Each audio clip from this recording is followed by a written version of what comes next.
Chinese restaurant on Divisimba with decontamination showers and radiation monitoring equipment. All of it was inactive, but the LED displays were still glowing, indicating that power was flowing to the system. Someone had recently passed through this airlock and left it in standby mode. The inner door of the airlock was also open, revealing a chamber beyond that was illuminated by emergency lighting. The air that drifted through the airlock was warm and humid, carrying scents that I couldn't identify, something like ozone and copper, with an underlying sweetness that reminded me uncomfortably of decay. I stepped through the airlock and into Storage Bay 9. The chamber was enormous, easily the size of an aircraft hangar, but it wasn't the size that took my breath away. It was what occupied the centre of the room. Even covered by a heavy tarp, the object was unmistakably the same craft I'd seen in the security footage, 30 feet across, disc-shaped, sitting on what appeared to be specialised support equipment that kept it several feet off the concrete floor. But where the footage had shown a smooth, pristine surface, the tarp revealed the outline of something damaged. One section of the craft appeared to be collapsed inward, as if it had suffered some kind of catastrophic structural failure. The walls of Storage Bay 9 were lined with equipment that looked like a combination of laboratory and machine shop, computer terminals, analysis devices, tool racks, and storage lockers filled every available space. But it was the papers scattered across the work tables that really caught my attention. Blueprints, technical specifications, research notes in multiple handwritings, some dating back to the 1980s, and others that were clearly much more recent. I started photographing everything, my hands shaking with excitement and terror in equal measure. The blueprints showed cross-sections of the craft's interior, revealing a propulsion system that defied everything I thought I knew about physics. The technical notes described something called a gravity amplification matrix, and element manipulation chambers that could somehow bend space-time around the vehicle. But it was the research notes that really made my skin crawl. References to biological integration protocols and consciousness interface systems suggested that this wasn't just a machine. It was something that required living interaction to function properly, and the newest notes, written in a handwriting I didn't recognise, described reactivation attempts and containment failures that dated back only a few months. Someone had been trying to get this thing working again. Recently, I was so absorbed in photographing the documents that I almost missed the sound of footsteps in the outer tunnel. Heavy boots on concrete, moving with the measured pace of someone who knew exactly where they were going. Someone was coming. I quickly gathered up my equipment and looked for places to hide in the chamber. The space under the craft support platform offered concealment, but it would also trap me if whoever was coming decided to examine the vehicle closely. Instead, I found a gap between two equipment racks that offered a view of the entrance while keeping me hidden in shadow. The footsteps stopped just outside the airlock chamber. I could hear voices now, two men speaking in low tones that carried clearly in the concrete space. "Told you the containment field was fluctuating again," the first voice said. "It's been getting worse since we started the reactivation procedures."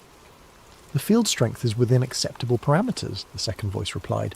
"We're not going to abort the project because of minor power variations." Minor? The biological readings spiked to nearly twice normal levels last week. "Whatever this thing does to living tissue, it's getting stronger." The voices were getting closer. I pressed myself deeper into the shadows between the equipment racks, trying to control my breathing, and hoping the emergency lighting wouldn't give away my position. "That's why we're here," the second voice said. "To recalibrate the containment systems before tomorrow's test." They entered Storage Bay 9, and I got my first look at them through the gap in the equipment. Two men in their 40s, wearing civilian clothes but moving with military precision. One carried a tablet computer and what appeared to be sensor equipment. The other had a large toolbox and wore the kind of expression that suggested he'd rather be anywhere else. "I still think this is a mistake," the first man said as they approached the covered craft. "This technology was sealed for a reason. The original research team documented severe psychological effects on anyone who spent extended time near an active unit. The original research team didn't have 30 years of technological advancement to work with," the second man replied. "Our containment protocols are far more sophisticated than anything they had in the 1980s. They began setting up equipment around the craft, connecting sensors to various points on the support structure. The man with the tablet started taking readings, his frown deepening as the numbers appeared on the screen. "The ambient energy field is definitely increasing," he said. "It's almost like the craft is sensing our presence and responding to it." "That's exactly what it's doing," the second man replied. According to the original notes, these vehicles were designed to interface with their operators on a neurological level. The more people interact with it, the more active it becomes. They pulled back the tarp, and I saw the craft clearly for the first time. It was beautiful and terrifying in equal measure. The hull was a seamless metallic surface that seemed to shift colour as the light hit it from different angles, sometimes silver, sometimes bronze, sometimes a deep blue that hurt to look at directly. But the damaged section I'd noticed under the tarp was even worse than I'd imagined. A jagged hole about 6 feet across had been torn in the craft's side, revealing an interior that seemed to glow with its own faint light. "Jesus," the first man whispered, "look at the breach integrity, it's healing." He was right. The edges of the damaged section were slowly, visibly growing back together. As I watched, metallic tendrils reached across the gap, weaving themselves into new hull material that was indistinguishable from the original surface. "The self-repair systems are accelerating," the second man said, checking his tablet. "At this rate, the hull breach will be completely sealed within 72 hours. "And then what?" "We try to fly something that killed its last crew. We follow the protocol. Full activation sequence, unmanned test flight, then human crew if everything checks out." They worked in silence for several minutes, taking readings and adjusting settings on equipment I couldn't identify. But it was clear from their body language that something was making them increasingly uncomfortable. They kept glancing at the craft as if they expected it to suddenly move or make noise. Finally, the first man stood up and backed away from the vehicle. "That's it. I'm done. The neural activity readings are off the charts. This thing is trying to make contact." "It's just responding to our presence," the second man said, but he didn't sound convinced. The original research indicated that prolonged exposure could cause hallucinations and paranoid episodes. Then maybe we should listen to the original research and leave this thing buried where we found it. They began packing up their equipment, moving with the quick efficiency of people who wanted to be somewhere else as soon as possible. But just as they were preparing to leave, the second man stopped and looked around the chamber with a puzzled expression. "Did you hear that?" "Hear what?" "It sounded like breathing. Heavy breathing, like someone was trying to stay quiet." My blood turned to ice. I'd been holding my breath for so long that when I finally had to inhale, it must have been audible in the concrete chamber. I pressed myself even deeper into the shadows, praying they couldn't see me. The second man pulled a flashlight from his toolbox and began sweeping it around the chamber, focusing on the areas behind the equipment racks. The beam passed within inches of my hiding spot, but the angle wasn't quite right for him to see me. "There's someone here," he said quietly. "Someone who shouldn't be." "Impossible. The access tunnel was sealed and the security sensors would have detected any intrusion." "Then explain the breathing sounds. And look at this." He walked over to the work tables where I'd been photographing documents. "These papers have been moved. Someone's been going through the research files." The first man pulled out what looked like a radio. "Control, this is Assessment Team 2. We have a possible security breach in Storage Bay 9. Request immediate backup and a full facility sweep." The radio crackled with static before a voice responded, "Copy, Assessment Team 2. Backup is en route. Estimated arrival in 15 minutes. Maintain your position and do not approach any unauthorized personnel." 15 minutes. I had 15 minutes to get out of Storage Bay 9, through the airlock, up the service tunnel, through the main facility, and out to the surface before armed security teams sealed the entire complex. The two men positioned themselves near the entrance to the chamber, effectively blocking my direct route out. But I'd noticed something while they were working. A ventilation grate in the far wall that appeared to lead to a different section of the facility. If I could reach it without being seen, I might be able to find another way out. The problem was that crossing the chamber to reach the ventilation grate would require me to pass within 10 feet of the covered craft. And based on what the men had said about the vehicle responding to human presence, getting that close might trigger something that would give away my position. But I didn't have a choice. In 13 minutes, this place would be crawling with security personnel who would shoot first and ask questions later. I took a deep breath and started moving. Moving through Storage Bay 9 while staying hidden required every stealth skill I'd never learned. The two technicians were focused on the entrance, watching for security backup that would arrive in just over 10 minutes, but their positioning meant I had to cross the most exposed section of the chamber to reach the ventilation grate. I waited until they were both looking toward the airlock, then made my move, staying low and using the equipment racks for cover. But as I passed the closest point to the craft, something extraordinary happened. The hull began to glow. It started as a faint luminescence, barely visible in the emergency lighting, but it quickly intensified to a soft blue-white radiance that seemed to pulse in rhythm with my heartbeat. The effect was so mesmerizing that I almost forgot I was supposed to be hiding. "Control, this is Assessment Team 2, the radio crackled. The craft is showing activation responses. Repeat, we have spontaneous activation in Storage Bay 9. Copy Assessment Team 2, are you near the vehicle? Negative. We're maintaining safe distance at the chamber entrance. The activation appears to be triggered by an external presence. External presence. Me. Somehow, the craft was responding to my proximity in ways that sophisticated sensor equipment couldn't replicate. As I crouched behind an equipment rack, I could feel something that I can only describe as pressure building in my head. Not painful, but definitely present, like someone gently pressing their fingers against my temples. The ventilation grate was only 20 feet away, but those 20 feet might as well have been 20 miles. Every step I took seemed to intensify the craft's response, and the glow was now bright enough that it would certainly reveal my position if I moved into open space. That's when I noticed something that changed everything. The equipment racks I was hiding behind weren't just random laboratory furniture. They were covered with papers, blueprints, and technical specifications that told the story of 30 years of secret research. And some of those documents were dated less than 6 months ago. Someone had been actively working on this project recently, very recently. I started photographing everything I could reach without exposing myself to the technician's view. The documents revealed a timeline that was both fascinating and terrifying. The craft had been discovered in 1987, not built by human hands, but recovered from what the files described as a controlled crash landing in the Nevada desert. Initial attempts to understand the technology had resulted in several deaths among the research team, leading to the project being classified at the highest levels and eventually sealed. But the research hadn't stopped.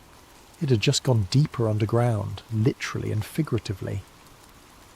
The more recent documents described breakthrough discoveries in what they called consciousness interface technology. According to the research notes, the craft wasn't just a vehicle. It was a living machine that required direct neural connection with its operator. The alien technology had been designed to merge with the pilot's nervous system, creating a hybrid entity that was part human, part machine. And they'd been testing it on human volunteers. The medical reports were horrifying. Subjects who underwent the interface procedure reported complete sensory integration with the craft, describing the ability to feel electromagnetic fields and see gravitational distortions. But the process was irreversible and ultimately fatal. The longest anyone had survived the full interface was 72 hours before their nervous system completely burned out from the neural overload. The most recent entries, dated just 3 weeks ago, described a new approach using remote interface technology that would allow operators to control the craft without direct neural connection. But the test results were mixed at best, and several entries mentioned psychological contamination among the research staff. "Control, this is Assessment Team 2. We have a problem. The craft's energy output is increasing exponentially. We need immediate evacuation authorization." "Negative, Assessment Team 2. Maintain position until backup arrives. This may be our best opportunity to document the activation sequence." The glow from the craft was now bright enough to illuminate the entire chamber. But it wasn't just light. It was something more complex, something that seemed to carry information. Patterns swirled within the radiance, geometric forms that appeared and disappeared faster than conscious thought could follow. And with each pulse of light, the pressure in my head increased. I was running out of time. The backup team would arrive in less than 5 minutes, and the craft's activation was creating enough light to make hiding impossible. I had to reach that ventilation grate now, or I'd be trapped when the security sweep began. But as I prepared to make my final dash across the exposed space, something incredible happened. The patterns in the light began to make sense. Not in any logical way. I wasn't suddenly able to read alien mathematics or understand exotic physics. But on some deeper level, the information being transmitted by the craft started to feel familiar. Like remembering a song you'd forgotten you knew, or recognizing a face from a childhood dream. The craft was trying to communicate with me. The realization hit me with such force that I actually staggered, barely catching myself before falling into the open space where the technicians would see me. But the moment of mental connection had given me something else, a sudden, inexplicable understanding of the facility's layout that went far beyond anything I'd seen on the wall maps. I knew there was another way out. The ventilation system didn't just connect to other parts of the facility, it tied into a network of maintenance tunnels that extended all the way to the surface. But more importantly, I somehow knew that the tunnels were unmonitored, designed as emergency escape routes for personnel working on classified projects. How I knew this, I couldn't say. The information had simply appeared in my mind, complete and certain, like accessing a memory that wasn't my own. Assessment Team 2, be advised that backup has arrived at the facility entrance. ETA to your position is 3 minutes. 3 minutes. I looked at the ventilation grate, then back at the glowing craft.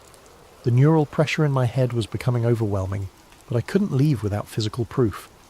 I spotted a fragment of the craft's hull material that had broken off during the original damage, a piece about the size of a smartphone sitting on a nearby workbench.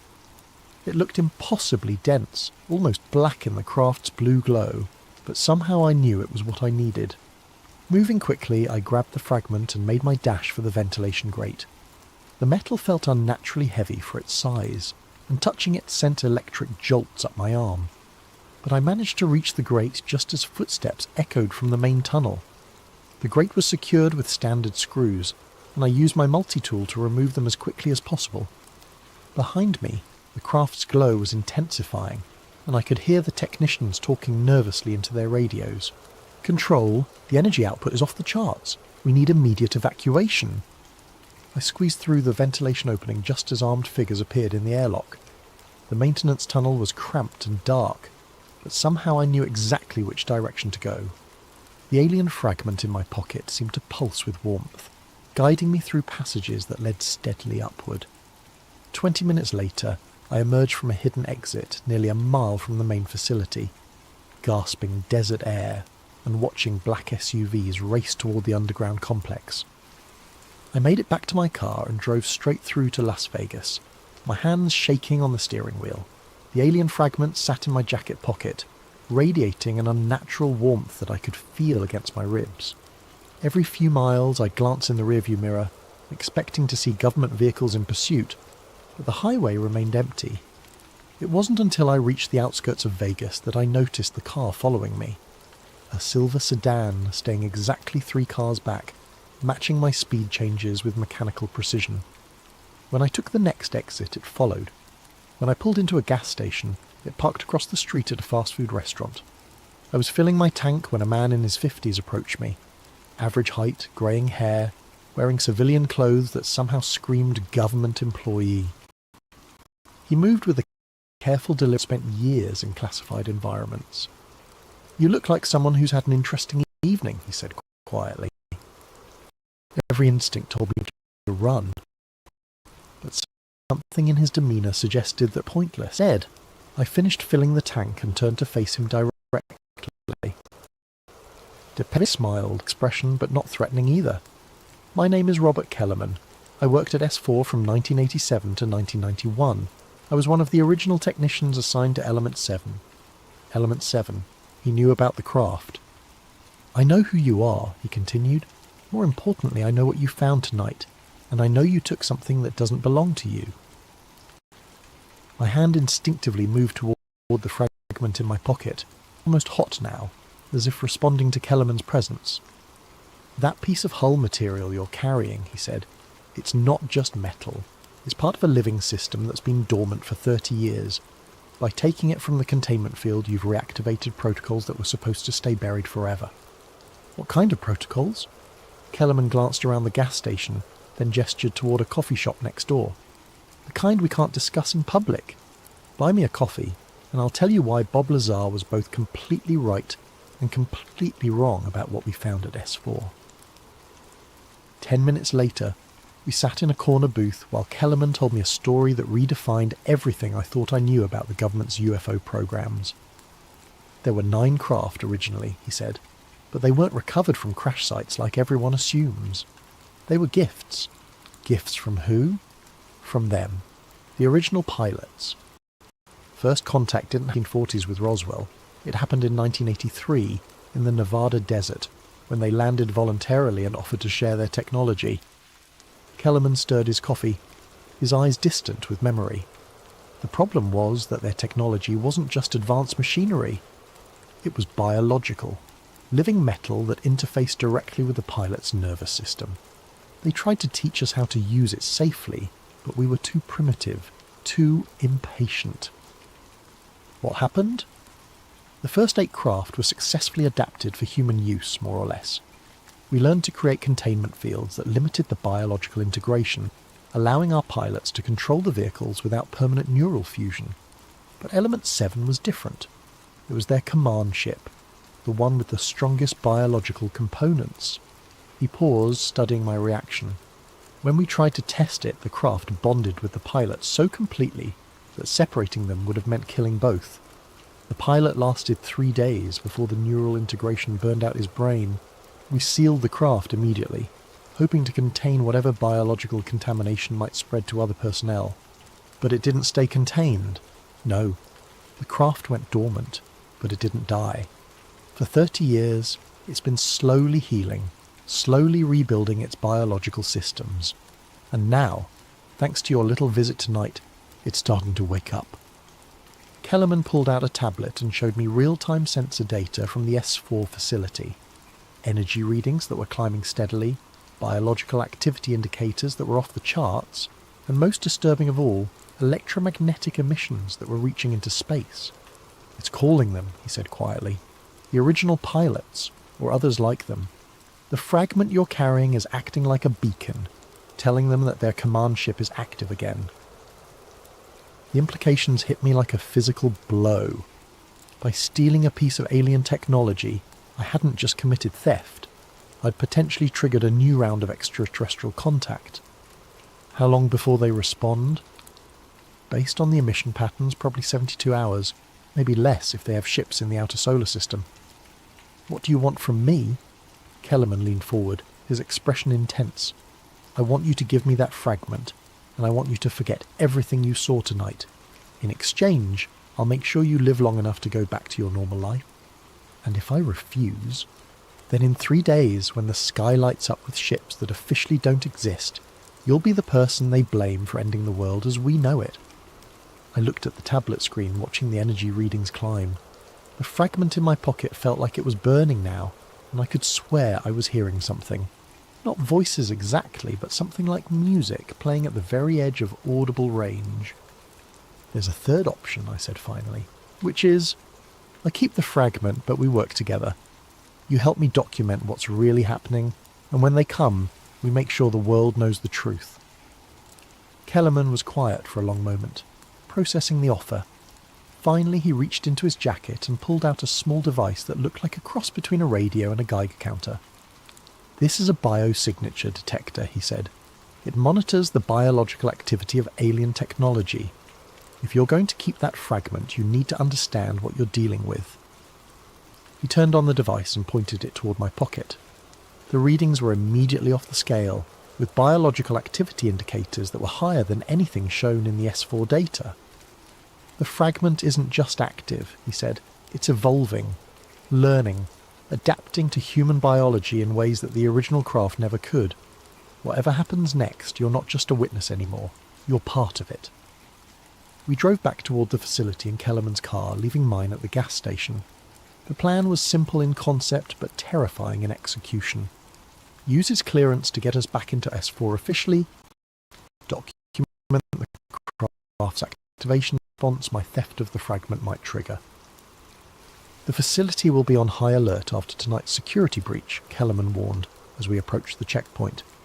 But the advantage of working in classified programs for 30 years is that you accumulate enough dirt on enough people to guarantee cooperation when you need it. He was right. The guards at the checkpoint clearly recognized him, and while they logged our entry with obvious reluctance, no one tried to stop us. Within 20 minutes, we were back in the underground complex following corridors that I now recognized from my panicked escape just hours earlier. But Storage Bay 9 was completely transformed. The craft was no longer covered by a tarp, and its hull was blazing with bioluminescent patterns that seemed to flow like liquid light across the metallic surface. The damaged section I'd seen earlier was nearly healed, with new hull material growing visibly as we watched. But it was the sound that really got to me, a low harmonic frequency that seemed to resonate in my bones. "It's singing," I whispered. "Not singing," Kellerman corrected, "communicating. Probably with the fragment you're carrying." The chamber was crowded with technicians and monitoring equipment, all focused on the craft's unprecedented activity levels. But as soon as we entered, something changed.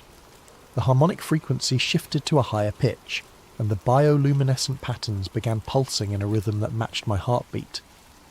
"Jesus Christ," one of the technicians called out. "The biological integration readings just spiked. There's someone here with active alien technology." All eyes turned toward us, and I realized that hiding the fragment was no longer an option. I pulled it from my pocket, and the effect was immediate and dramatic. The craft's song became a roar. The bioluminescent patterns exploded into brilliant cascades of colour that bathed the entire chamber in shifting light. And the air itself seemed to thicken, carrying scents and sounds that had no earthly origin. "Get everyone out!" Kellerman shouted over the noise. "Full evacuation now!" But it was too late. The craft was fully active now, and the hull breach that had been slowly healing suddenly sealed itself with a flash of light that temporarily blinded everyone in the chamber.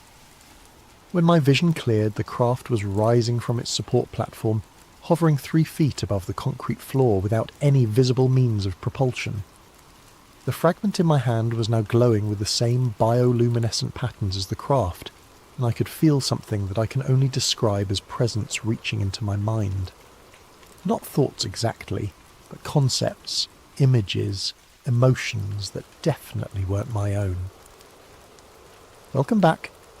The words appeared in my consciousness without passing through my ears. Not English, not any human language, but somehow perfectly comprehensible. The ship has been waiting. The ship has been healing. The ship has been calling. "It's trying to communicate," I called out to Kellerman, who was frantically working at a control panel. "Don't listen to it," he shouted back. "The psychological contamination starts with communication. Once it's in your head, it doesn't leave." But the presence was already in my head, and fighting it felt like trying to hold back an ocean with my bare hands. Images flooded my consciousness, star systems I'd never seen, technologies that defied physics, and most disturbing of all, memories of the craft's original pilot. I saw him die, felt him die, experienced the moment when the biological integration reached critical levels and his human nervous system simply burned out from the overload.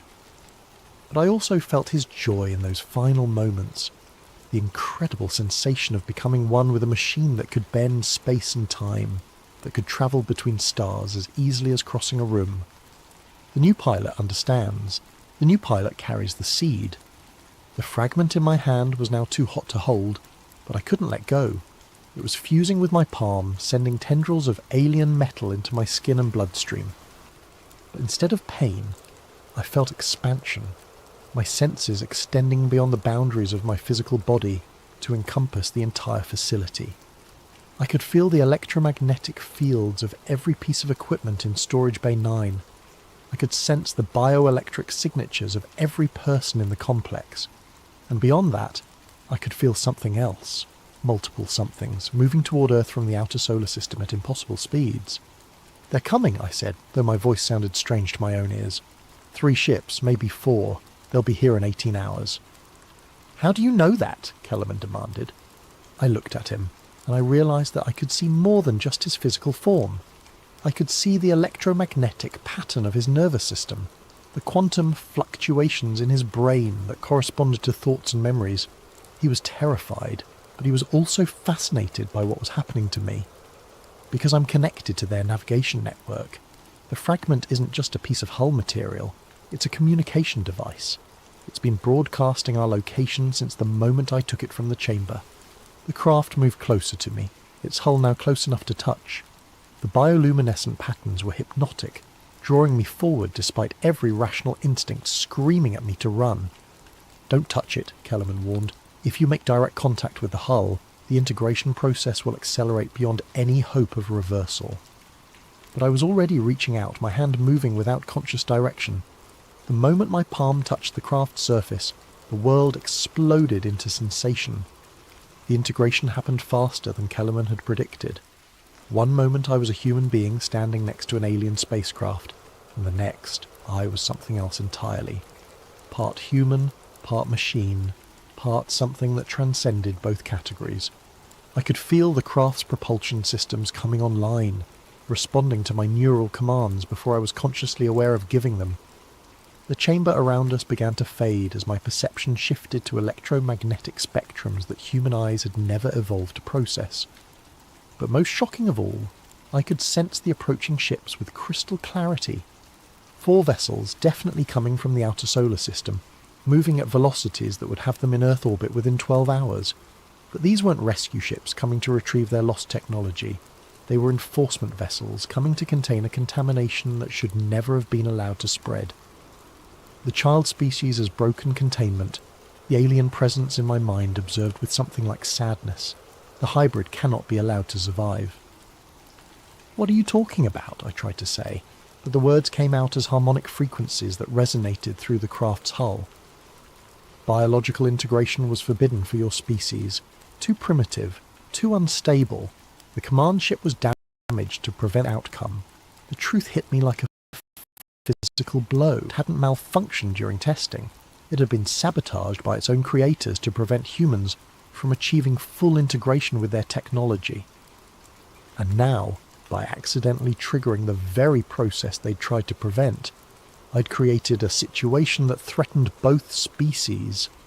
"We have to get out of here," Kellerman shouted, though his voice sounded distant and muffled through my transform. "The facility will be locked down in minutes, and if they can't contain this situation, they'll sterilize the entire complex." Sterilize. Nuclear sterilization. I could sense the weapon systems being activated throughout the facility, fail-safes designed to prevent alien technology from falling into unauthorized hands, but I could also sense something else. Escape routes that the craft's navigation systems had mapped during its decades of dormancy. The hybrid can escape, the alien presence confirmed, but escape leads only to detection. The enforcement fleet will follow the bioelectric signature anywhere on this planet. "Then we go off-planet," I said, the words forming as pure intention rather than sound. "Impossible.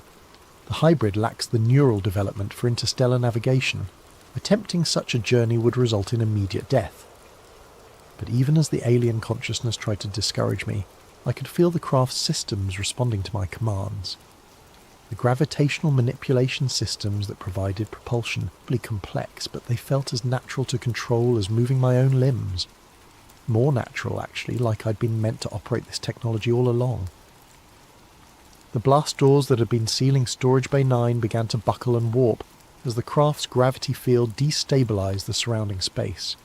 Kellerman and the remaining technicians scrambled for the exits as pieces of the ceiling began falling around us. "The facility is collapsing," Kellerman called out through the chaos. "Whatever you're doing, you need to stop." But I couldn't stop. The integration process was accelerating beyond my ability to control, and the craft was responding to biological imperatives that overrode conscious thought.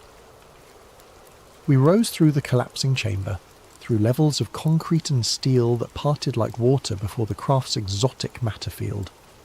In less than 30 seconds, we burst through the desert surface into the star-filled Nevada sky. The freedom was intoxicating.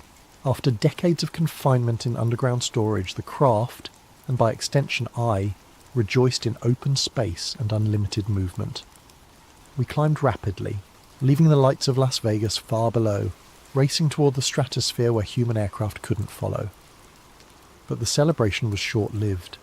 My enhanced senses detected military jets scrambling from Nellis Air Force Base. Weapons I somehow knew could damage the craft's hull. More concerning, I could feel the approaching alien fleet to intercept us.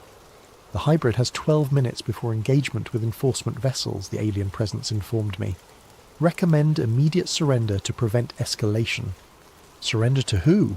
Your people or mine? Both species will demand termination of the hybrid. The contamination cannot be allowed to spread. I realized that I was caught between two forces that both wanted me dead. The human military saw me as a stolen alien weapon that had to be stopped at any cost. The alien enforcement fleet saw me as a biological contamination that threatened their carefully maintained isolation. But I had advantages that neither side expected. The craft's propulsion systems could outrun anything in Earth's atmosphere, and the neural integration gave me access to technologies that even the original alien pilots had never fully explored. The hybrid should not attempt experimental navigation, the alien consciousness warned, as I pushed the craft's systems beyond their normal parameters. Untested combinations of human creativity and alien technology have unpredictable consequences. Unpredictable is exactly what we need right now. I dove back toward the surface, using the craft's gravity manipulation to create a wake of distorted space-time that would confuse both human radar and alien sensors. The pursuing jets fell behind immediately, unable to match our acceleration or maneuverability. But the alien fleet was adapting, adjusting their approach to account for my erratic flight patterns. That's when I felt something that changed everything. A transmission from Earth, broadcast on frequencies that only the integrated craft could detect. Someone else was out there. Someone with access to alien communication technology. The signal was coming from a location in the desert about 50 miles from our current position. Someone who knew about the craft, who understood the integration process, and who was offering help. Do not trust the transmission, the alien presence warned.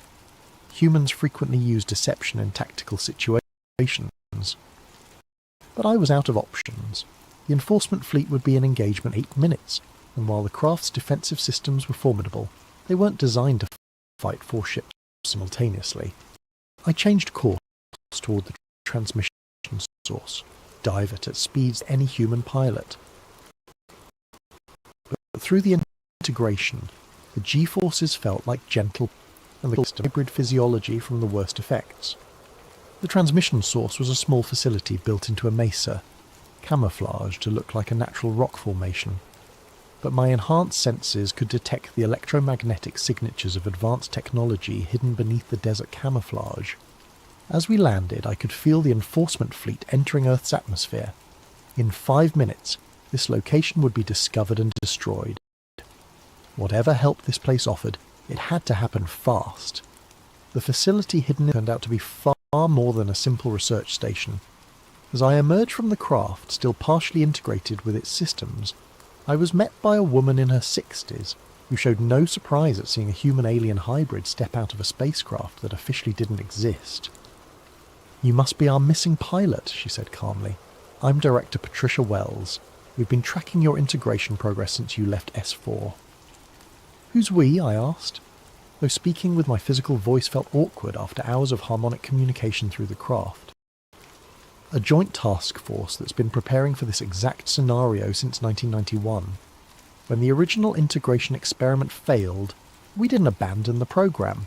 We moved it to a more secure location and continued research with volunteers who understood the risks. She led me into the facility, which was far larger than its external appearance suggested. The corridors were filled with technology that was clearly a hybrid of human engineering and alien design, the same kind of biological-mechanical integration that I was experiencing on a personal level. "We have 4 minutes before the enforcement fleet reaches this location," Wells said as we moved through the facility. "I need to know if you're willing to take a risk that could save both species from a war nobody wants." "What kind of risk?" She stopped at a large chamber filled with equipment that I recognized as communication technology, but far more advanced than anything I'd seen at S4.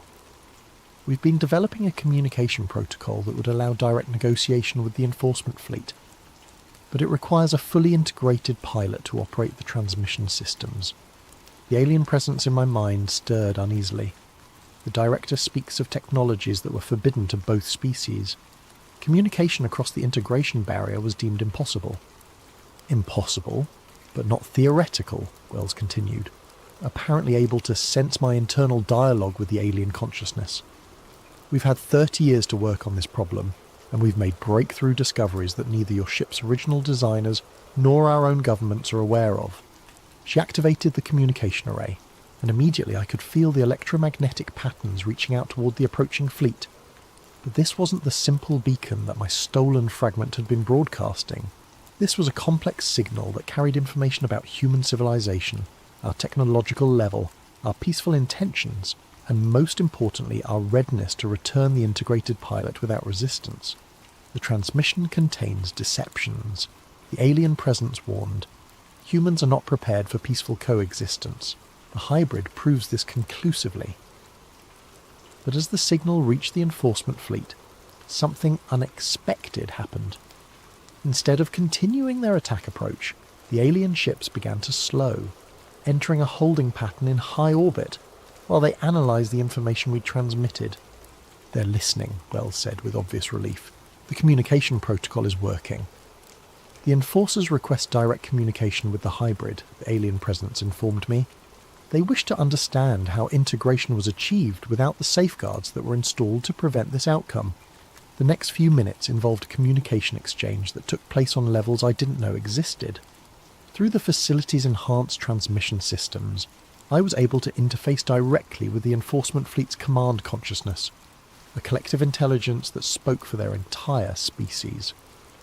What I learned changed everything I thought I understood about the situation. The original aliens hadn't been visitors or invaders. They were refugees.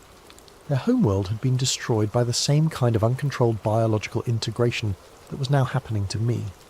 They'd spent centuries developing safeguards to prevent their technology from creating new hybrid intelligences that could threaten other species. But humans had done something that their scientists had thought impossible. We'd achieved integration while retaining individual consciousness. Instead of being absorbed into a collective mind, I remained fundamentally human while gaining access to capabilities that should have been beyond our species' comprehension. The hybrid represents a new evolutionary path, the collective consciousness admitted, one that our models did not predict. This changes the parameters of engagement significantly. "What does that mean?" I asked through the communication link. "It means that instead of containing a contamination, we may be witnessing the birth of a new form of intelligence, one that combines the creativity of individual consciousness with the capabilities of integrated technology." The communication continued for what felt like hours but was probably only minutes. The alien collective described their civilization's history, their reasons for limiting contact with developing species, and their growing realization that humanity might represent something genuinely new in the galaxy. But they also explained the dangers. Uncontrolled integration had destroyed worlds, created hybrid intelligences that consumed entire solar systems, while trying to expand their capabilities.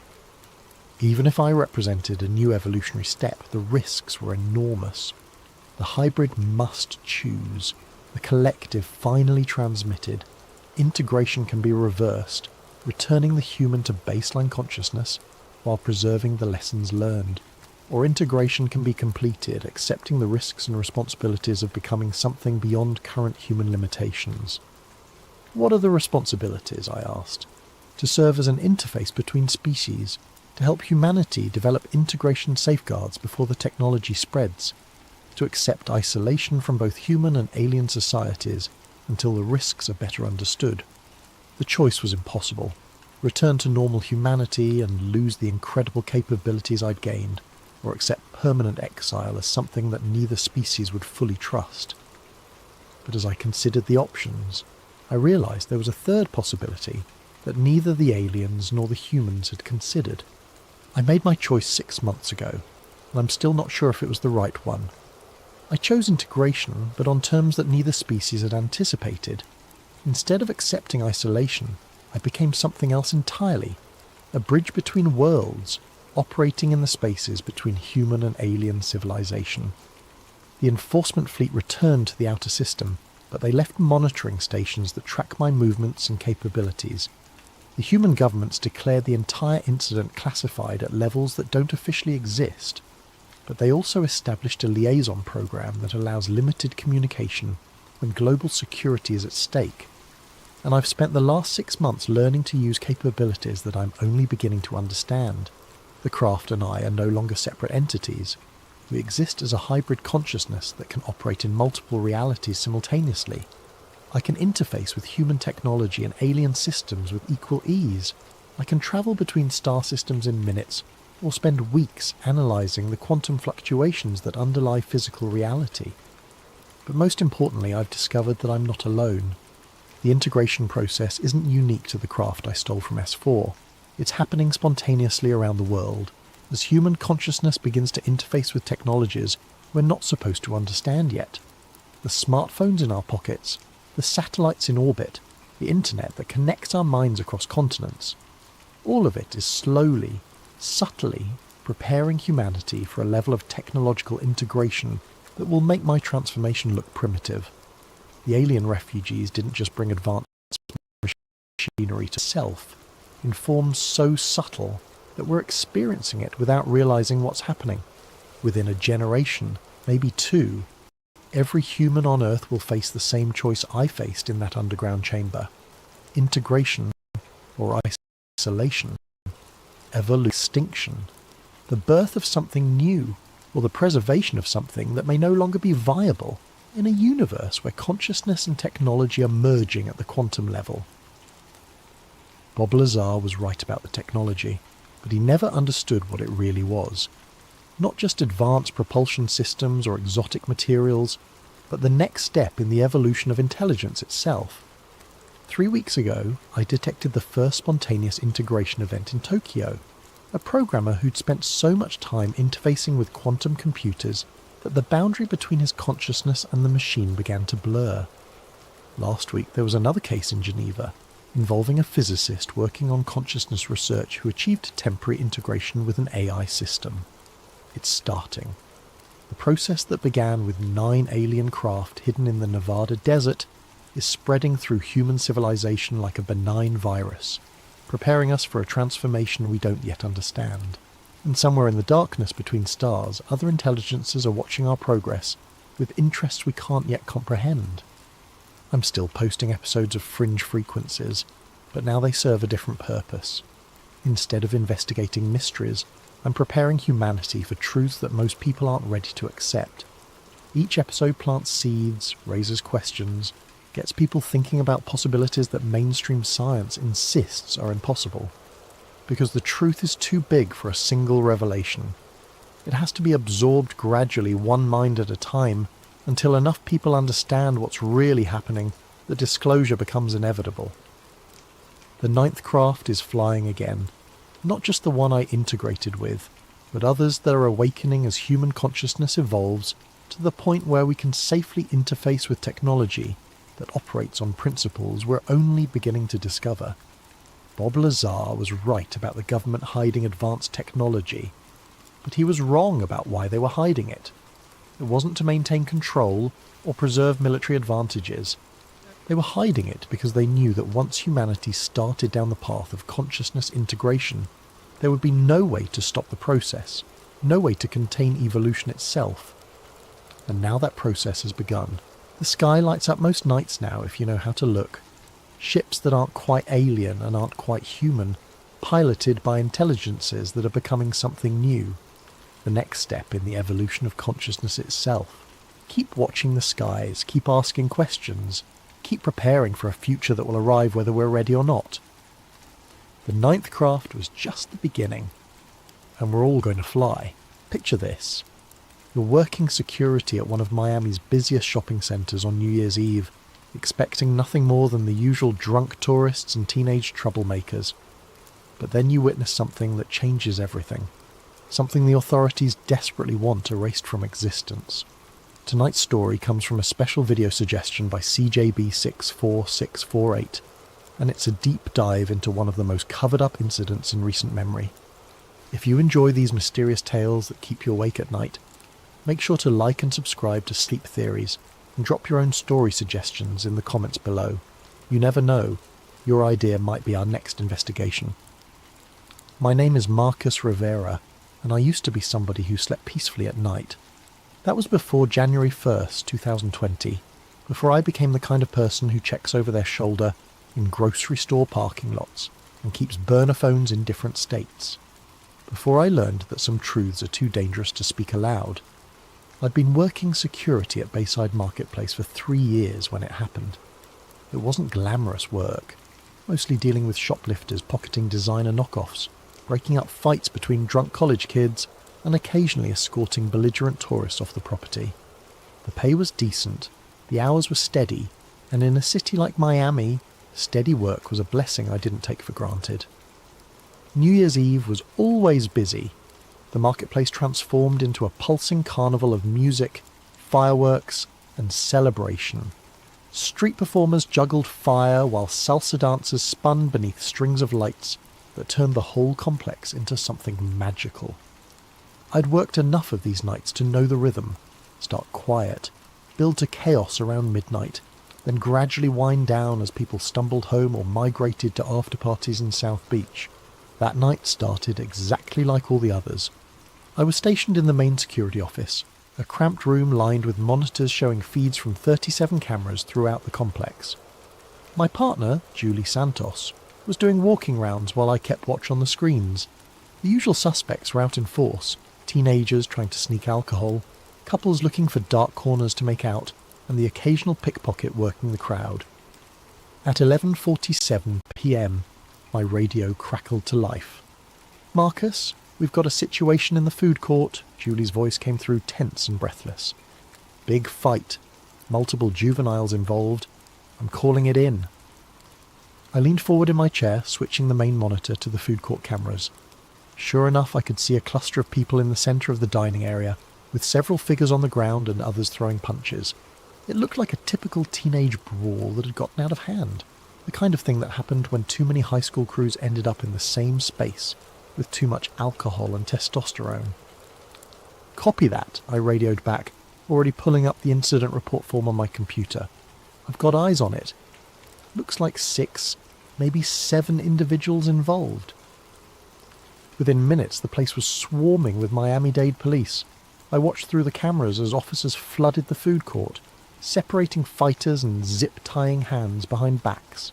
Standard procedure for this kind of thing. I'd seen it dozens of times before. But then Lieutenant Rodriguez's voice came over the radio with an order I'd never heard in 3 years of working security. "Rivera, I need you to stay in that office and monitor all camera feeds. Do not leave that room. We're looking for additional suspects who may have fled the scene." Additional suspects? I frowned at the monitors. From what I could see, they'd already detained everyone involved in the fight. But orders were orders, and I started systematically scanning through all 37 camera angles, looking for anyone running or acting suspicious. That's when I saw it. Or rather, that's when I saw him. Camera 23 covered the north parking lot, the area closest to the marina where most of the high-end tourists parked their rental cars. It was usually one of the quieter feeds. Not much foot traffic, just people coming and going from the restaurants along the water. But at 11:52 p.m, something moved across the screen that made me sit up straighter in my chair. A figure was walking through the parking lot, weaving between the police cars that had responded to the food court incident. At first glance, it looked like a person, tall, thin, wearing what appeared to be dark clothing. But something about the movement was wrong. It was too fluid, too purposeful.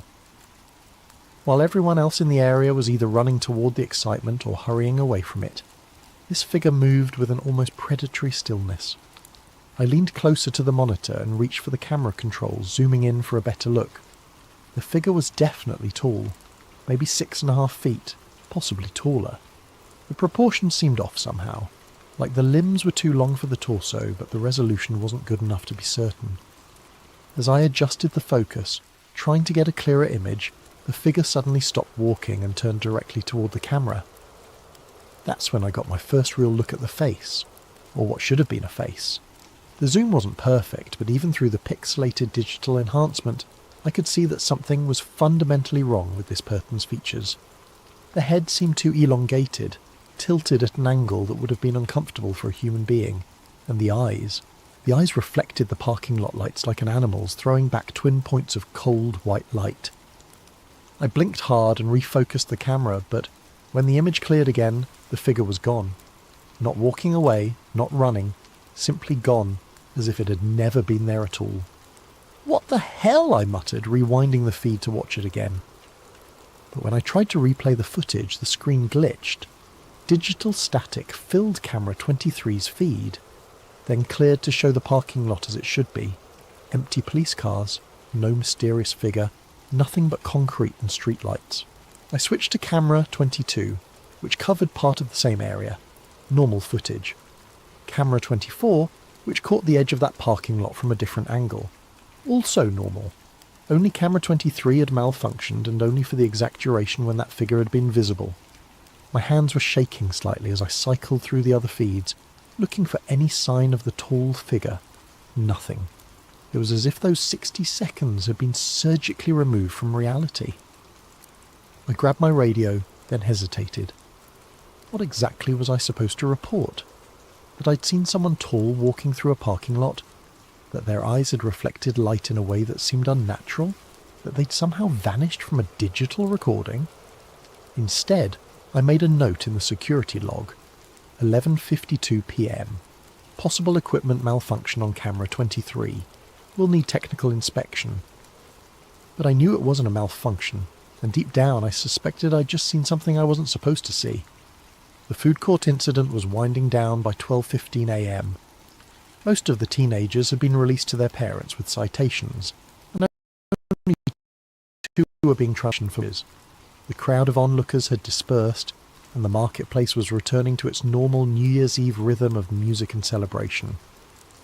Lieutenant Rodriguez came by the security office to check in. I almost told him about camera 23. Almost. But something in his expression, a tightness around the eyes, a forced casualness in his voice, made me hesitate. "Yeah, all quiet," I said instead. "Just the usual crowd control stuff." He nodded but didn't leave immediately. "Listen, we might be here for a while longer. Some follow-up we need to do. Keep monitoring those feeds, okay? Any unusual activity immediately. How? Just unusual." He turned to go, then paused. "And Rivera? Don't leave the office until we give the all clear. I mean it." After he left, I sat staring at the monitors with growing unease. In 3 years of working security, I'd never been told to stay in the office during an incident. Usually they wanted us out patrolling, being visible, helping to maintain order. This felt different. This felt like they were trying to keep me contained. At 12:45 a.m, curiosity got the better of me.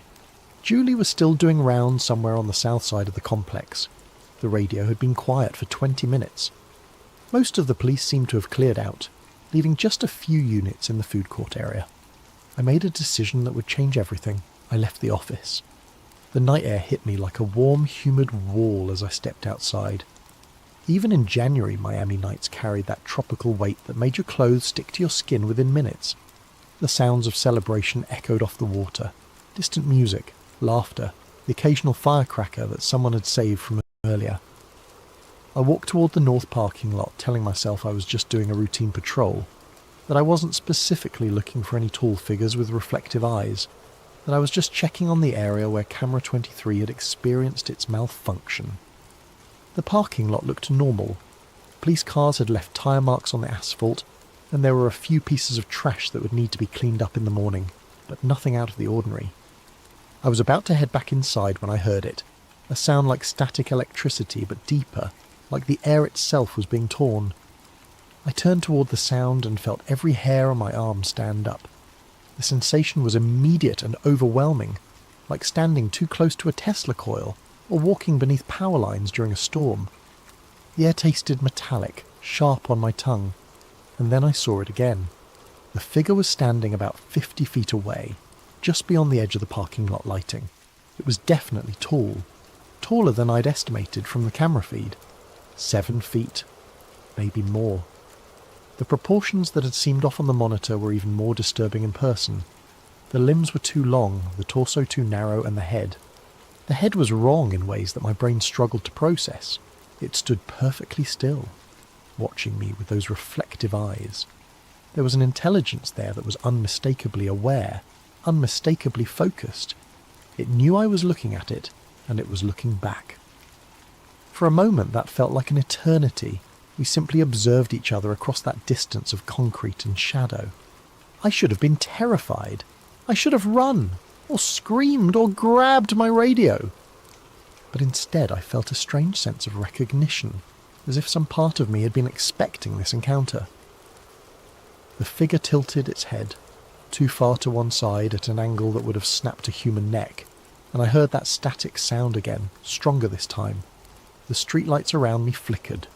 Then, without any visible movement, without taking a step or turning around, the figure simply wasn't there anymore. The absence was so complete that for a moment I wondered if I'd imagined the whole thing. But the hair on my arms was still standing up, and the taste of copper lingered in my mouth. I stood in that parking lot for another 10 minutes, waiting for it to return, but the night had gone back to normal. The air temperature returned to its typical subtropical warmth. The streetlights stopped flickering, and the only sounds were the distant echoes of New Year's Eve festivities. When I finally walked back to the security office, my legs were unsteady and my hands wouldn't stop shaking. I was barely back in my chair when the radio exploded with activity. All units, we have a code 7 in the north parking area. SWAT is en route. I repeat, SWAT is en route to Bayside Marketplace. Code 7. In 3 years of security work, I'd never heard that designation used. I grabbed the radio handbook from the desk drawer and flipped through the pages of police codes. Code 1 through Code 6 were all there. Everything from routine traffic stops to armed suspects. But there was no Code 7 listed. Through the security office windows, I could see flashing lights converging on the marketplace from multiple directions. More police cars than I'd ever seen for a single incident, plus several unmarked black vehicles that definitely weren't standard Miami-Dade units. Rivera. Lieutenant Rodriguez's voice came through my radio, sharp and urgent. "I need you out of that office." Now. "Sir? I thought you wanted me monitoring the cameras." "Plans have changed. Exit the building immediately and report to the main parking area. Do not return to the security office under any circumstances." I looked at the monitors one more time, scanning for any sign of the tall figure.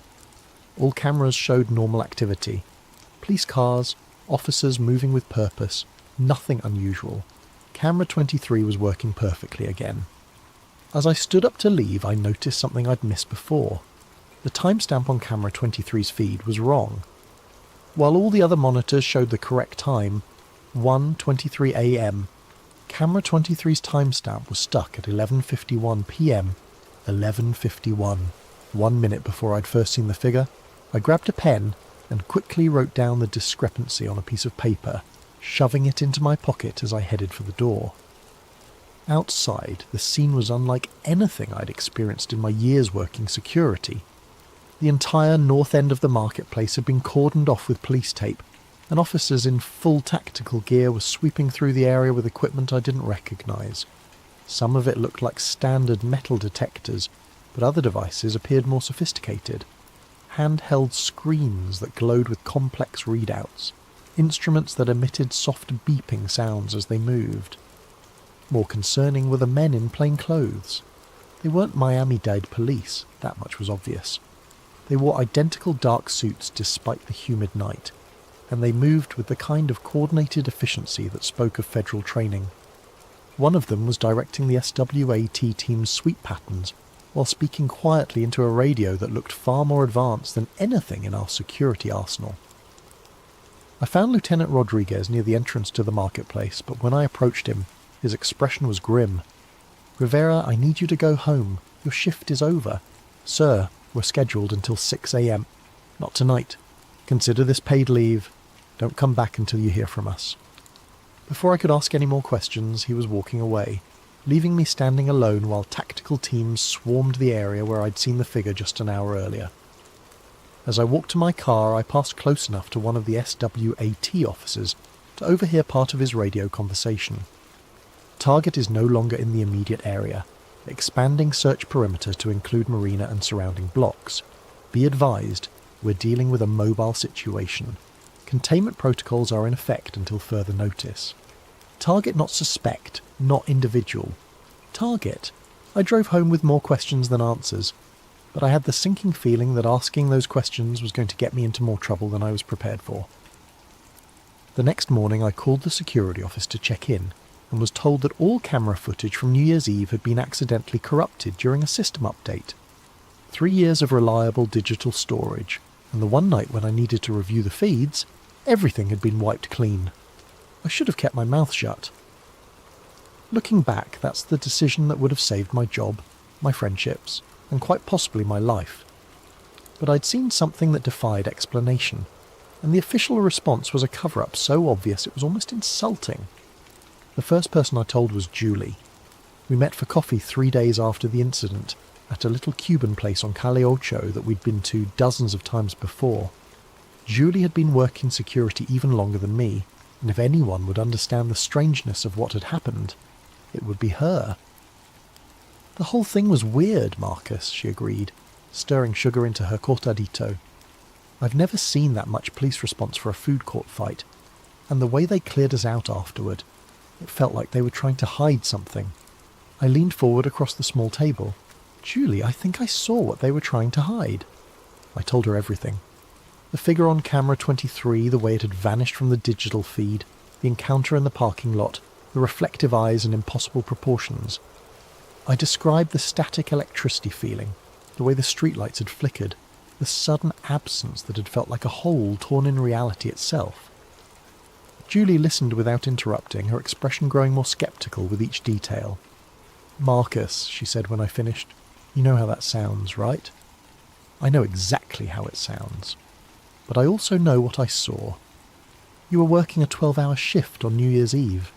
You'd been staring at security monitors for hours. Sometimes our eyes play tricks on us, especially when we're tired and stressed. It was the response I'd expected, but it still stung. The camera malfunction wasn't in my head, Julie. The timestamp error wasn't fatigue. Something happened that night, and they're covering it up. She reached across the table and squeezed my hand. Even if something strange did happen, what are you planning to do about it? File a report? Call the newspapers? They'd laugh you out of the building. But I was already past that point. The need to understand what I'd witnessed had become an obsession that was keeping me awake at night. I'd spent the past 3 days researching everything I could find about unexplained sightings in Miami, government cover-ups, and cases where security footage had mysteriously disappeared. That night, I created an anonymous account on Reddit and posted a carefully worded description of the incident on several conspiracy theory forums. Security guard at major Miami tourist location witnessed unexplained figure during police response to disturbance. Figure showed non-human characteristics and disappeared from digital surveillance during apparent equipment malfunction. Heavy federal presence followed. All footage from incidents subsequently destroyed. Looking for information about similar encounters. The responses were immediate and varied. Most were the usual internet skeptics calling me crazy or asking for proof I couldn't provide. But a few responses stood out. User blackout Miami. Similar incident reported at Government Center in December. Tall figure seen on security cameras. Footage disappeared. Witnesses transferred or fired. User eyes on the skies. Check out Project Blue Book files from the 1960s. Miami has a history of unexplained encounters that get buried. User whistleblower warn. Delete this post immediately. They monitor these forums. You're already on their radar. I didn't delete the post. Instead, I started documenting everything I could remember about the incident, writing detailed accounts of the encounter and saving them in multiple locations. I scanned the handwritten note about the timestamp error and uploaded it to several cloud storage accounts. Within 48 hours, every single one of my posts had been removed by forum moderators, citing unverified claims and potential misinformation. That's when I realised I was dealing with something much bigger than a simple cover-up. On Monday morning, I reported to work as usual, expecting to return to normal security duties. Instead, I was called into the Human Resources office before my shift even started. Margaret Chen, the HR manager, was sitting behind her desk with a file folder and an expression that told me this wasn't going to be a pleasant conversation. "Marcus, we need to discuss a serious violation of company policy that occurred during your shift on New Year's Eve." My stomach dropped. "What kind of violation?" "According to Lieutenant Rodriguez's report, you abandoned your assigned post despite direct orders to remain in the security office. You also failed to report unusual activity that may have been relevant to an ongoing police investigation." I stared at her in disbelief. "I was told to leave the office.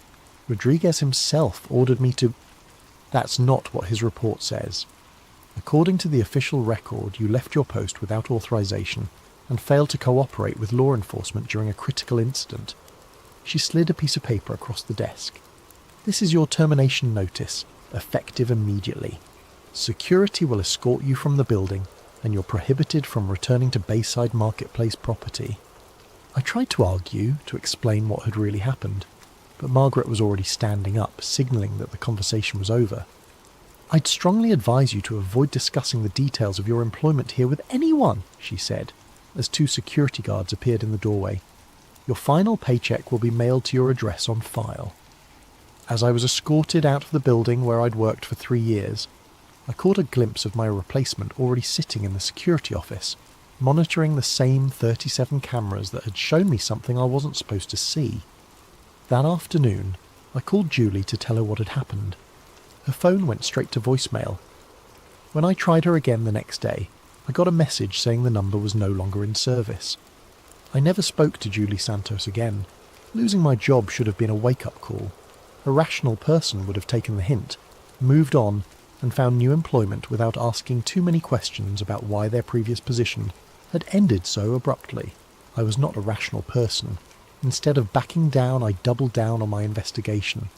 If they were willing to fire me to keep me quiet, then whatever I'd witnessed was even more significant than I'd initially believed.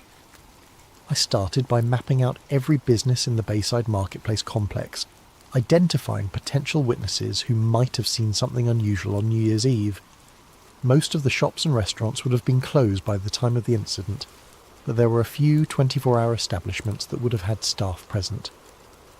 My first stop was Marina Cafe, a small coffee shop that stayed open late to serve the restaurant workers getting off their shifts. The night manager, a woman named Rosa Gutierrez, remembered the police activity but initially claimed she hadn't seen anything unusual. "Just a lot of cops," she said, wiping down tables with nervous energy, more than I'd ever seen for a teenage fight. Made me wonder if something bigger was going on. I pressed gently, explaining that I'd been working security that night and was trying to understand the full scope of what had happened. After some hesitation, Rosa looked around to make sure we were alone in the cafe. "There was something else," she said quietly. Around midnight, just before all the police arrived, I heard this sound. Like a growl, but deeper. It made the windows vibrate. A growl? Not from a person, not from any animal I've ever heard. It came from outside, somewhere near the marina. Lasted maybe 10 seconds, then stopped. I looked out the window but didn't see anything. Scared the hell out of me, though. She paused, then added, "And the weird thing is, all the seagulls disappeared. You know how they usually hang around the docks all night looking for scraps? After that sound, I didn't see a single bird for the rest of my shift, like they all just left."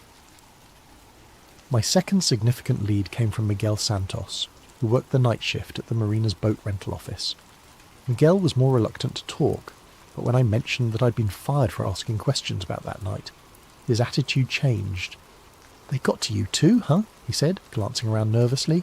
"Same thing happened to my cousin. He was working valet parking that night, saw something he wasn't supposed to see. Next day, fired for performance issues. 20-year employee with a spotless record. What did he see? Something by the loading docks. Said it looked like a person at first, but when he got closer, he realised it was all wrong. Too tall, moving in a way that made his skin crawl. When he tried to report it, his supervisor told him to forget about it and sent him home early." Miguel pulled out his phone and showed me a grainy photo. He managed to snap this before his phone mysteriously reset itself. The image was blurry and poorly lit, but I could make out a tall, dark shape near one of the loading dock areas. The proportions looked wrong, elongated and angular in a way that suggested it wasn't human. "Can you send me this photo?" "Already tried." Every time I attempt to forward it or upload it anywhere, the file gets corrupted. My cousin's the only one who has the original, and his phone won't connect to any networks anymore. Just displays an error message whenever he tries to access cellular or Wi-Fi. The pattern was becoming clear. Multiple witnesses, all experiencing technological problems when they tried to document or share what they'd seen, all facing professional consequences for asking questions. But the most significant breakthrough came from an unexpected source. I was having lunch at a small Dominican restaurant in Little Havana when I overheard two men at the next table discussing something in hushed tones. One of them mentioned Bayside Marketplace and New Year's Eve, which immediately caught my attention. "Never seen anything like it in 20 years on the force," one was saying. "When those federal boys showed up, they took control of everything, told us to forget what we'd seen, and threatened our pensions if we talked." I turned slightly to get a better look at the speakers. Both appeared to be in their 50s, with the bearing of former law enforcement. The one doing most of the talking was a large man with greying hair and tired eyes. After they finished eating, I followed them out to the parking lot and approached carefully. "Excuse me," I said. "I couldn't help overhearing you mention Bayside Marketplace. Were you there on New Year's Eve?" The man who'd been talking immediately tensed up. "Who's asking?" Someone who was there too. Someone who got fired for asking the wrong questions. Something in my tone must have convinced him that I wasn't a threat, because his posture relaxed slightly. "You're the security guard. Rivera, right?" I nodded, surprised that he knew my name. "I'm Detective Frank Morrison." Was Detective Morrison anyway. Retired early after that night. He gestured to his companion. "This is Detective Luis Vargas, also retired. What did you see out there?" Morrison looked around the parking lot, checking for any observers, then made a decision. "Not here. Too exposed. You want answers? Meet us at the Whale Harbour tonight at 8. Come alone." The Whale Harbour was a dive bar in Key Biscayne, the kind of place where off-duty cops went to drink and complain about their jobs. When I arrived at 8, Morrison and Vargas were already there, sitting in a corner booth with a clear view of the entrance. "Before we start," Morrison said as I sat down, "you need to understand that everything we're about to tell you is off the record. We've got families, pensions, and a lot to lose. But what happened that night, it's been eating at us for months." He took a long drink from his beer, then began to speak. "We were called in as backup for the food court incident. Standard crowd control stuff, nothing unusual. But about 20 minutes in, we got new orders. Federal agents had arrived and were taking over the scene. They wanted us to establish a perimeter around the entire north end of the complex." Federal agents from which agency? That's the thing. They never identified themselves. No badges, no credentials shown to us. Just orders passed down from the lieutenant that we were to cooperate fully and ask no questions. Vargas leaned forward. "About an hour in, they brought in some kind of specialised equipment. Not standard law enforcement gear. These devices were scanning for something, and when they found it, the whole operation changed." "Changed how?" "They called for a containment unit," Morrison said. "Black trucks, unmarked vehicles, personnel in hazmat-style suits. They cordoned off a section of the parking lot and brought in what looked like a mobile laboratory." "Did you see what they were containing?" Morrison and Vargas exchanged glances. "We saw them load something into one of the trucks," Vargas said slowly. "Something large, covered in a metallic tarp. But before they sealed the container, the tarp shifted." He paused, seeming to gather courage to continue. "I got a glimpse of what was underneath. It was... I don't know what it was. Not human. Not any kind of animal I've ever seen. It was tall, probably 7 feet or more, with limbs that bent in ways that didn't make sense. And the skin... The skin looked wrong," Morrison finished. "Like it was reflecting light from underneath. Almost metallic, but organic at the same time. Was it alive? I don't know. It wasn't moving. But there was something about it that felt... aware. Like even unconscious or sedated, it was still somehow present." They told me that after the containment unit left, all officers involved were called into individual meetings with federal agents. Each was told that the incident was classified under national security provisions and that discussing any details with unauthorised personnel would result in prosecution under the Espionage Act. Most of the guys were fine with that, Morrison said. They got overtime pay, a commendation for their service, and orders to forget the whole thing. But Vargas and I, we'd seen too much. We started asking questions. What kind of questions? Whether this was an isolated incident, whether there had been similar events in other cities, whether the public had a right to know that something non-human was being covered up by our own government. Within a week, both detectives had been called into internal affairs investigations. Morrison was accused of excessive force during an unrelated arrest from 6 months earlier. Vargas was investigated for financial irregularities in his expense reports. Nothing they could make stick, Vargas said, but the message was clear. Keep quiet or face consequences. Both men had chosen early retirement rather than continue to work under the threat of constant scrutiny. The thing is, Morrison said as we prepared to leave, this isn't the first time something like this has happened in Miami. We started digging into old cases, looking for patterns. There have been at least 3 similar incidents in the past 5 years. Always the same response. Immediate federal takeover, memory hold within 48 hours, witnesses either discredited or disappeared.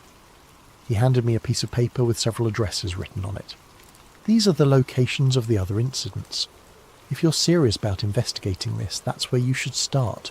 But Rivera? I looked up from the paper. Be careful. Whatever you saw that night, whoever's covering it up, they've got resources we can't even imagine. They've already destroyed your career. Don't let them destroy your life. The first address Morrison had given me was a construction site in downtown Miami, where, according to police records, there had been a gas leak evacuation in March 2019. The official story was that workers had detected dangerous levels of methane and called in hazmat teams as a precaution. But when I spoke to Carlos Mendez, a construction foreman who'd been working the site that day, I got a very different account. Gas leak my ass, Carlos said when I met him at a job site in Coral Gables. I was the safety supervisor on that project. I know gas leaks, and what we saw that morning wasn't any kind of leak. According to Carlos, workers had discovered something while excavating for a new foundation. Something that had been buried about 12 feet underground, wrapped in what appeared to be a metallic cocoon or shell. It was the size of a person, maybe bigger. The outer layer was like nothing I'd ever seen, part organic, part technological. When we tried to cut through it to see what was inside, the whole thing started humming. Humming? Like electrical equipment, but alive somehow, and the temperature around it dropped about 20 degrees in a matter of minutes. Our breath was visible, right there in the middle of a Miami summer. Within hours, federal agents had arrived and declared the site a potential environmental hazard. All workers were evacuated, sworn to secrecy, and paid substantial bonuses for their discretion. They brought in equipment I'd never seen before, Carlos continued, extracted whatever was buried there and covered the whole thing up. Next day, official reports said it was a false alarm about gas levels. The second address led me to Virginia Key, where in August 2020, several witnesses had reported seeing strange lights over the water during what authorities described as military training exercises. Maria Rodriguez, who lived in a waterfront apartment that overlooked the bay, had been one of those witnesses. It wasn't aircraft, she told me as we sat on her balcony, looking out over the same stretch of water. The lights moved in ways that defied physics. They would hover motionless, then accelerate to impossible speeds, then stop instantly. No sound, no visible means of propulsion. She'd tried to record the lights with her phone, but every video came out distorted or completely black. The strange part was what happened afterward. For 3 days, no marine life was visible in the bay. No fish, no dolphins, no birds. It was like every living thing had fled the area. When Maria had tried to report her sighting to local news stations, she was told that the military had already provided an explanation, and that the matter was closed. The third address was the most disturbing. It led me to a residential neighbourhood in Homestead where, in November 2021, a family had reported a break-in with unusual circumstances. According to the police report I obtained through a records request, The Rodriguez family had called 911 claiming that intruders with non-human characteristics had entered their home during the night. I found Elena Rodriguez working at a local grocery store. She was a middle-aged woman with tired eyes who became visibly uncomfortable when I mentioned the incident. "I don't talk about that anymore," she said immediately. "My family. We've moved on." But when I pressed gently, explaining that I'd experienced something similar and was looking for answers, she agreed to meet me after her shift. "They came through the walls," she told me as we sat in her car in the grocery store parking lot.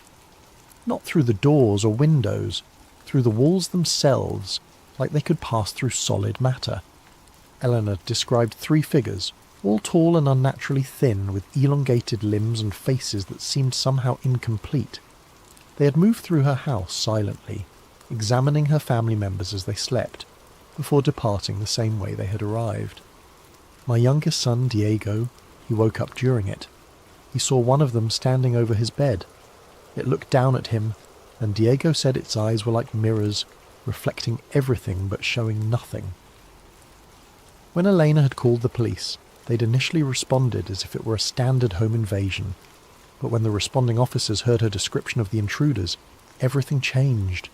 Within an hour, federal agents had arrived and conducted extensive interviews with the entire family.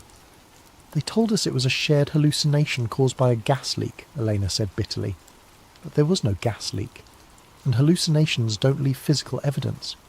She showed me a photo on her phone. 3 perfectly circular indentations in her hardwood floor, each about 6 inches in diameter and a 1/4 inch deep. These appeared where they stood. The agents tried to convince us they'd always been there, but I'd lived in that house for 15 years. I knew every mark on those floors. After the investigation, Eleanor's family had been relocated to a different neighbourhood and given new jobs. Her husband, who'd been most vocal about the incident, had died in a car accident 6 months later, single vehicle collision, ruled accidental. "That's when I stopped talking," Lena finished. "Whatever they are, whatever they want, someone very powerful is protecting them, and people who ask too many questions. Things happen to them." I was beginning to understand the scope of what I was dealing with. This wasn't just a cover-up of a single incident. It was a systematic suppression of information about ongoing contact with non-human entities. But I was about to learn just how closely I was being monitored. I just returned to my apartment after meeting with Elena when I noticed the man standing across the street. He was wearing a plain grey suit despite the Miami heat, and he was looking directly at my building. When I looked out the window again 10 minutes later, he was still there. The next morning, as I left for another interview with a potential witness, the same man was waiting by my car. "Mr. Rivera," he said as I approached. His voice was calm, professional, and completely devoid of emotion. "I think we need to have a conversation." He wasn't particularly tall or imposing, but something about his presence made my skin crawl. His eyes were the palest blue I'd ever seen, almost colourless, and when he looked at me, I felt like he was cataloguing every detail of my appearance. "Who are you?" "Someone who's been watching your recent activities with great interest. Your investigation into events at Bayside Marketplace, your conversations with former police officers, your meetings with the Rodriguez family." The fact that he knew about Elena immediately told me how thoroughly I was being monitored. "I'm just looking for answers," I said. "No, Mr. Rivera. You're looking for trouble, and you're very close to finding more than you can handle." He reached into his jacket and pulled out a manila envelope, handing it to me.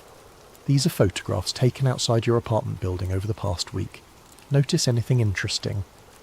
I opened the envelope with shaking hands. Inside were a dozen surveillance photos showing me entering and leaving my building, walking to my car, meeting with various people. But it wasn't the photos themselves that made my blood run cold.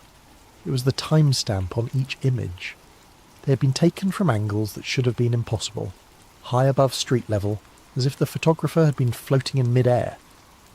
And in several of the photos I could see partial reflections in windows and car mirrors that showed the photographer's position. The camera had been at least 30 feet off the ground. "We know everything you've been doing, everyone you've spoken to, every document you've accessed. You think you're investigating us, but we've been studying you since the moment you left that security office." He paused, letting that sink in. You saw something you weren't supposed to see. That was an accident, an unfortunate coincidence. But instead of accepting the logical explanation and moving on with your life, you've chosen to pursue answers that could endanger national security. National security?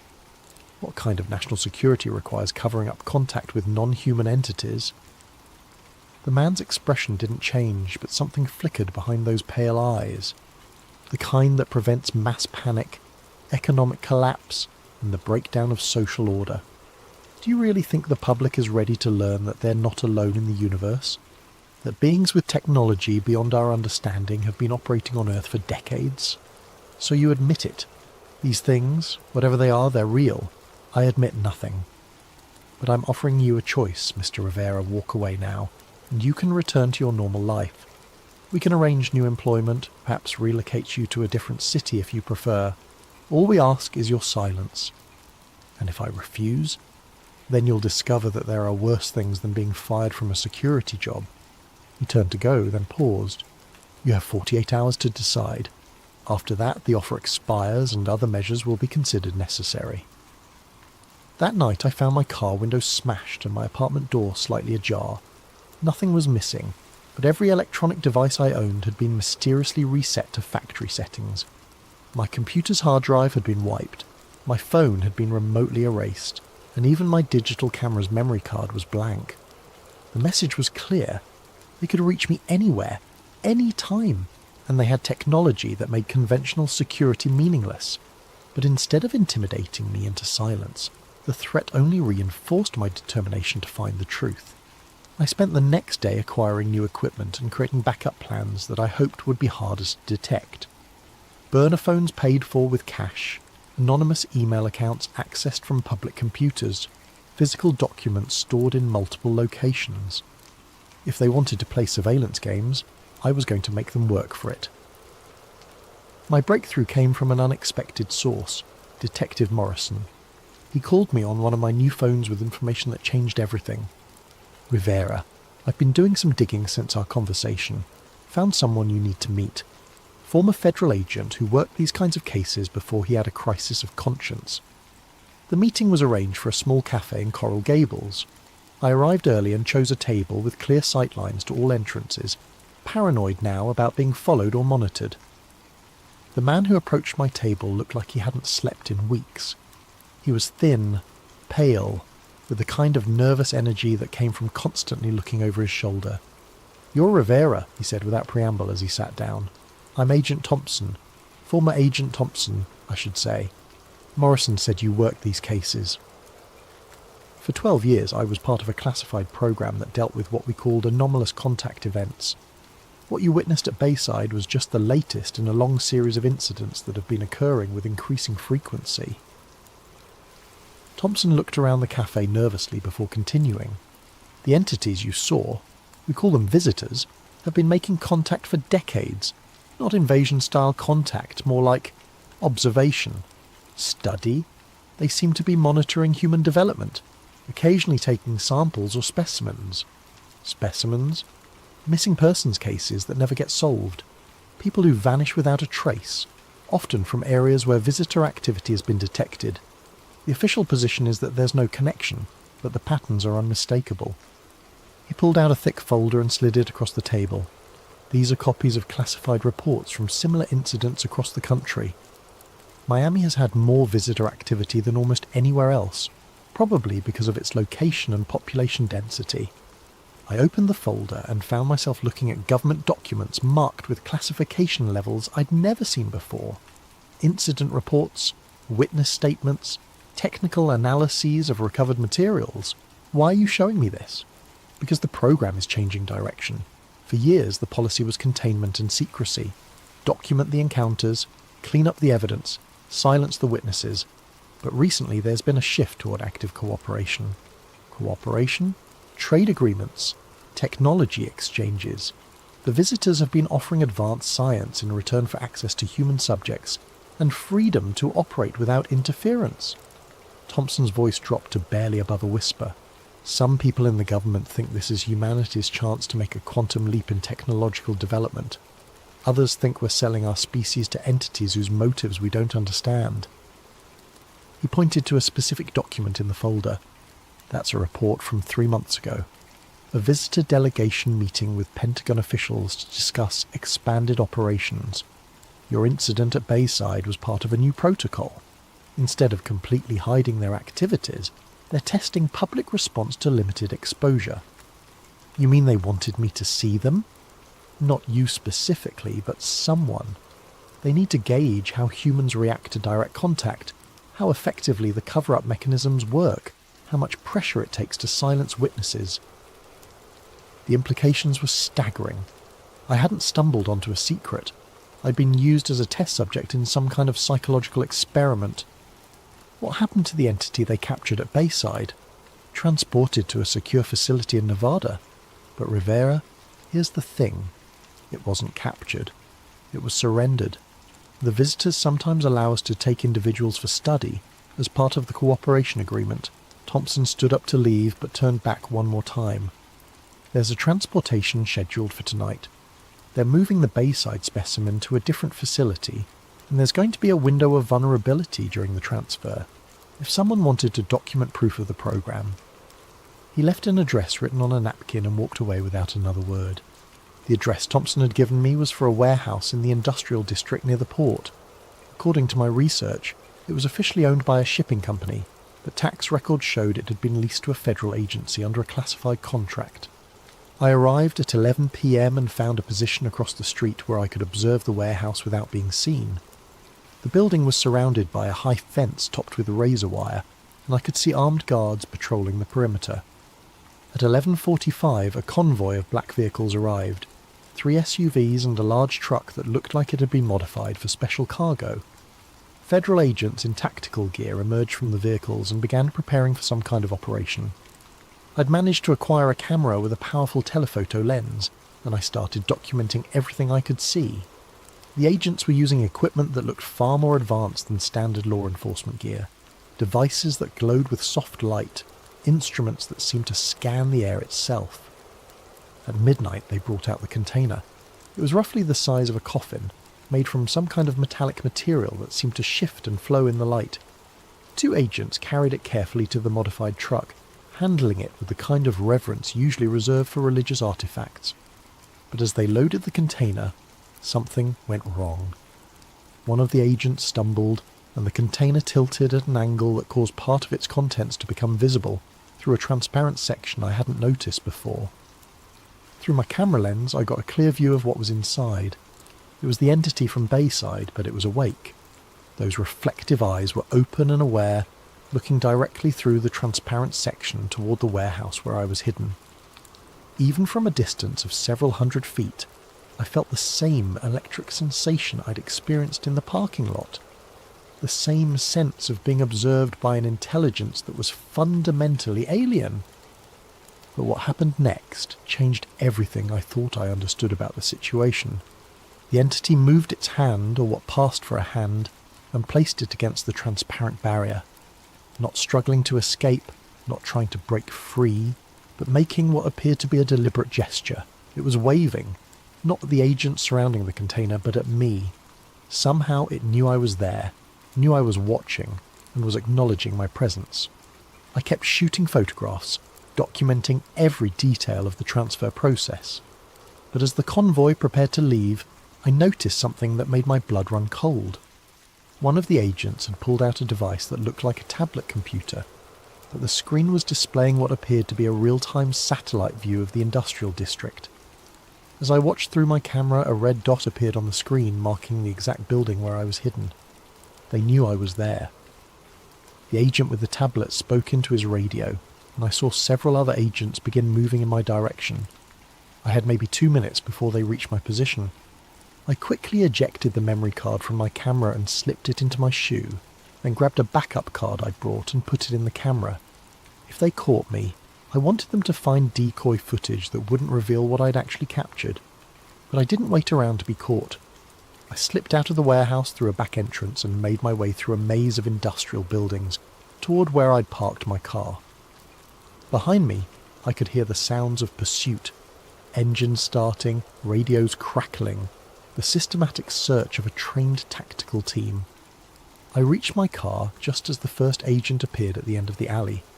Instead of driving toward the main road, which they would certainly be watching, I headed deeper into the industrial district, using my knowledge of Miami's back streets to evade the pursuit. It took me 3 hours of careful driving through residential neighbourhoods and side streets before I was confident I'd lost them. When I finally made it home, I found my apartment had been searched again, but this time they'd left a message. Written on my bathroom mirror in what appeared to be some kind of luminescent ink was a single word: run. I didn't need to be told twice. Within an hour I had grabbed essential documents, the memory card with the photographs, and enough cash to disappear for a while. But before I left Miami, I had one more stop to make. I drove to Bayside Marketplace one last time, parking in the same lot where I'd first encountered the entity 3 months earlier. The place looked normal, tourists taking late-night photos, couples walking along the marina, the usual mix of activity that made Miami a 24-hour city. But I knew that beneath this normal facade something extraordinary was being hidden. I walked to the exact spot where I'd seen the tall figure that first night, looking for any signs of the encounter that had changed my life. The concrete looked the same, the lighting was unchanged, but I noticed something I'd missed before. There were small circular marks in the pavement, the same type of indentations Elena Rodriguez had shown me in her house. 3 perfect circles, each about 6 inches in diameter, arranged in a triangle pattern. They weren't damage from construction or wear patterns from foot traffic. They were too precise, too intentional. They looked like landing marks.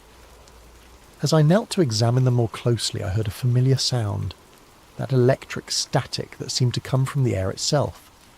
I stood up slowly and found myself face to face with the same entity I'd encountered months before.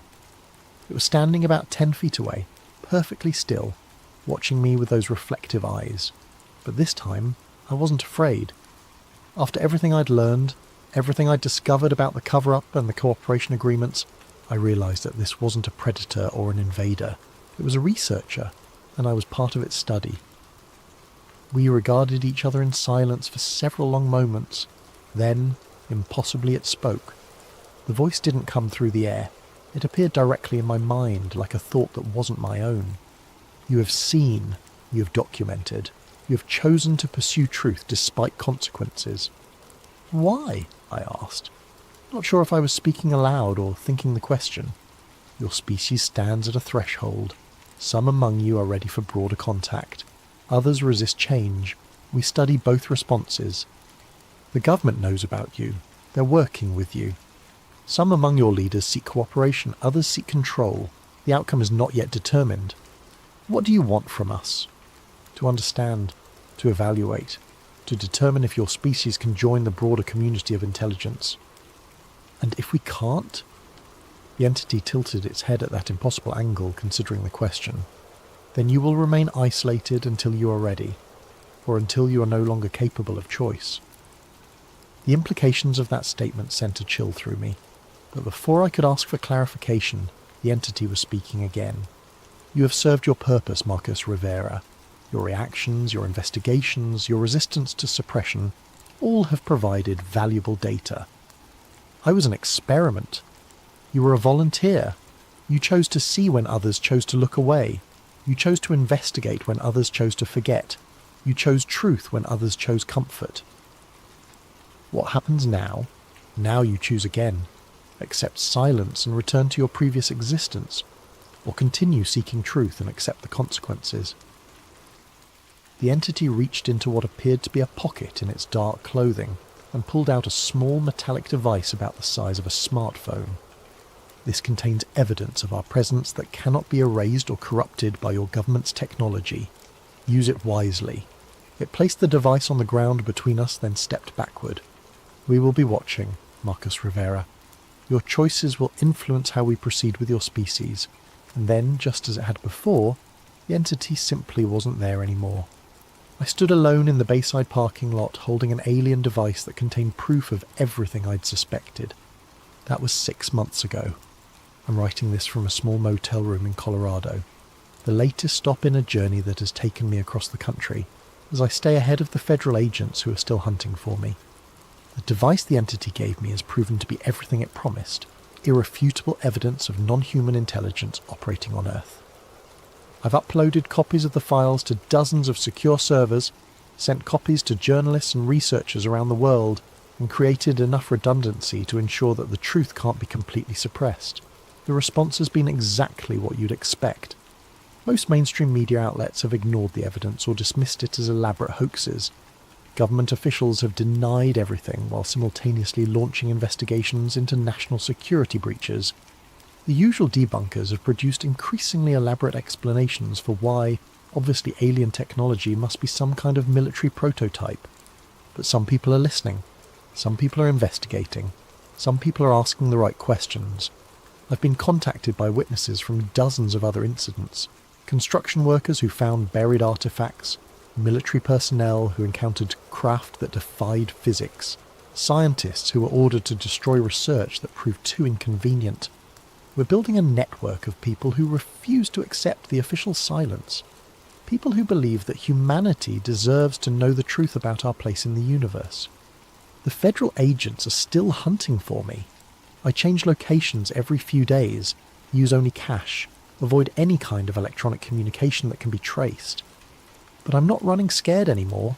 I'm running strategic. Every day I stay free as another day to gather more evidence, to contact more witnesses, to build a case that even the most sophisticated cover-up can't suppress. Because I understand now that this isn't just about what I saw at Bayside Marketplace. It's about the future of human civilization, about whether we'll be allowed to make informed choices about contact with non-human intelligence, or whether those choices will be made for us by a small group of government officials and corporate interests. The entities, the visitors, whatever we choose to call them, are real. They're here, they're studying us, and they're waiting to see what kind of species we really are. Some in our government have chosen cooperation and secrecy. They've decided that humanity isn't ready for the truth, that panic and social collapse would be inevitable if people knew we weren't alone. I believe they're wrong.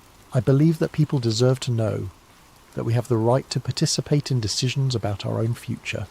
That truth, however disturbing, is better than comfortable lies.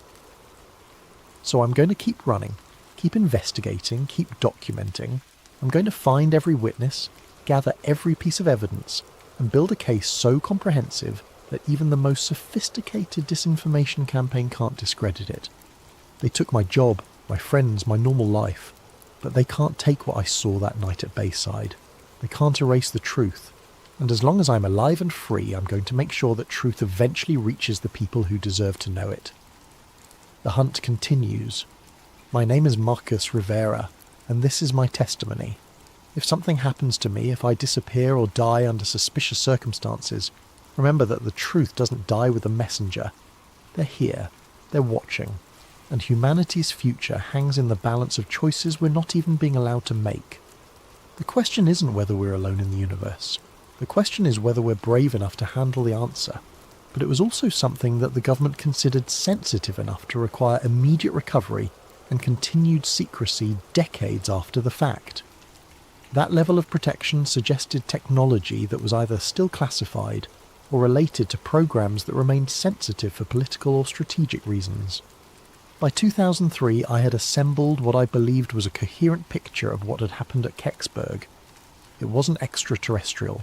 It wasn't a simple meteor. It was a classified American re-entry vehicle or nuclear-powered satellite that had malfunctioned and come down intact in the wrong place, revealing technology the government preferred to keep secret. The evidence was circumstantial but compelling.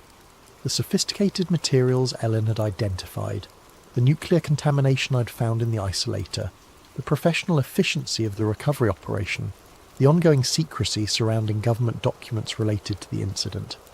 Individual pieces might be explained away, but together they painted a clear picture of advanced American aerospace technology operating under deep classification. But proving this theory and making it public were two different things. I had evidence, but much of it was technical and difficult for non-experts to evaluate. I had connections to knowledgeable people, but most of them were constrained by security agreements and professional obligations. And I had personal risks to consider. Even in retirement, revealing classified information could have serious legal consequences. I began to draft a comprehensive report documenting my theory and the evidence supporting it. My plan was to contact a journalist who'd been covering the NASA FOIA controversy and provide them with a complete package that would finally explain what had really happened at Kecksburg. It would include photographs of the damaged isolator, my original sketch of the markings, the spectroscopic analysis results, Ellen's materials identification, and a detailed timeline connecting all the pieces. I spent weeks preparing the report, checking facts, verifying sources, and organising the evidence in a way that would be compelling to both journalists and the general public. This would be my contribution to historical understanding, my way of finally revealing the truth about an incident that had shaped my life for nearly 40 years. I was preparing to mail the package when I heard the knock at my door. It was past 10 in the evening, unusual for visitors in my rural neighbourhood.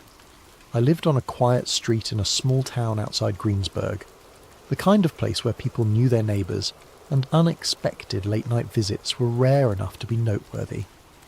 But there he was on my porch, a man in his 60s, professionally dressed despite the late hour, with the kind of bearing that immediately suggested government service. He showed me credentials identifying him as retired Air Force Office of Special Investigations, but the badge looked current enough, and his manner suggested he was still working in some capacity. OSI was the Air Force's primary investigative and counterintelligence organisation, the people responsible for protecting sensitive programs and investigating security breaches. "Mr. Brennan," he said, his voice carrying the flat authority of someone accustomed to being taken seriously, "I wonder if we could have a conversation about your service to the Longlines Network, particularly your reliability during the incident of December 9th, 1965. I invited him in because refusing would have accomplished nothing, and because I was curious to hear what he had to say.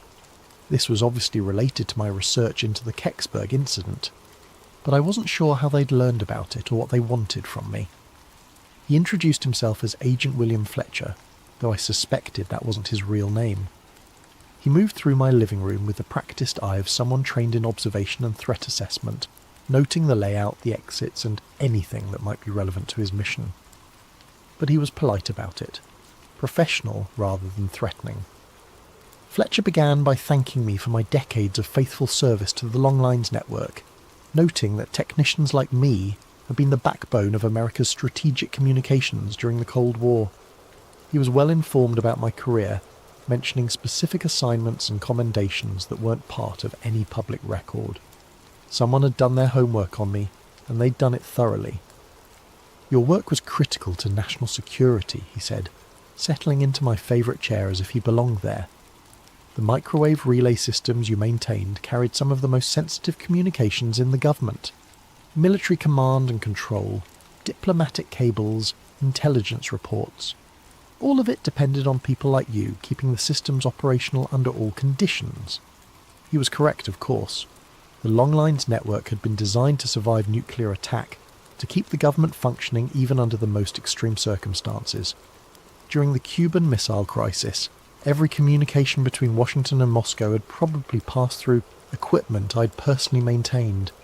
It was a responsibility that had shaped my entire career. "We're particularly grateful for your discretion and professionalism during unusual incidents," Fletcher continued. "The events of December the 9th, 1965, for example. Your response was exemplary. You focused on your technical responsibilities, documented equipment damage appropriately, and didn't allow curiosity to interfere with operational security." Then he placed 2 documents on my kitchen table: a pension enhancement agreement that would significantly increase my retirement benefits, and a non-disclosure agreement with specific references to events observed during routine maintenance activities in Westmoreland County, December 1965. The pension enhancement was substantial, enough to make a real difference in my quality of life during retirement. It was presented as a recognition of my long service and the strategic importance of the work I'd done, a gesture of appreciation from a grateful nation for my contributions to national security. The non-disclosure agreement was more complex. It acknowledged that I had observed certain events during the course of my official duties, events that were related to classified national security programs that remained sensitive decades after they had occurred. By signing, I would agree not to discuss, publish, or otherwise reveal any information related to these events without prior written authorization from appropriate government agencies. Mr. Brennan, Fletcher said, his tone remaining conversational but carrying an undertone of serious authority. Here's how we see it. If what came down at Kecksburg was ours, we don't publish details about classified defence programs. Those programs were designed to protect American interests during a dangerous time, and revealing their capabilities could still compromise national security or give advantages to potential adversaries. He paused to let that sink in, then continued. If what came down wasn't ours, we definitely don't publish details about our response to unknown intrusions into US airspace. The procedures for handling such incidents, the capabilities we bring to bear, the facilities we use for analysis, all of that information could be valuable to people who might want to test our defences or exploit our vulnerabilities. The logic was compelling, even if I didn't like the implications. Fletcher was telling me that either way, whether the object was American technology or something else entirely, revealing the truth would damage national security. It was a perfect catch-22, a logical trap that made secrecy the only acceptable option, regardless of what had actually happened. Either way, publication serves no constructive purpose, Fletcher concluded. The incident has become folklore, a modern mystery that generates books and documentaries and tourism revenue for the local area. People are free to speculate and theorise, but hard evidence, official documentation, technical analysis that crosses the line from harmless mystery into potential security compromise. He was polite, even friendly, but the message was clear. I could keep my theories and my memories, but my evidence needed to disappear, and my public silence needed to be guaranteed. I looked at the pension enhancement agreement. The money was real and substantial, enough to secure my retirement and provide for my wife's medical care. I looked at the non-disclosure agreement. The legal language was precise and comprehensive, covering not just what I might say, but what documents I might share, what evidence I might reveal, what connections I might help other researchers make. What about the truth, I asked. What about history? Don't people have a right to know what their government is capable of? Fletcher smiled, but it wasn't a warm expression. Mr. Brennan, the truth is that in December 1965, the United States government was conducting advanced aerospace research designed to protect this country from existential threats. Some of that research involved technologies and capabilities that were decades ahead of anything our adversaries possessed. Some of it involved risks and experiments that the general public wouldn't have understood or supported. He leaned forward slightly. The truth is that one of those experimental vehicles malfunctioned and came down in the wrong place. The recovery operation worked exactly as planned. The technology was secured, the security breach was contained, and potential intelligence compromises were prevented. The system worked. But people saw it, I protested. Witnesses, firefighters, police officers, you can't make all of them sign agreements. We don't need to, Fletcher replied. Witnesses without evidence are just telling stories. Evidence without context is just interesting artifacts. You're the only person who has both the technical background to understand what you saw and the physical evidence to prove it. You're the only one who can connect all the pieces into a coherent picture that threatens operational security. He was right, and we both knew it. My technical training, my presence at the scene, my collection of evidence, and my decades of investigation had given me a unique understanding of what had happened. Without my testimony and evidence, the Kecksburg incident would remain what it had always been. A fascinating mystery with no definitive resolution. I thought about Ellen Brooks, who had spent her career working on classified aerospace programs and had shared just enough information to point me toward the truth while protecting herself from security violations. I thought about Mike Romano, whose honest testimony about what he'd seen had contributed to historical understanding while carefully avoiding any claims about what the object actually was. I thought about the bigger picture, the Cold War context that had made such programs necessary, the technological achievements that had remained hidden for decades, the ongoing security considerations that might still make secrecy advisable, and I thought about my wife, whose medical bills were mounting, and my own financial security in retirement. I signed the papers. The ferret isolator sits in my desk drawer now, next to Ellen Brooks's napkin, and my original sketch of the band markings. The shoebox labelled Kecksburg went to my lawyer with instructions that it remain sealed for 25 years after my death, long enough for any remaining security concerns to become irrelevant, but soon enough that the historical record might eventually be corrected. The pension enhancement made the last years of my wife's life comfortable and gave me the financial security to enjoy retirement without constant worry about money. Fletcher had been as good as his word. The benefits were real and substantial, a genuine expression of government gratitude for my service and my silence. Sometimes I drive out to Chestnut Ridge and look west toward Kecksburg. The microwave tower still blinks its steady red warning light, still carries conversations across the continent, though most of the traffic is digital now rather than analogue. KDKA still broadcasts from Pittsburgh, though the voices have changed and the format has shifted with the times. The Kecksburg incident has become exactly what Fletcher predicted: a modern folklore, a tourist attraction, a source of books and documentaries and speculation. Every few years someone publishes a new theory, or claims to have found new evidence. NASA occasionally releases previously classified documents that add fragments to the puzzle without resolving the central mystery. What I know now, what I couldn't understand then, is that some truths are more complicated than simple revelation can handle.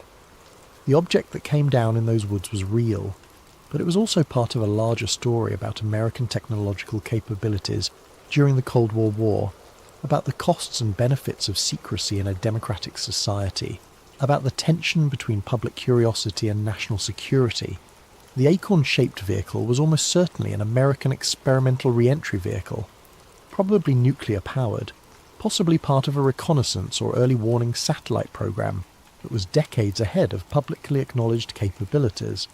The markings on its band were maintenance stencils, the materials were advanced heat shield composites, and the recovery operation was professional because it was routine, the kind of contingency that classified programs plan for and prepare to handle. But proving that wouldn't have served any constructive purpose. It would have revealed capabilities that might still be sensitive, compromise technologies that might still be classified, and expose programs that might still be operational under different names and configurations. The real cover-up at Kecksburg wasn't about hiding proof of extraterrestrial visitation. It was about maintaining operational security around classified defense programs during the height of the Cold War. The object that came down was exotic enough to be worth protecting, but terrestrial enough that protection was both possible and necessary. Fletcher was right about something else too. The mystery serves a purpose that the facts might only diminish. Kecksburg has become a place where people can project their hopes and fears about technology, government secrecy, and humanity's place in the universe. It's a space where the impossible feels possible, where the boundaries between known and unknown remain negotiable. Maybe that's more valuable than the truth. Maybe some mysteries are worth preserving. But on clear nights, when I'm up late and can't sleep, I sometimes take out the ferret isolator and hold it up to the light. The crack patterns in the ferret core tell a story about electromagnetic forces and thermal stress, about technology pushed beyond its design limits in service of purposes I can only guess at. The truth is in there, waiting in that damaged component like a message in a bottle. Someday, when the security considerations have faded and the political concerns have become irrelevant, maybe someone will decode that message and understand what really fell from the sky on December 9th, 1965. Until then, the mystery endures, and maybe that's exactly how it should be. The Kecksburg incident taught me that truth isn't always about revelation. Sometimes it's about understanding the difference between what we can know and what we should say, between what happened and what it means, between facts and their consequences. I kept my word to Fletcher, but I also kept my evidence. The story will survive, even if it has to wait for a better time to be told, and in the meantime, people are free to wonder, to speculate, to imagine possibilities that might be more interesting than the mundane reality of classified aerospace programs and bureaucratic cover-ups. The acorn still turns in its crater in my dreams, bronze surfaces gleaming in the December twilight, its band of markings spelling out secrets in a language only engineers understand. It was ours, but we built it to touch the impossible. In the end, maybe that's alien enough. Welcome back to Sleep Theories. Before we dive into tonight's chilling tale, I want to give a thank you to Firehead Productions for suggesting this incredible story concept. Your creativity never ceases to amaze me, and I hope this supernatural thriller lives up to your expectations. If you have ideas for future stories, please drop them in the comments below. I love hearing from you all. And if you're enjoying these late night narratives, don't forget to hit that like button and subscribe to Sleep Theories for more spine-tingling content. Now, let's begin. The elevator in Mumbai's gleaming titanium tower shouldn't have opened onto a Victorian seance room that reeked of sulphur and burning wax. Yet there it was, complete with mahogany table, ornate brass candlesticks, and a pentagram carved so deep into the wooden floor that the grooves still held shadows from another century. Zara Okafor pressed her palm against the temporal echo scanner clipped to her belt, feeling its familiar vibration as it registered impossible quantum readings. The device, her own invention, was designed to read the quantum imprints left by past events, like archaeological carbon dating but for time itself. Right now it was screaming warnings in frequencies only she could interpret. "This is what you called me halfway across the world for?" she asked the building manager, a nervous man named Patel, who kept dabbing sweat from his forehead despite the room's inexplicable chill. "A period film set someone forgot to clean up." "Please, Professor Okafor," Patel stammered. "Look at the blueprints. This space should be the 42nd floor executive conference room. But yesterday morning, maintenance opened the elevator and found this." Zara stepped deeper into the room, her boots echoing on floors that shouldn't exist. The candles were still warm, their wax pools fresh. Victorian chairs surrounded the table in perfect ritual formation, and books bound in cracked leather lay open to pages covered in symbols that seemed to writhe when she wasn't looking directly at them. Her scanner's readings intensified. According to the quantum signatures, this room had existed here for over a century, but the building had only been completed 3 years ago. "The witnesses," she said, not taking her eyes off a particularly complex ritual circle burned into the table surface. "Tell me exactly what they saw." Patel's voice trembled. The night security guard reported seeing figures in Victorian dress performing some kind of ceremony. They spoke in English, but he heard their voices through the walls even when they were whispering. The audio surveillance picked up every word, but when we played it back... "No sound waves," Zara finished. She'd seen similar phenomena in her research, temporal echoes of events so traumatic or significant that they left quantum impressions across multiple timeline layers. The voices registered on equipment but produced no actual acoustic disturbance. "Exactly. And Professor Okafor, they mentioned you by name." A chill that had nothing to do with the room's supernatural temperature ran through Zara's spine.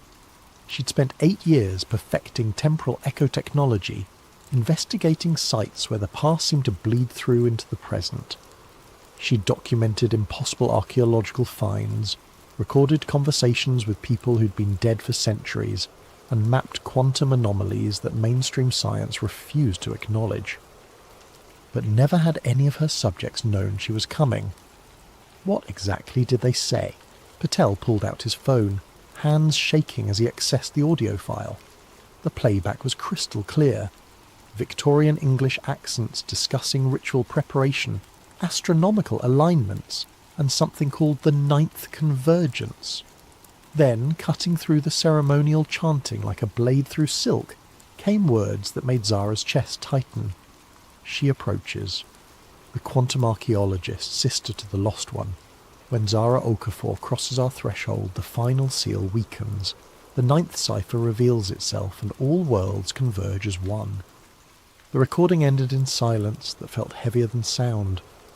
Zara's hand instinctively moved to the silver pendant around her neck, the last thing her brother Kwame had given her before he disappeared during a university séance 15 years ago. The police had called it a missing person case. The other students claimed he'd simply vanished mid-sentence while attempting to contact a Victorian-era spirit. No one had believed the supernatural explanations except Zara. and that belief had driven her to develop technology that could prove the impossible.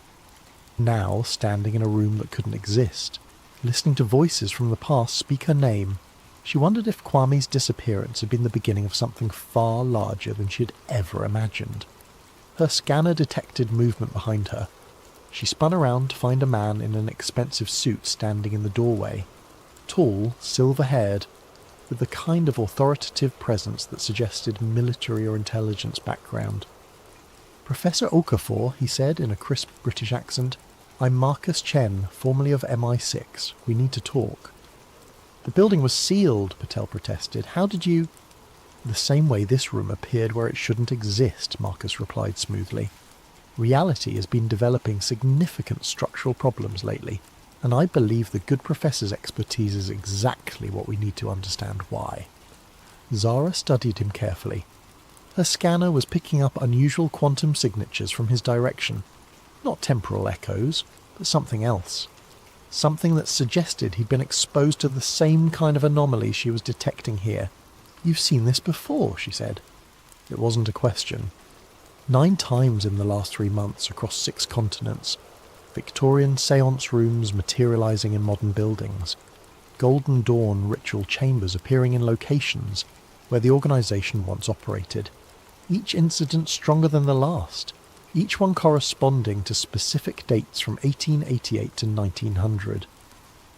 Marcus stepped into the room, seemingly unaffected by its supernatural atmosphere. The Hermetic Order of the Golden Dawn wasn't just practicing ceremonial magic, Professor Okafor. They were the world's first quantum consciousness researchers, and their so-called failed rituals were actually successful beyond their wildest dreams. They fractured reality across parallel timelines, and now those fractures are healing by merging all possible worlds into one chaotic singularity. "That's impossible," Zara said automatically, even as her scanner confirmed readings that supported his outrageous claims. "Is it? You've spent years proving that time isn't linear, that consciousness can leave quantum imprints that persist across centuries. Your brother disappeared during a séance, didn't he? Not missing, displaced. Shifted to a parallel timeline where the Golden Dawn succeeded in their ultimate goal." Zara's chest constricted. "How could you possibly know about Kwame?" "Because I've been tracking Golden Dawn descendants and their activities for 23 years. Because I've seen what happens when reality fractures start to converge. And because 3 days ago, I received a message from someone claiming to be your brother, sent from a timeline where magic and science evolved together, warning that our reality is about to be consumed by something far worse than mere chaos." Marcus pulled out a tablet, swiping to a recorded video message. The screen showed a man in his 30s wearing Victorian-style clothing mixed with futuristic technology. Brass goggles with quantum processors, a coat that seemed to shift between textures, devices that combined ancient symbols with advanced engineering. But the face was unmistakably familiar, aged 15 years, but still recognizably her little brother. "Zara," Kwame's voice said from the recording, slightly distorted by interdimensional static. "I don't know if this message will reach the right timeline, but if you're hearing this, then the convergence has begun. The Golden Dawn didn't just fracture reality, they created a fail-safe. 9 rituals designed to reset existence if humanity ever faced extinction. But they were never meant to be activated simultaneously. Something is using the fractures to complete all 9 ceremonies at once, and when it succeeds, every possible world will collapse into a single point of absolute chaos. You have to find the others. You have to stop the 9th cipher before..." The message cut off in a burst of static that made Zara's scanner scream warnings. "The others?" she asked, her scientific skepticism warring with desperate hope that her brother might still be alive, even in another reality. "A team I've been assembling for years, people with the skills and knowledge necessary to prevent a multiverse collapse. A quantum physicist who's been developing interdimensional communication technology, an occult historian who happens to be descended from Golden Dawn founders, a priest who's been documenting supernatural manifestations across multiple religions. We're going to need all of them if we want to save not just our world, but every possible version of it." Zara looked around the impossible Victorian room one more time, her scanner confirming that reality was indeed becoming increasingly unstable. The quantum signatures were growing stronger, as if the barrier between past and present, between possible and actual, was wearing thin. "If I agree to help," she said carefully, "I want answers. Real ones. How did the Golden Dawn actually fracture reality? What exactly are these 9 rituals? And what's powerful enough to manipulate quantum fractures across multiple timelines?" Marcus smiled grimly. "Professor, those are exactly the right questions. Unfortunately, the answers are going to challenge everything you thought you knew about the nature of existence itself." As if in response to his words, the Victorian room shimmered, its edges becoming translucent. Through the wavering reality, Zara glimpsed other versions of the same space, one where advanced technology mixed with magical symbols, one where the room was filled with shadows that moved independently of their sources, one where she herself stood in the same spot but wearing clothes she'd never owned. "The fractures are accelerating," Marcus said urgently. "We have perhaps a week before the convergence reaches critical mass. Will you help us prevent every possible reality from collapsing into chaos?" Zara thought of her brother's face on the screen, aged by years in another timeline but still unmistakably Kwame. She thought of the quantum signatures that proved the impossible was not only possible but actively happening. She thought of the responsibility that came with being one of the only people on Earth who could detect and potentially stop a multiverse-level catastrophe. "Where do we start?" she asked. Professor Esther Blackwood's London office looked exactly like what people expected from a 70-year-old occult historian. Floor-to-ceiling bookshelves filled with leather-bound volumes, crystal formations that caught afternoon light in rainbow patterns, and artifacts from a dozen different magical traditions displayed in glass cases. What they didn't expect was the quantum field generator humming quietly in the corner, or the holographic displays showing multiverse probability calculations floating above antique ritual implements. "You're late," she said without looking up from her work as Zara and Marcus entered. She was examining a brass ceremonial cup through what appeared to be a high-tech magnifying device that projected detailed molecular analyses into the air. The Canterbury manifestation occurred 17 minutes ago. Reality fracture duration: 4 minutes and 37 seconds, 11 seconds longer than yesterday's incident in Prague. Zara's scanner immediately began registering the same impossible quantum signatures she'd detected in Mumbai, but here they were layered and complex, as if multiple temporal echoes were overlapping in the same space. "You can measure the fractures?" Zara asked, impressed despite her caution. "My dear," Esther said, finally looking up with eyes that sparkled with intelligence and something else, knowledge that carried the weight of terrible secrets. "My great-great-grandmother was Isabella Frances Blackwood, one of the founding members of the Golden Dawn. I've been tracking reality disturbances for most of my academic career, long before modern science developed instruments sensitive enough to detect quantum consciousness manipulation." She gestured to the artifacts around her office. "Every item here has been touched by Golden Dawn rituals. Every book contains records of their experiments with what they called astral projection, but what we now understand as quantum consciousness displacement. And every reading I've taken in the past 3 months confirms what my family has known for over a century. The 9 founding rituals weren't failures. They were too successful."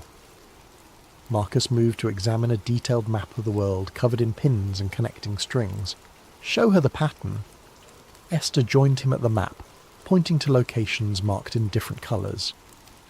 Red pins mark completed manifestations: Mumbai, Prague, Canterbury, San Francisco, Cairo, Athens, Berlin and Tokyo. 8 of the 9 original Golden Dawn temple locations. Each manifestation corresponds exactly to the date and time when the historical rituals were performed, adjusted for modern time zones. "And the 9th?" Zara asked, though she suspected she already knew the answer. "London. The original temple beneath the city, in tunnels that predate the Golden Dawn by centuries. According to family records, The ninth ritual was designed as a master key, a way to either open all reality fractures permanently or seal them forever. It was scheduled for October 31st, 1899, but was never performed because the order disbanded after internal conflicts. Zara studied the map more carefully, noting the mathematical precision of the location relationships. The positioning isn't random. The 8 completed sites form a geometric pattern. An octagram, Esther confirmed. 8 points of a star with London at the centre. Sacred geometry combined with quantum mechanics. Consciousness manipulation through precise spatial and temporal coordinates. The Victorian occultists were more sophisticated than anyone realised. A new voice interrupted from the doorway. They were also completely insane, but that's what made them effective. All 3 turned to see a young Japanese man in his late 20s, wearing a lab coat over casual clothes, his hair dishevelled and his eyes bright with the manic intensity of someone who'd been awake for days pursuing a breakthrough discovery. "Kai Nakamura," he said, extending his hand to Zara. Quantum physicist, multiverse theorist, and apparently the only person crazy enough to build actual interdimensional communication equipment instead of just writing papers about it. His handshake felt normal, but Zara's scanner detected quantum disturbances around him that suggested recent exposure to reality fractures. "You've been in contact with parallel timelines. For the past 6 months, ever since the Mumbai incident, my equipment picked up the quantum disruption from halfway around the world. Reality fractures generate specific frequency signatures that propagate through what I call the dimensional substrate. I've been monitoring them, and Professor, they're not random occurrences. Someone is deliberately completing the Golden Dawn rituals in sequence." Kai moved to Esther's desk and pulled out a tablet showing complex waveform analyses. Each manifestation generates quantum resonance that makes the next one easier to achieve. It's like tuning forks. Once one starts vibrating at the right frequency, it encourages harmonic resonance in the others. The fractures are building toward a crescendo. "The 9th ritual," Marcus said grimly. "Whoever's behind this needs all 8 preliminary ceremonies completed before attempting the master key. How long do we have?" "Based on the acceleration pattern, maybe 4 days. But here's the really disturbing part. I've been receiving messages through my equipment from parallel versions of ourselves. Different timelines where the Golden Dawn succeeded, where magic became integrated with science, where reality fractures are a known phenomenon. And in every single timeline, when someone attempts to complete all 9 rituals simultaneously..." "What happens?" Zara asked, though she wasn't sure she wanted to know. "Total collapse. Not just of our reality, but of the entire multiverse structure. Every possible world, every alternate timeline, every quantum possibility, all of it compressed into a single point of infinite chaos. Imagine every story that was ever told, or could be told, trying to exist in the same space at the same time." The office fell silent, except for the humming of quantum equipment and the distant sounds of London traffic. Zara processed what she'd learned. Her brother trapped in an alternate timeline, reality fractures accelerating toward catastrophic convergence, and apparently a team of experts who'd been preparing for this exact scenario. "There's something else," Esther said quietly. "The messages Kai has been receiving, some of them are from your brother." Zara's heart stopped. "Kwame? He's been trying to contact us?" Kai nodded, pulling up another file on his tablet. 3 different versions of him, actually, from 3 different timelines. All warning about the same thing, but each from a reality where the Golden Dawn experiments had different outcomes. In one timeline, he became a Golden Dawn adept himself. In another, he's leading a resistance against magical totalitarianism. In the third... He paused, looking uncomfortable. "In the third, he's dead," Marcus finished. "Killed trying to prevent a previous attempt at multiverse collapse. But his consciousness somehow persisted across dimensional boundaries, and he's been trying to warn us about what's coming." Zara felt a mixture of hope and despair that threatened to overwhelm her scientific objectivity. "Can I talk to him?" "We've been trying to establish stable communication, but the quantum interference is getting worse as the fractures multiply. the best we can manage are brief messages, usually fragmented, and a new alarm sounded from Kai's equipment. He rushed to check his readings, his face paling as data streams flowed across multiple screens. Another manifestation, he announced, but this one's different. It's not at one of the original Golden Dawn sites. It's...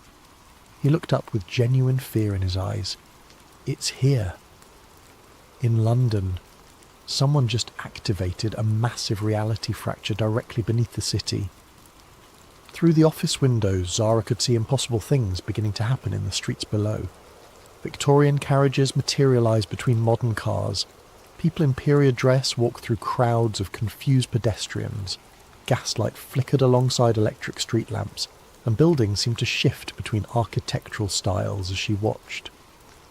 "The ninth ritual has begun," Esther said, her voice carrying the weight of inherited knowledge and terrible certainty. Whoever's behind this didn't wait for the scheduled completion. They're forcing the convergence now. "Then we stop them now," Zara said, surprising herself with her decisiveness. A week ago she'd been a sceptical academic. Now she was apparently part of a team trying to prevent multiverse collapse. "Where exactly is this underground temple?" Marcus was already moving toward a cabinet filled with what looked like military equipment mixed with mystical artefacts. "Bank Station, Northern Line. The tunnels there connect to a network of underground chambers that predate London itself. Some say they were built by Romans, others claim they're much older.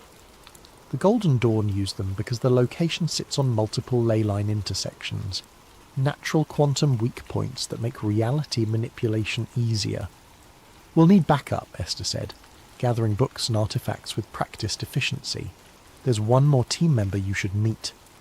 As if summoned by her words, another figure appeared in the office doorway, a tall black woman in clerical collar and practical boots, carrying a backpack that clinked with the sound of metal objects. "Sarah Oduya," she said, extending a hand to Zara. Anglican priest, theological researcher, and apparently the team member responsible for spiritual protection during interdimensional horror shows. Zara shook her hand, noting the firm grip and the calm confidence in Sarah's manner. "You're prepared for supernatural combat."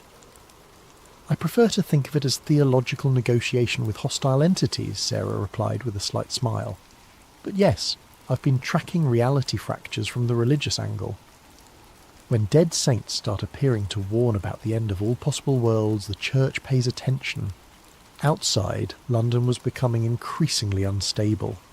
Through the windows, Zara could see multiple versions of the same buildings occupying the same space. People walking through walls that existed in some timelines but not others, and strange lights pulsing beneath the streets as if something massive was awakening in the underground. "How do we get to Bank Station through that chaos?" Zara asked.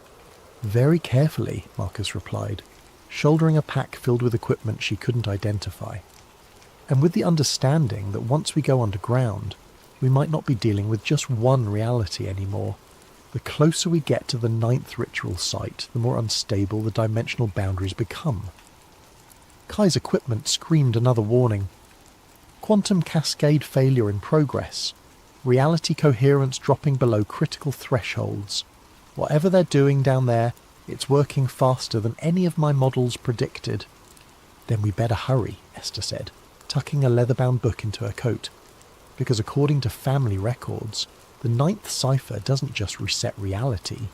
It allows whoever completes the ritual to choose which reality survives. And I very much doubt that whoever's behind this has humanity's best interests at heart." As they prepared to leave the office and venture into London's increasingly unstable streets, Zara caught a glimpse of something impossible reflected in the window. Her brother Kwame, older and wearing strange clothes, standing behind her and mouthing words she couldn't quite understand. When she turned around, he wasn't there, but her scanner confirmed that something had definitely been in the room with them, something that existed in the quantum space between realities. The hunt for the ninth cipher was about to begin, and Zara realised that saving all possible worlds might require sacrificing everything she thought she knew about the nature of existence itself. The London Underground had become a kaleidoscope of overlapping timelines. Victorian steam trains materialised on tracks beside modern electric carriages, passengers from different centuries occupying the same platforms without seeming to see each other, and station announcements echoed in languages that predated English by millennia. Zara's scanner was registering quantum signatures so complex that its display resembled abstract art rather than scientific data. Reality wasn't just fracturing, it was layering, with multiple versions of the same locations existing simultaneously in an impossible geographic palimpsest. "Stay close," Marcus warned as they descended into Bank Station. "The dimensional boundaries are completely unstable here. Step through the wrong doorway, and you might find yourself in a timeline where the Blitz never ended, or where the Great Fire consumed all of London." Sarah clutched her backpack tighter, the metal objects inside chiming like wind chimes with each step. "I'm detecting spiritual entities from at least 4 different historical periods.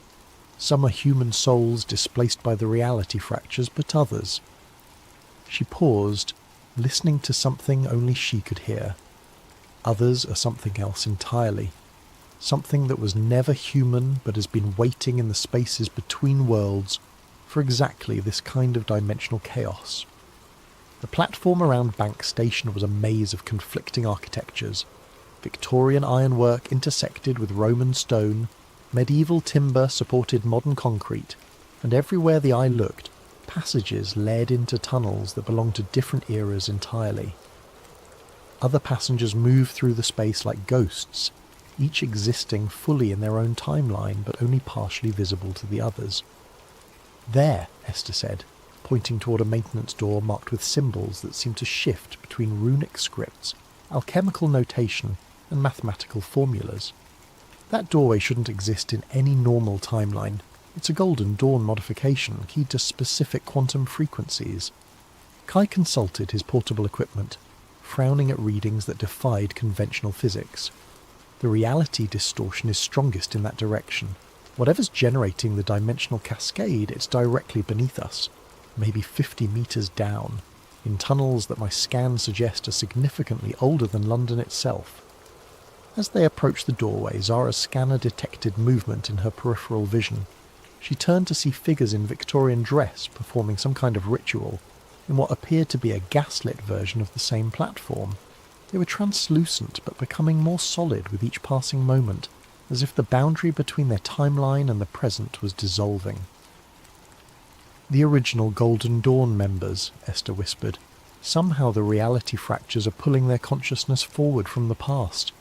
They're trying to complete rituals that were interrupted over a century ago." One of the Victorian figures looked directly at Zara, his eyes burning with an intensity that transcended temporal boundaries. When he spoke, his voice carried across dimensions with perfect clarity. "The 9th cipher awakens. The architecture of all worlds bends toward convergence. She who reads the quantum echoes must choose preservation or transformation, stasis or evolution. The shadow of the lost brother guides, but the final decision rests with she who bridges science and mystery." Before Zara could respond, the figure dissipated like smoke, leaving only the lingering scent of sulphur and old books. "They know you're here," Marcus observed grimly. "Whatever's behind the reality fractures, it's not just completing the Golden Dawn rituals, it's using the original practitioners as quantum anchors, pulling their consciousness through time to empower the ceremonies." The maintenance door opened at Esther's touch, revealing a spiral staircase that descended far deeper than should have been possible, given London's underground infrastructure. The stairs were carved from stone that looked older than the Roman occupation, covered with symbols that seemed to writhe and change when viewed directly. Pre-Celtic construction, Esther identified as they began their descent. These tunnels were built by whoever lived in this area before recorded history. The Golden Dawn didn't create this place. They found it and recognised its significance as a natural quantum focal point. The deeper they went, the more unstable reality became. Zara's scanner was detecting temporal echoes from dozens of different historical periods, all overlapping in the same physical space. She glimpsed Roman legionaries marching through medieval monks, Victorian occultists conducting ceremonies while Tudor-era plague victims wandered past. And stranger things. Figures in clothing that belonged to no historical period she recognised, speaking languages that hurt to hear. Multiple timeline convergence, Kai explained, consulting instruments that sparked with interdimensional static. The ninth ritual site is acting like a quantum sinkhole, pulling fragments of reality from across the entire multiverse. Every possible version of these tunnels that ever existed or could exist is trying to occupy the same space. They reached the bottom of the stairs to find themselves in a vast underground chamber that defied architectural logic.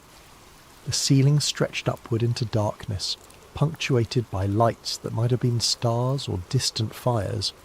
Columns supported nothing while arches connected to empty air, and passages led off in directions that included several that shouldn't have been geometrically possible. At the chamber's centre stood a massive circular altar covered with symbols from every magical tradition Zara had ever encountered, and several she was certain no human had ever seen. Around the altar, figures in modern clothing operated equipment that combined cutting-edge technology with Victorian occult implements. Quantum computers linked to crystal formations, holographic displays showing ritual circles, and devices that seemed to channel energy from multiple dimensional sources. Leading the operation was a woman in an expensive business suit whose eyes held the same burning intensity Zara had seen in the Victorian apparition. She looked up as the team entered the chamber, smiling with the confidence of someone who had orchestrated every detail of their arrival. "Professor Okafor," she said in a cultured British accent. "Victoria Ashford, though I suspect Marcus has already told you about me. Welcome to the convergence point of all possible realities. I trust you're prepared to witness the birth of a new multiverse." "You're the one behind the reality fractures," Zara accused, her scanner screaming warnings about the quantum energies building around the altar. "I'm simply completing work that was abandoned prematurely over a century ago," Victoria replied. The Golden Dawn understood that consciousness shapes reality at the quantum level, but they lack the technology to achieve stable multiverse manipulation. I'm rectifying that oversight. Around the altar, her technicians continued their work with practiced efficiency. Holographic displays showed the 8 completed ritual sites, each one pulsing with energy that fed into the London nexus. Reality distortions rippled outward from their location, growing stronger with each pulse. "You don't understand what you're doing," Esther protested, moving forward with the authority of inherited knowledge. "The 9th cipher isn't meant to merge realities. It's meant to choose one and seal the others permanently. Attempting to hold all possibilities open simultaneously will cause total multiverse collapse." "Will it?" Victoria asked. "Or will it finally allow humanity to transcend the limitations of single timeline existence? Imagine a reality where every choice leads to success, where death is temporary because consciousness can shift between alternate versions of itself, where the barriers between magic and science, between possible and actual, no longer exist." She gestured to the equipment around the altar, where readings showed reality coherence dropping toward critical thresholds. "My calculations indicate that controlled multiverse convergence will create a stable hybrid reality, incorporating the best elements from every possible timeline. Magic, advanced technology, expanded consciousness, all coexisting in perfect harmony." "Your calculations are wrong," Kai interrupted, pulling out his own equipment to show waveform analyses that painted a very different picture. "I've been monitoring interdimensional communications for months. Every timeline where someone attempts total convergence results in the same outcome: complete collapse into quantum chaos. You're not creating a better reality. You're destroying all realities." Victoria's smile never wavered. Perhaps that's exactly what needs to happen. Perhaps existence itself needs to be reset, freed from the constraints of linear time and singular possibility. "I've been in contact with entities from parallel timelines who assure me that what appears to be destruction is actually transformation into something far more magnificent." What entities? Sarah asked, her clerical training apparently providing insight into the spiritual dimensions of the situation. The collective consciousness of every failed timeline, Victoria replied. Every reality that collapsed due to war, environmental destruction, or simple entropy.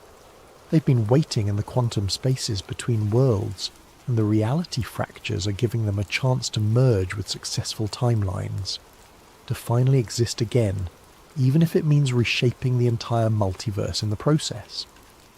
Zara felt a chill of understanding. You're not just trying to control the multiverse convergence, you're being controlled by something that wants to absorb every possible reality into itself. Absorption implies loss, Victoria said, but something flickered in her eyes, uncertainty or perhaps fear. This is evolution, expansion, the next step in consciousness development. Around them, the reality distortions were accelerating. Zara could see through translucent walls into other versions of the same chamber, some where the ritual had already succeeded and created impossible geometric spaces filled with entities that had never been human, others where the chamber was empty, ruins in a world that had ended centuries ago, and still others where different versions of their own team fought the same battle with different outcomes. The convergence is reaching critical mass, one of Victoria's technicians announced. Reality coherence at 15% and dropping. Multiverse stability, showing significant quantum cascade effects. Through the chaos, Zara heard something that made her heart stop. Kwame's voice speaking from multiple timelines simultaneously. Zara. The ninth cipher isn't about choosing a reality, it's about choosing what kind of consciousness will survive the convergence. You have to complete the ritual, but not the way she's doing it. There's another pattern, a way to create controlled selection instead of total merger. But you have to act now, before the quantum cascade becomes irreversible.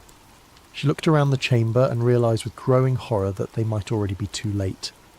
Reality wasn't just fracturing anymore, it was dissolving, and something vast and hungry was emerging from the spaces between worlds to devour every possible future that had ever existed.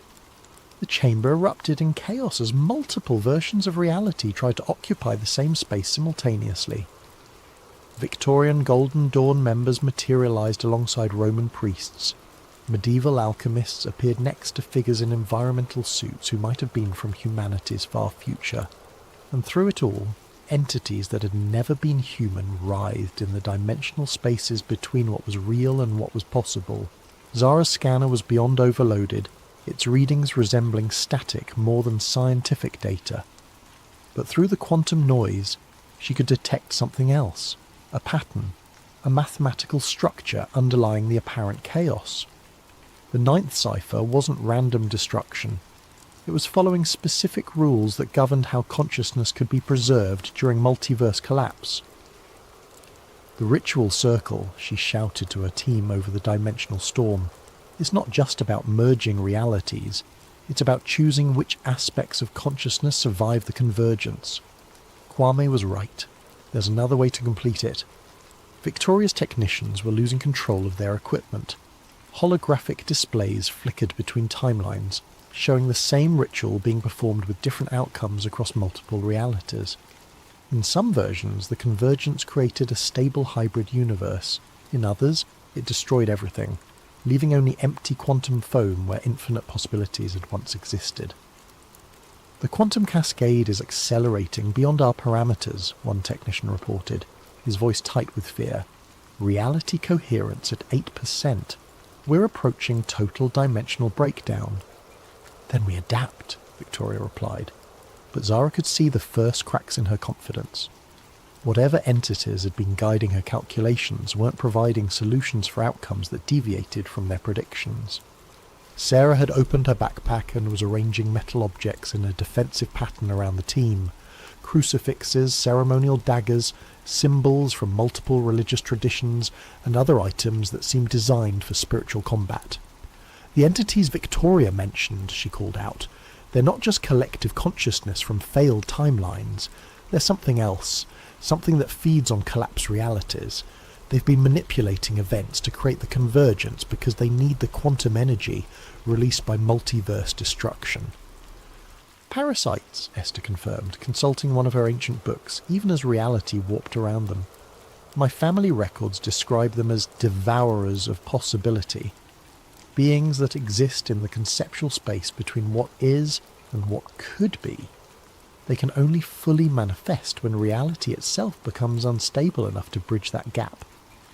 Through the chamber's shifting geometry, Zara could see these entities more clearly now.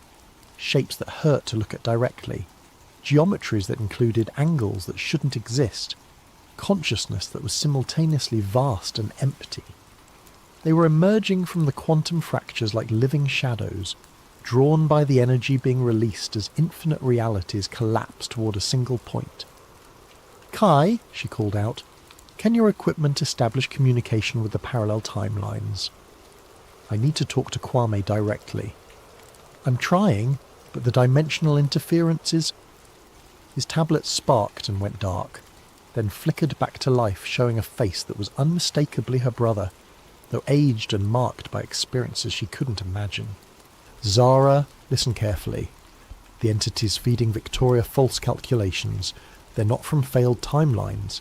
They're what creates failed timelines. They exist by consuming the quantum potential of collapsed realities. The ninth ritual can stop them, but only if it's performed as a selection process instead of a merger." "How?" she asked, moving toward the altar where Victoria's technicians were still trying to control equipment that was responding to forces beyond their understanding. The original Golden Dawn design included a safeguard, Kwame's image explained, his voice cutting through interdimensional static.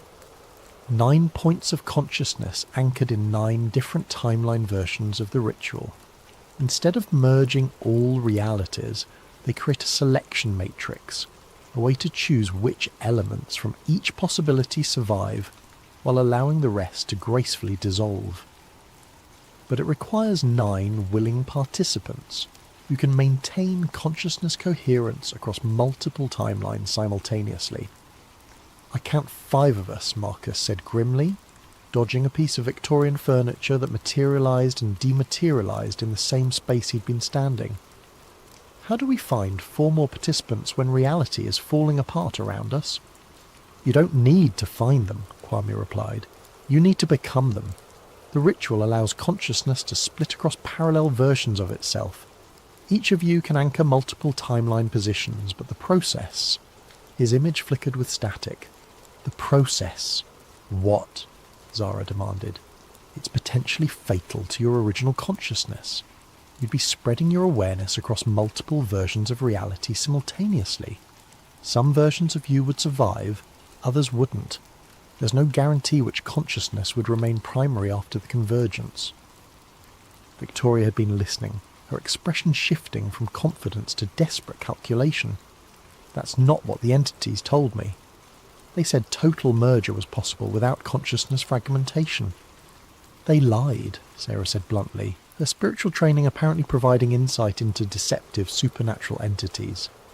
"Parasitic beings that feed on collapsed realities wouldn't want you to preserve multiple timeline stability. They need total chaos to manifest fully in our dimension." Around the altar, reality distortions were accelerating beyond anything Zara had seen. Through translucent walls, she could observe dozens of different versions of the same chamber, some where her team had already failed and the entities were consuming the remnants of collapsed timelines, others where different versions of the ritual were creating entirely new forms of existence, and still others where the chamber itself had become something that transcended physical space entirely. "Reality coherence at 4%, Victoria's lead technician announced, his voice barely audible over the dimensional storm. "Quantum cascade approaching critical threshold. Whatever we're going to do, it has to be now." Zara made the decision that would either save every possible world or destroy them all. "We perform the selection ritual," she announced. 9 consciousness anchors, controlled convergence instead of total merger. But I want everyone to understand. Some versions of us might not survive the process." "Better than no version surviving," Kai replied pragmatically, already connecting his equipment to the altar's quantum resonators. Besides, if Kwame is right about the selection matrix, we'll be choosing which aspects of each timeline to preserve. We can bias the selection toward realities where consciousness survives intact.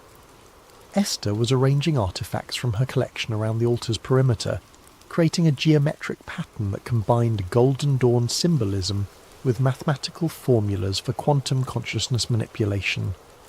The family records include specific instructions for consciousness anchoring. Each participant needs a quantum resonator calibrated to their individual neural frequency. "I can provide those," Victoria said quietly. When the team looked at her in surprise, she continued, "My equipment was designed for this exact purpose. Whatever entities were manipulating me, the technology itself is sound. I'd rather use it to save reality than watch it be consumed by interdimensional parasites." Sarah began arranging her spiritual artifacts in protective patterns around each team member's position.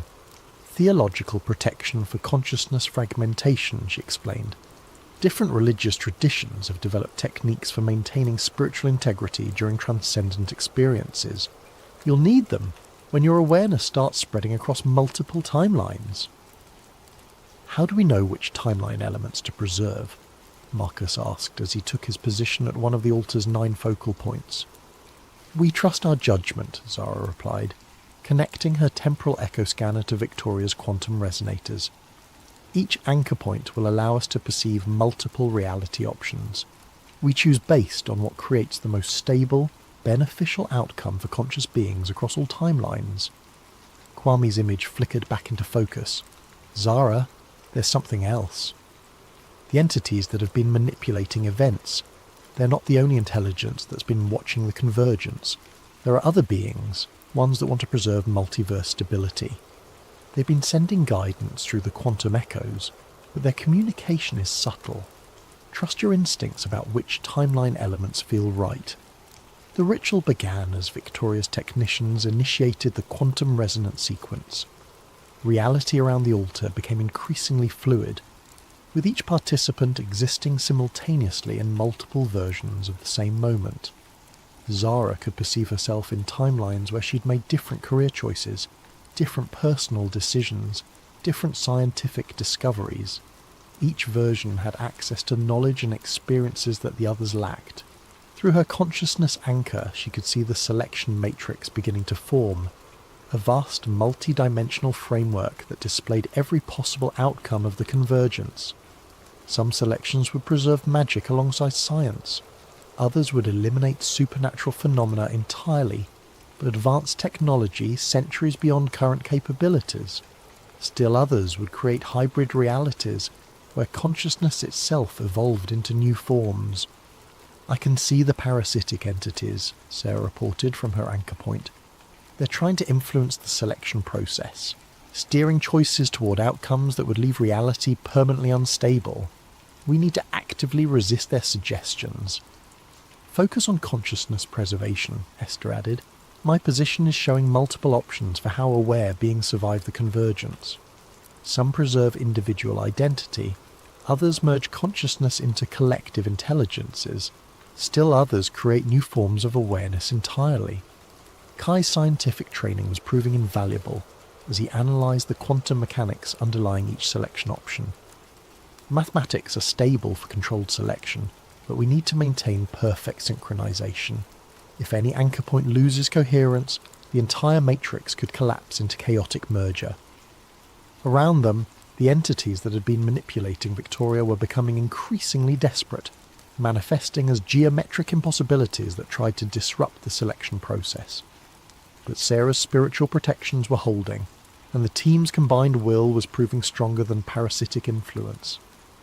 "I can see Kwame," Zara announced, her consciousness spanning multiple timelines where her brother existed in different forms. In some realities he never disappeared. In others, he became a Golden Dawn master.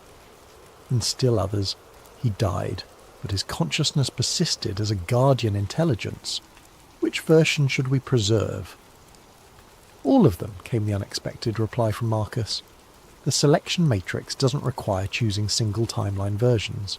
We can preserve multiple variants of the same person across different reality layers. It creates more complex existence, but also more resilient consciousness networks. The revelation changed everything. Instead of choosing between different timeline options, they could create a layered reality where multiple versions coexisted in parallel dimensional space. Magic and science, individual and collective consciousness, technological advancement and spiritual evolution, all could be preserved simultaneously in a stable multiverse configuration. Beginning final selection sequence, Victoria announced, her equipment now fully integrated with the team's consciousness anchors.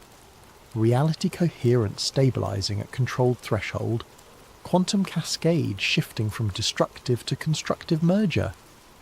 Through the selection matrix, Zara could see the new reality beginning to form, a complex but stable structure where consciousness could exist in multiple forms simultaneously, where the barriers between possible and actual were permeable but controlled, where beings could access knowledge and experiences from parallel versions of themselves without losing individual identity.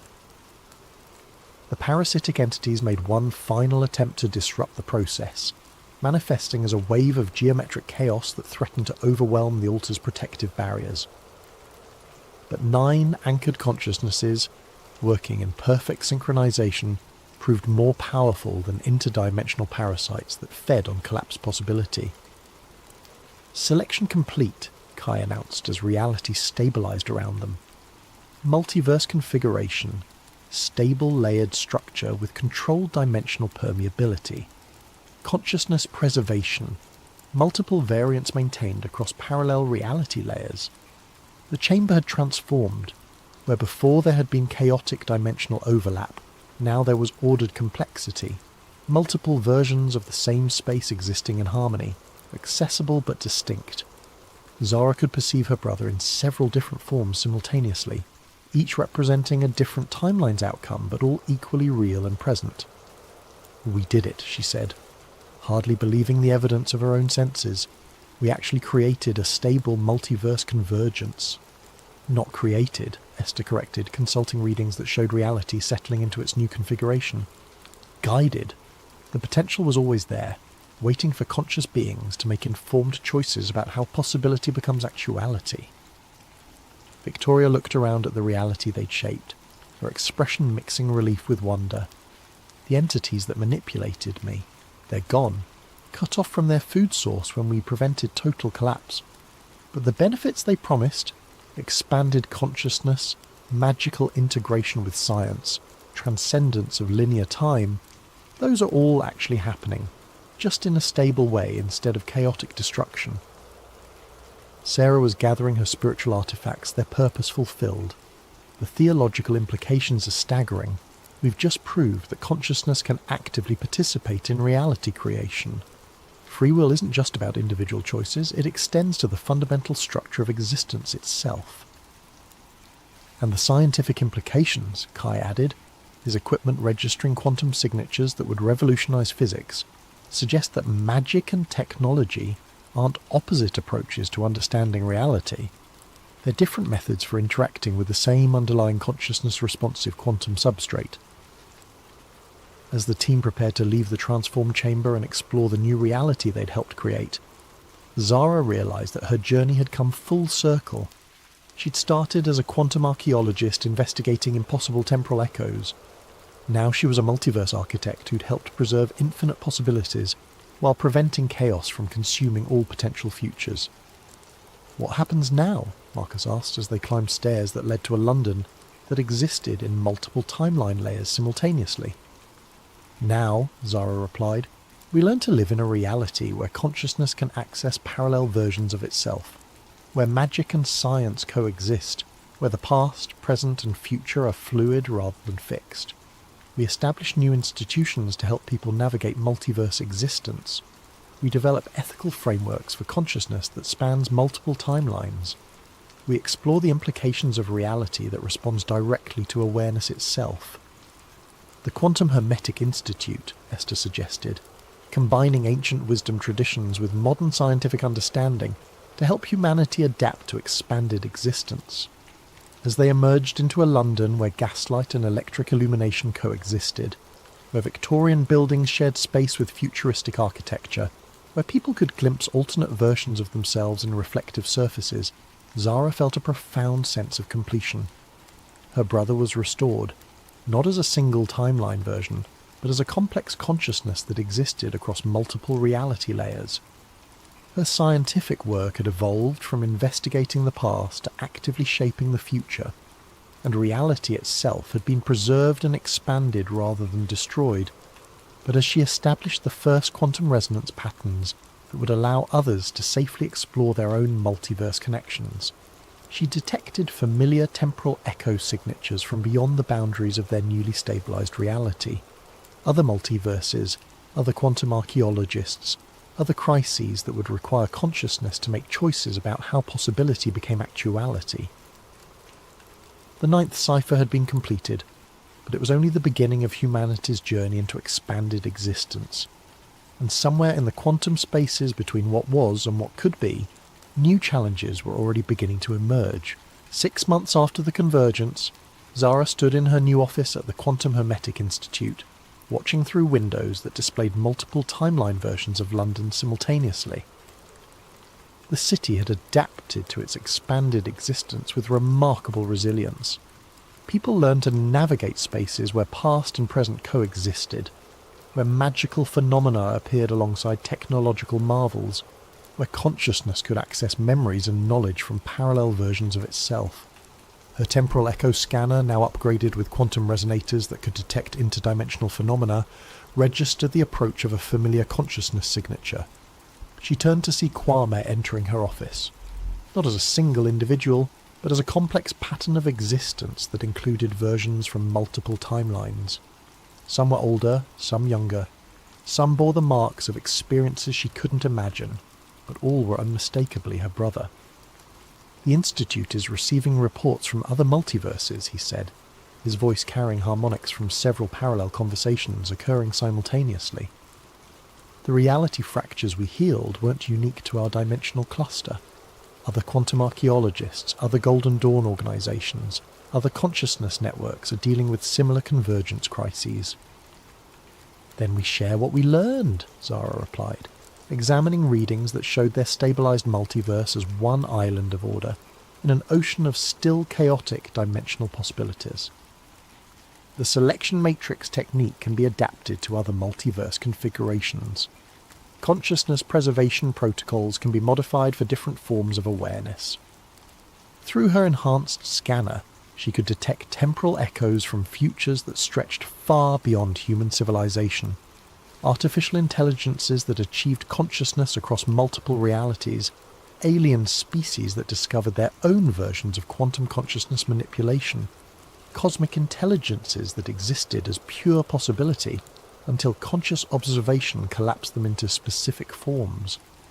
"There's something else," Kwame continued, his multiple timeline aspects sharing information in patterns that resembled scientific collaboration.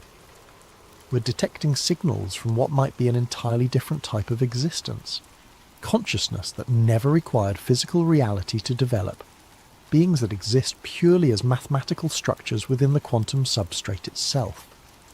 Zara felt the familiar thrill of discovery that had driven her to become a quantum archaeologist. Reality wasn't just stranger than they had imagined.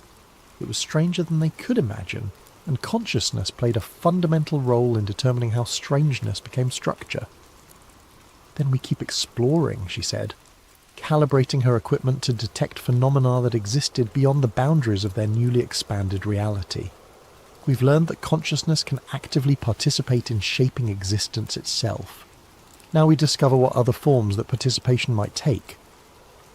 As she prepared to investigate temporal echoes from civilizations that might exist purely as mathematical consciousness, Zara reflected on how far she'd travelled from the skeptical academic who had first encountered a Victorian séance room in a Mumbai skyscraper. She'd started by reading quantum imprints of the past. Now she was helping to write the quantum architecture of possible futures. The ninth cipher had been completed, but in solving it, they discovered that reality itself was just the first level of a far larger mystery. Consciousness, possibility, and existence were engaged in an eternal collaboration, that stretched across dimensions, timelines, and forms of being that transcended current understanding. And somewhere in the quantum spaces between what was known and what remained to be discovered, new temporal echoes were beginning to form. Echoes that would require future archaeologists to dig even deeper into the fundamental structures of consciousness and reality. The convergence was complete, but the real exploration was just beginning.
What if the most powerful secret society in the world wasn't hiding their evil plans, but keeping something far worse from awakening?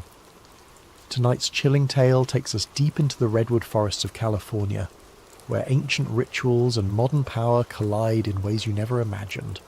Special thanks to Langauman for suggesting this spine-tingling concept. If you have ideas for future stories, drop them in the comments below. And if you're enjoying these midnight journeys into the unknown, don't forget to like and subscribe to Sleep Theories for more tales that blur the line between conspiracy and nightmare. The envelope arrived on a Tuesday morning, slipped between my electric bill and a stack of rejection letters from publishers who wouldn't touch my work anymore. Plain white paper, no return address, postmarked from San Francisco but feeling like it had travelled much farther than the 300 miles from the city. My name was written in careful block letters across the front. ALEXMORGAN.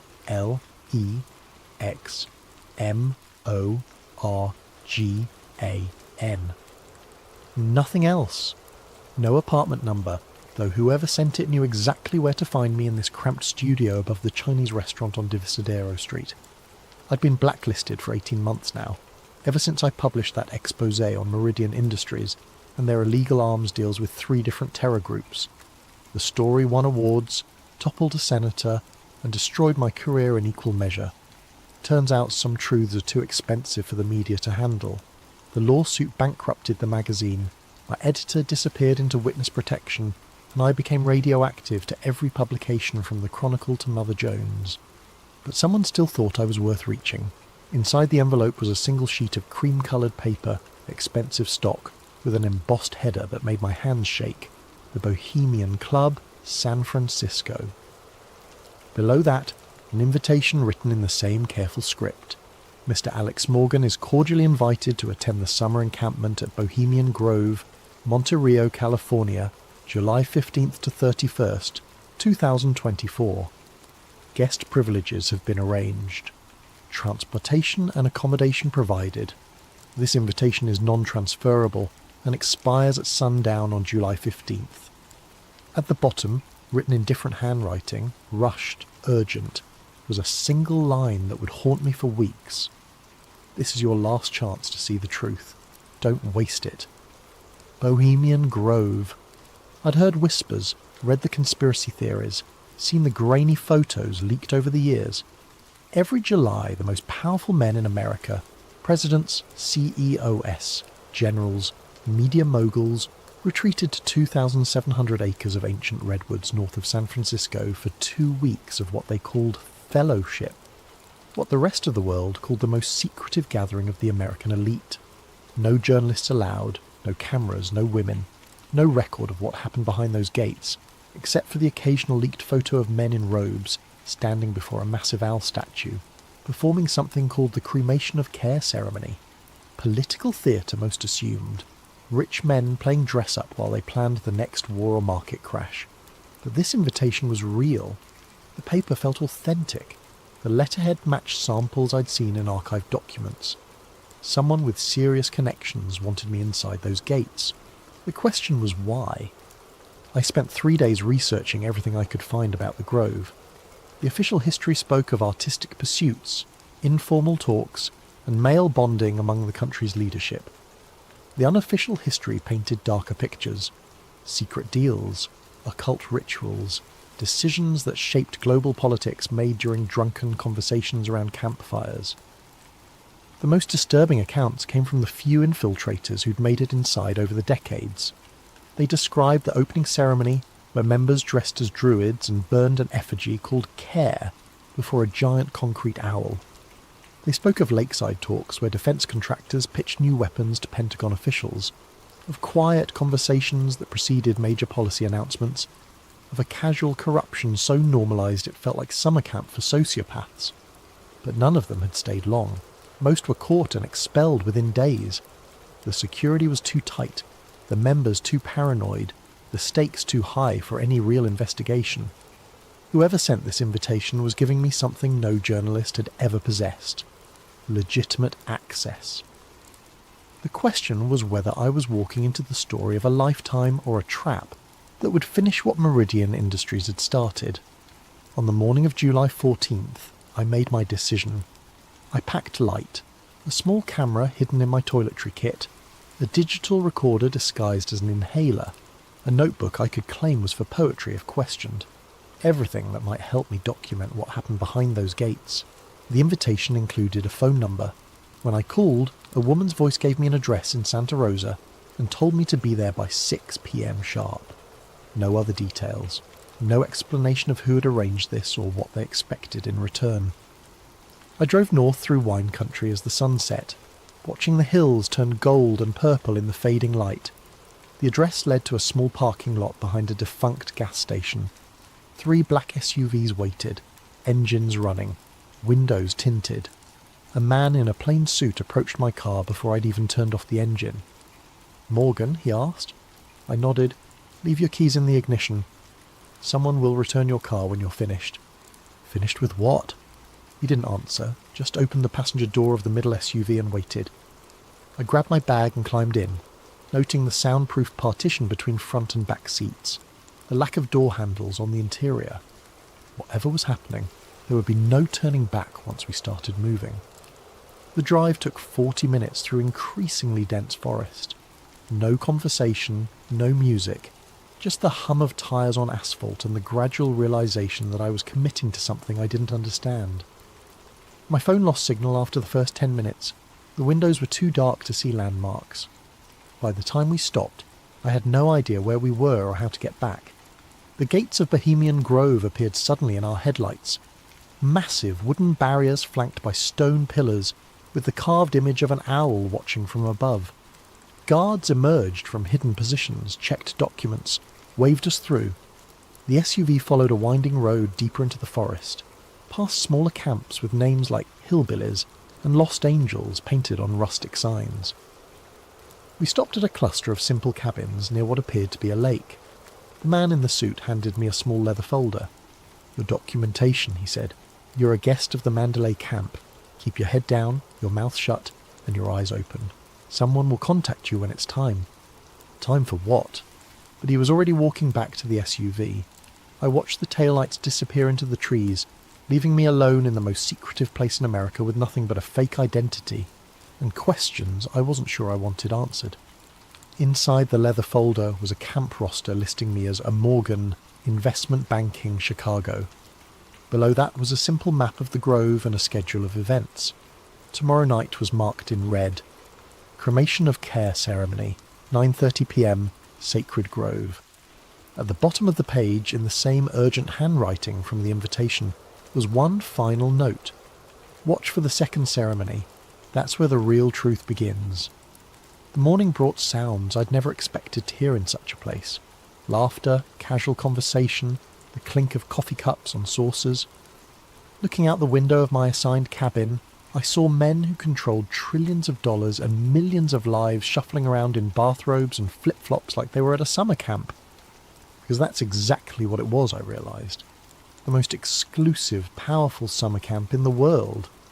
I dressed in the khakis and polo shirt that had been left in my closet, the Grove's unofficial uniform, and stepped outside to explore.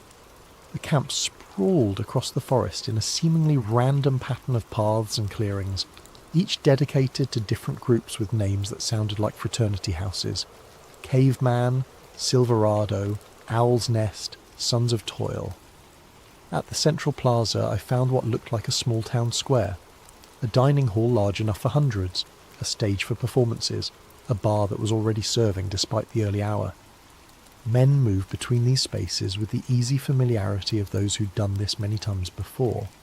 Some faces I recognised from television and magazine covers. Senators CEOS, a former Secretary of State. Others were anonymous but carried themselves with the quiet confidence that comes from wielding serious power.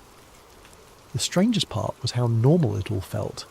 These were the people conspiracy theorists claimed ran secret cabals to control world events, and they were arguing about baseball scores and complaining about their golf games like any group of aging fraternity brothers. First time at the Grove? I turned to find a heavy-set man in his 60s, silver hair perfectly styled despite the casual setting. His face was familiar, but I couldn't place it immediately. "That obvious?" I asked. He laughed. "You've got that wide-eyed look. Everyone does their first time. I'm Bill. Been coming here for 23 years. Alex, investment banking. Right.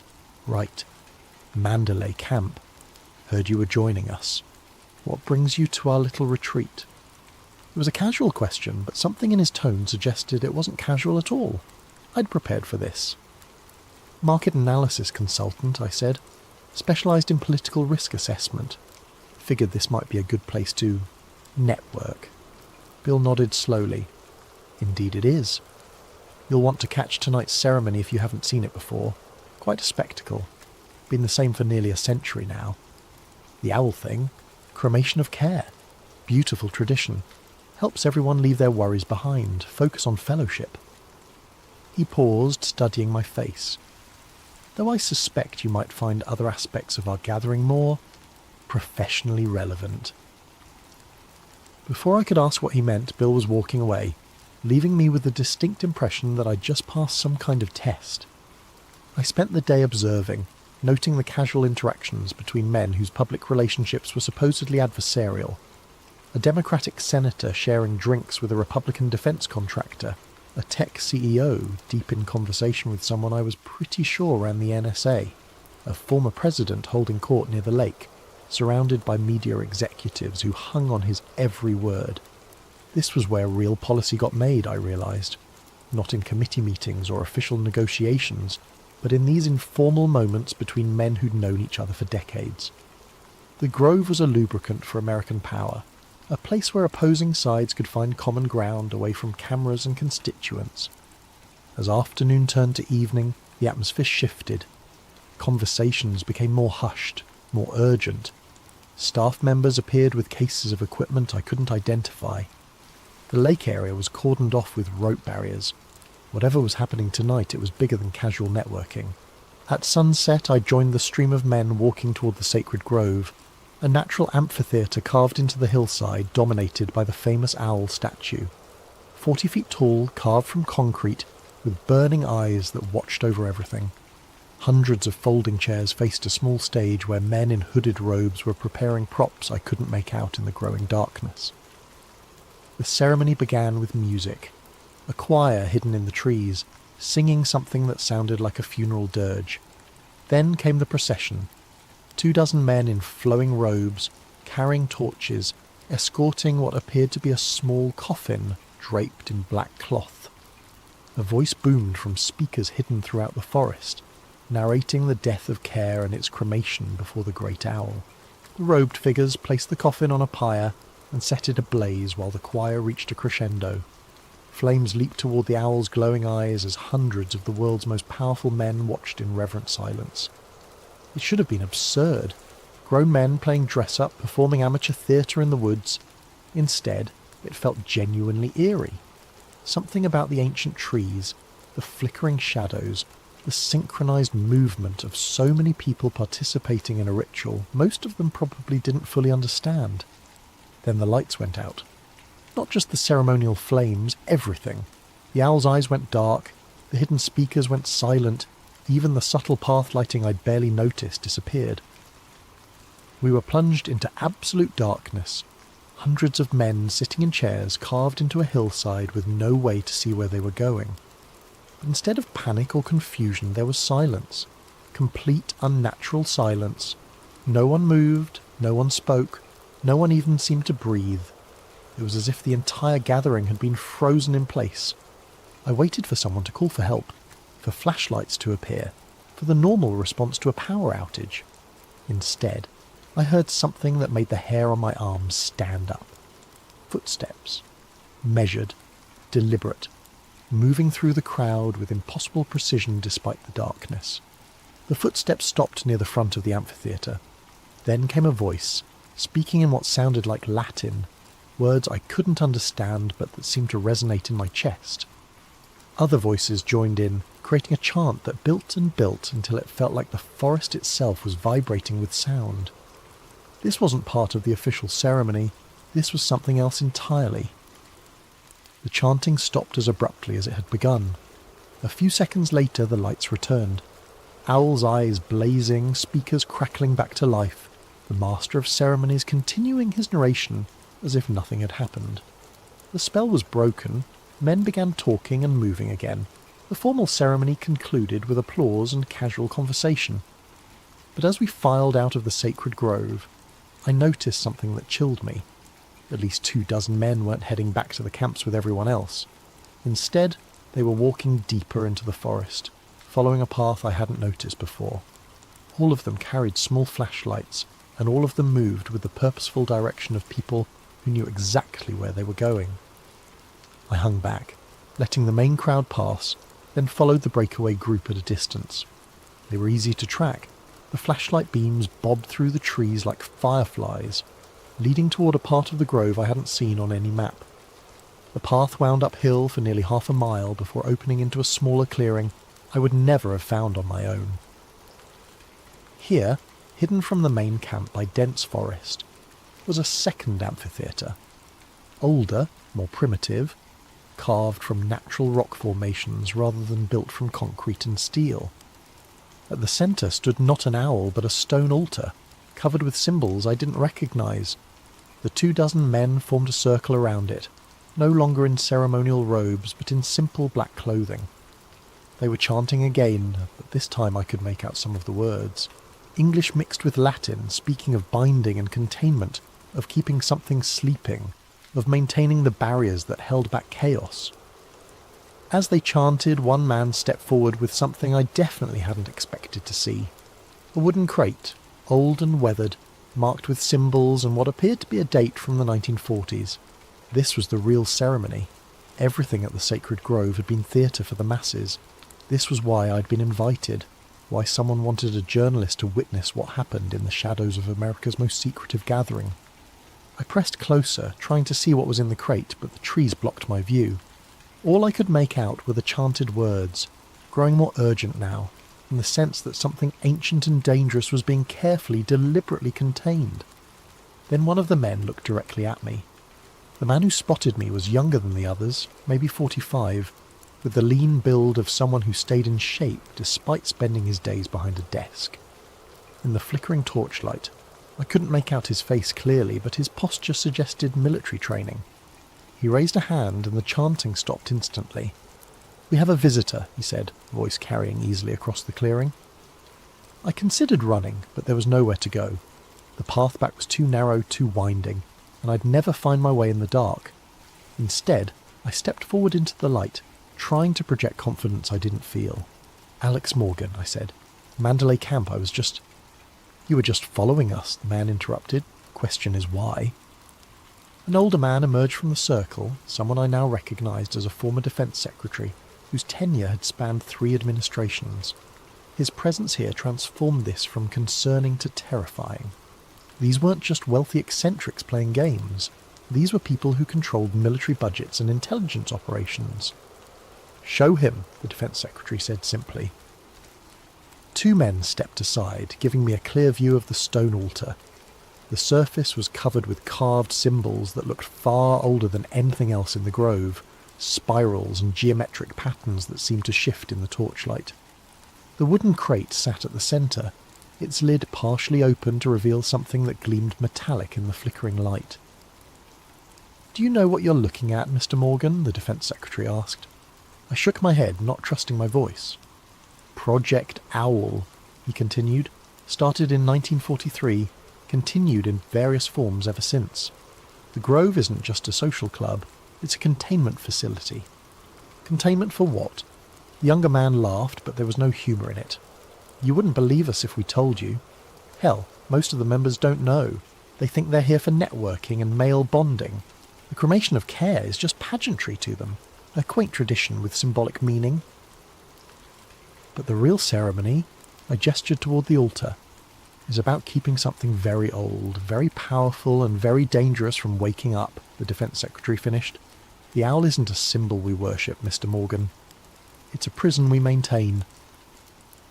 They were all watching me now, measuring my reaction, waiting to see how I'd process what they were telling me. Part of me wanted to laugh. This sounded like the fever dreams of conspiracy theorists, ancient evils and shadow governments and occult containment protocols. But the setting was too real, the participants too credible, the ritual I'd witnessed too elaborate to be fiction. "What's in the crate?" I asked. "The original binding artifacts," said a woman's voice from behind me. I spun around to find someone who definitely hadn't been there moments before. A woman in her 70s, silver hair pulled back severely, wearing clothes that managed to look both practical and expensive. Her presence violated everything I knew about the Grove's men-only policy. "Eleanor Hartwell," she said, extending a hand. "I've been managing Project Owl since 1987. Women aren't allowed. In the social aspects, no. But some secrets are too important for gender politics." She moved past me to examine the crate's contents. These were recovered from a Nazi expedition to Tibet in 1943. The SS Ahnenerbe thought they'd found artifacts that could summon and control ancient powers. They were half right. She lifted something from the crate, a metal disc covered with the same spiralling symbols as the altar, but these seemed to move on their own, shifting and changing as I watched. "The Tibetan monks who originally possessed these weren't trying to summon anything," Eleanor continued. "They were trying to keep something asleep. When Hitler's occultists broke the original binding, they didn't gain power. They released something that had been contained for centuries." "What kind of something?" the defence secretary answered. "Call it what you like. Ancient god, interdimensional entity, primordial force of chaos. The names don't matter. What matters is what it does when it's free." He gestured, and one of the other men brought out a tablet computer incongruous in this setting of torches and stone altars. The screen showed a map of the world with red markers scattered across it. "Every time the binding weakens, we see spikes in seemingly random catastrophic events," he explained. "Political assassinations, market crashes, natural disasters, terrorist attacks. Not caused directly, but influenced. Chaos spreads like a virus when certain barriers are down." "The Grove was established here because of the natural properties of these particular redwoods," Eleanor added. "Old growth forests have natural resonance with certain types of, let's call them spiritual phenomena. The founding members didn't understand the science, but they recognised the effect. The annual gathering, the rituals, the focused attention of powerful minds, it all serves to reinforce the containment. And the cremation of care is a distraction," the younger man said. "Theatre for the masses while we handle the real work. Most of the members genuinely believe they're here for fellowship and networking. The inner circle knows better." I looked around the group, trying to count how many people were part of this inner circle. Maybe 30 total, out of the thousands who'd attended Grove encampments over the decades. A shadow organisation within a secret society, managing what they claimed was an existential threat to human civilization. "Why tell me this?" I asked. "Why invite a journalist?" Eleanor and the Defense Secretary exchanged glances. Something passed between them, a decision being made in real time. "Because we're dying off," Eleanor said finally. "The knowledge, the responsibility, the burden, it's all been passed down through personal relationships for 80 years. But the world has changed. The people with the power and resources to maintain the containment aren't necessarily the people we can trust with the truth."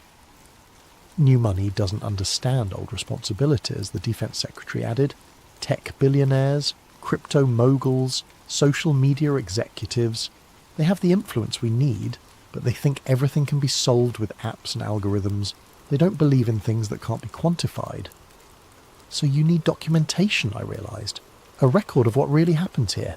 Insurance in case the oral tradition breaks down." "Exactly," Eleanor confirmed. "But it has to be someone outside the power structure. Someone with credibility and investigative skills. Someone who's already proven they'll publish dangerous truths regardless of personal cost." She meant my Meridian Industries expose. This was why I'd been blacklisted and then mysteriously invited. They needed a journalist who demonstrated willingness to sacrifice their career for a story. "What happens if the binding fails completely?" I asked. The group fell silent. Finally, the younger man spoke. "Look at any period of sustained global chaos in human history. The fall of Rome, the Black Death, the world wars, the collapse of the Soviet Union. Times when multiple systems failed simultaneously, when cause and effect stopped making sense, when it felt like the world was coming apart at the seams." "Those were natural historical processes." "Were they?" Eleanor interrupted. "Or were they what happens when humanity loses the ability to maintain certain spiritual defences? The monks who originally bound this thing warned that it feeds on conflict and confusion. The more chaos it causes, the stronger it becomes, until the binding fails entirely." She returned the metal disc to the crate and closed the lid carefully. "The ceremony you just witnessed reinforces the containment for another year," she said, "but each time it gets harder. The original artifacts are degrading, the knowledge is fragmenting, and the world is changing in ways that make traditional approaches less effective." "How long do we have?" "Unknown," the Defense Secretary admitted. "Could be decades, could be years, could be tomorrow if something goes wrong. That's why we need someone on the outside, someone who can document not just what we do, but why we do it. Insurance for the future." As if summoned by his words, a low rumble echoed through the forest. Not thunder, the sky was clear. Something deeper, more primal, like the earth itself was groaning. The torches flickered, and for a moment the carved symbols on the altar seemed to glow with their own light. Then everything went still again. "Time to go," Eleanor said quietly. "The ceremony's complete, but the effect can be unpredictable for the first few hours." The group began dispersing, each member taking a different path back through the forest. Within minutes, I was alone with Eleanor and the Defense Secretary, the altar dark and silent again. "There's more to see," Eleanor told me, "but not tonight. Tomorrow, if you're serious about this responsibility, we'll show you the archives, the complete record of Project Owl going back to its inception. And if I'm not serious, then you'll have an interesting story about rich men playing games in the woods," the Defense Secretary said, which is what 90% of the attendees would tell you anyway. They walked away in different directions, leaving me standing alone beside the stone altar. The forest felt different now. Not threatening exactly, but aware, as if something vast and patient was watching from between the trees, held in check by forces I was only beginning to understand. I found my way back to Mandalay Camp by following the distant sound of laughter from the main plaza. Men were still awake, drinking and talking around campfires, processing the evening's official ceremony. To them, it had been a meaningful but ultimately symbolic ritual. They had no idea what had happened in the hidden clearing, no sense that their casual gathering served a purpose beyond networking and tradition. Back in my cabin, I sat on the narrow bed and tried to process what I'd experienced. Every instinct I'd developed as a journalist screamed that this was elaborate nonsense. Powerful people telling themselves comforting stories about their importance, dressing up their influence in mystical language to avoid confronting the mundane reality of politics and economics. But the metal disc had moved on its own. The forest had responded to the completion of their ritual, and the people involved weren't the kind who needed to invent elaborate fantasies to feel important. They already controlled most of the world's power and resources. Either I'd stumbled into the most sophisticated hoax in human history, or I'd been invited to document something that made every conspiracy theory I'd ever dismissed seem quaint by comparison. Tomorrow I'd get to see the archives. Tomorrow I'd learn whether Project Owl was an elaborate delusion or the most important secret in the world. Either way, my life as I knew it was over. I barely slept. Every sound in the forest seemed amplified. Branches creaking in the wind, night birds calling to each other, the distant murmur of late-night conversations from other camps. When I finally drifted off near dawn, my dreams were filled with spinning metal discs and watching eyes carved from stone. Eleanor found me at breakfast, appearing beside my table in the dining hall as if she'd materialised from thin air. In daylight, she looked like any other well-preserved socialite who might attend charity galas in Pacific Heights. The kind of woman whose presence at an all-male retreat would be explained as someone's eccentric aunt, who'd been grandfathered in through family connections. "Ready for the historical tour?" she asked, settling into the chair across from me. "Is that what we're calling it? The other guests think you're researching the Grove's role in American political history, which isn't entirely untrue." She sipped her coffee, eyes scanning the dining hall. "Most of them will be occupied with golf and lake activities today. Perfect time for a deeper education." We walked through the main camp area, past men reading newspapers and debating policy like they were at any expensive resort. Eleanor kept up a stream of casual conversation about Grove traditions and notable members, playing her part as tour guide.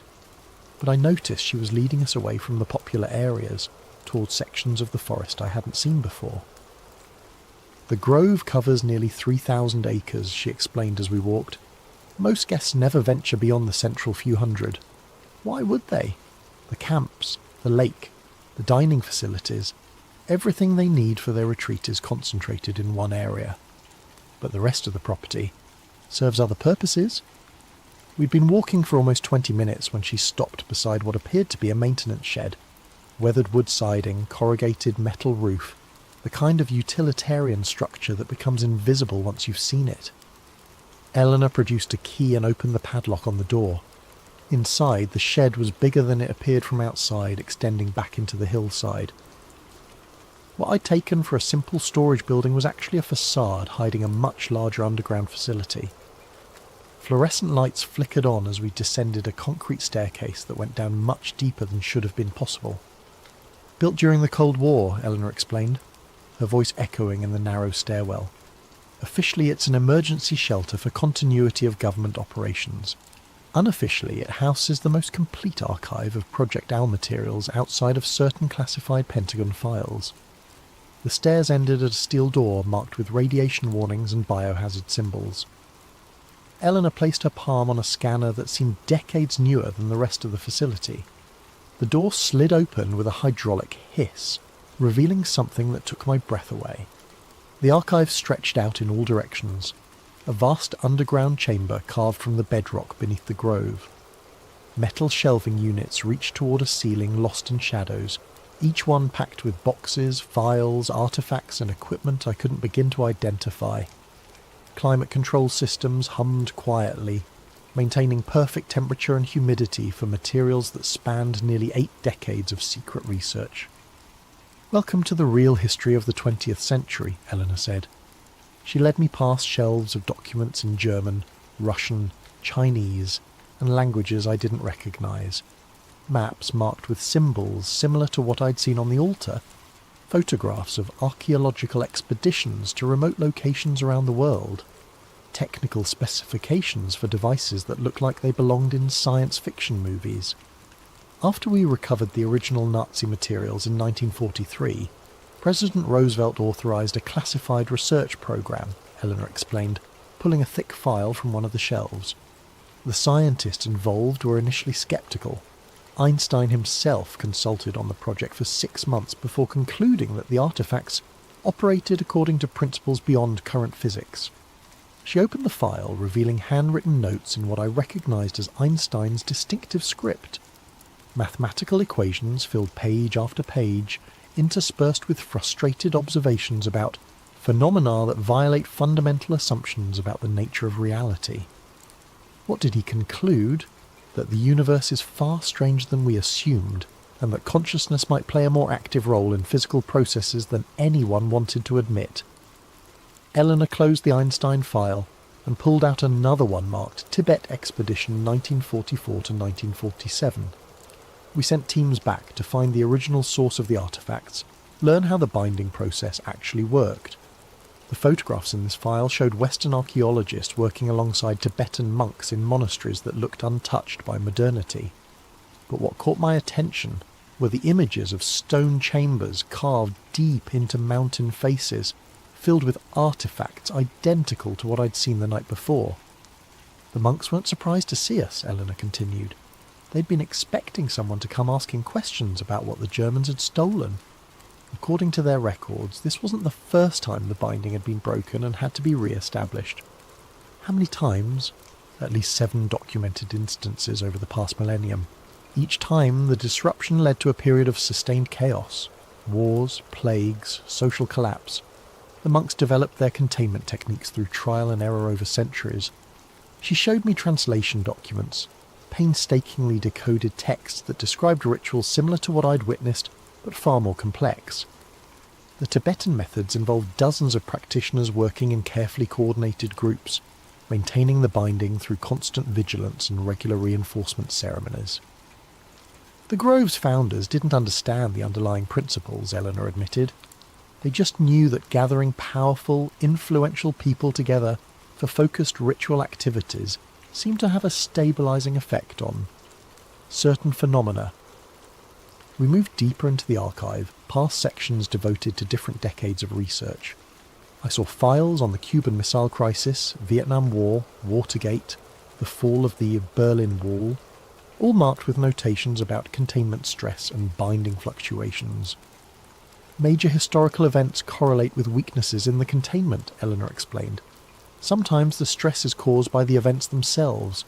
Global conflicts generate the kind of chaos that feeds the entity. Sometimes it's the reverse. Containment failures create conditions that make conflicts more likely. Chicken and egg. Exactly.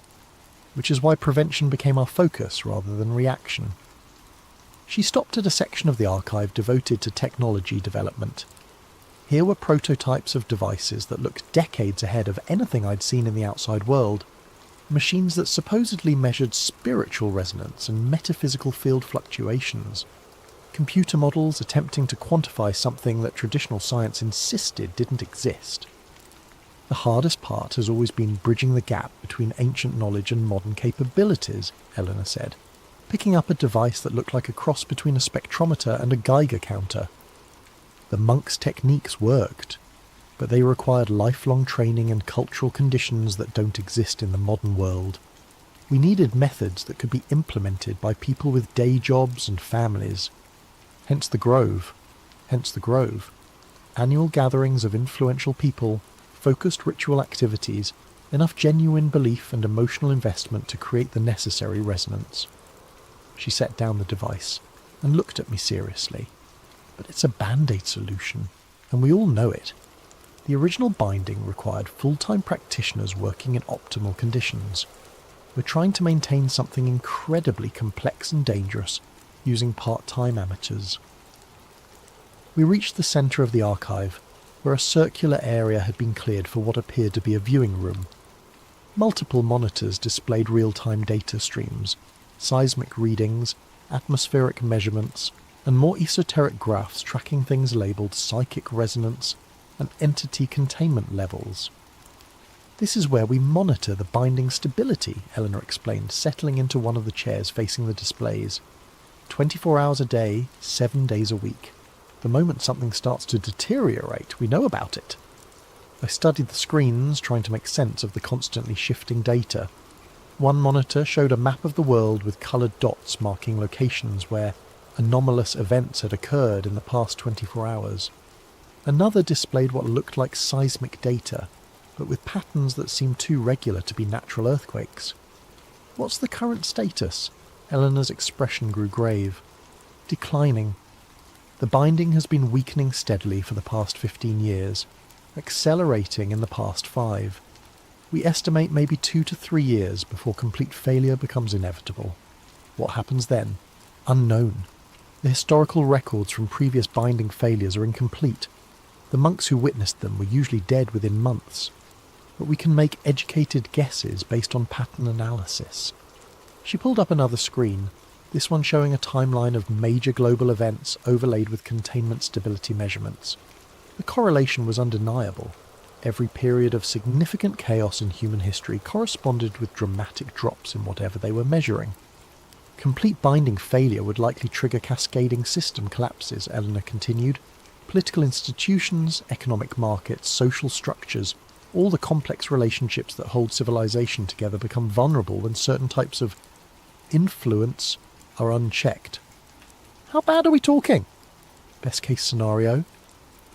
A severe global recession coupled with widespread political instability, multiple government collapses, market crashes, social unrest spreading faster than any rational analysis would predict. And worst case? Eleanor was quiet for a long moment, studying the data streams that painted an increasingly grim picture of whatever they were monitoring. Worst case is the end of human civilization as we know it. Not through nuclear war or climate change or any of the threats people talk about in public. Through something much more fundamental, the breakdown of the psychological and spiritual structures that allow complex societies to exist. She pulled up historical records from previous binding failures, translated accounts from Tibetan monasteries that had witnessed similar events centuries earlier. The entity doesn't destroy through physical force, she explained. It works through consciousness, through the collective human capacity for cooperation and rational thought. When the binding fails completely, people lose the ability to trust institutions, to believe in shared values, to work together toward common goals. Everything falls apart from within. I stared at the monitors, watching real-time measurements of something that supposedly determined the fate of human civilization. The graphs showed steady decline across multiple indicators, punctuated by sudden spikes that corresponded to major news events I recognized from recent headlines. This is why you needed an outside journalist, I realized. The inner circle is dying off, and you need someone to document the whole system before it's too late. Partly. But there's another reason. Eleanor turned to face me directly. We think the traditional approach might be fundamentally flawed. What do you mean? The grove, the annual ceremonies, the networking among powerful elites. It all assumes that influence and authority are the same thing they were 50 years ago. But the world has changed. Real power increasingly lies with people who have no connection to traditional institutions. She pulled up another screen, this one showing social media analytics and internet traffic patterns. Modern influence is distributed, digital, and often anonymous. A teenager with a viral video can shape public opinion more effectively than a senator. Cryptocurrency traders can destabilize national currencies.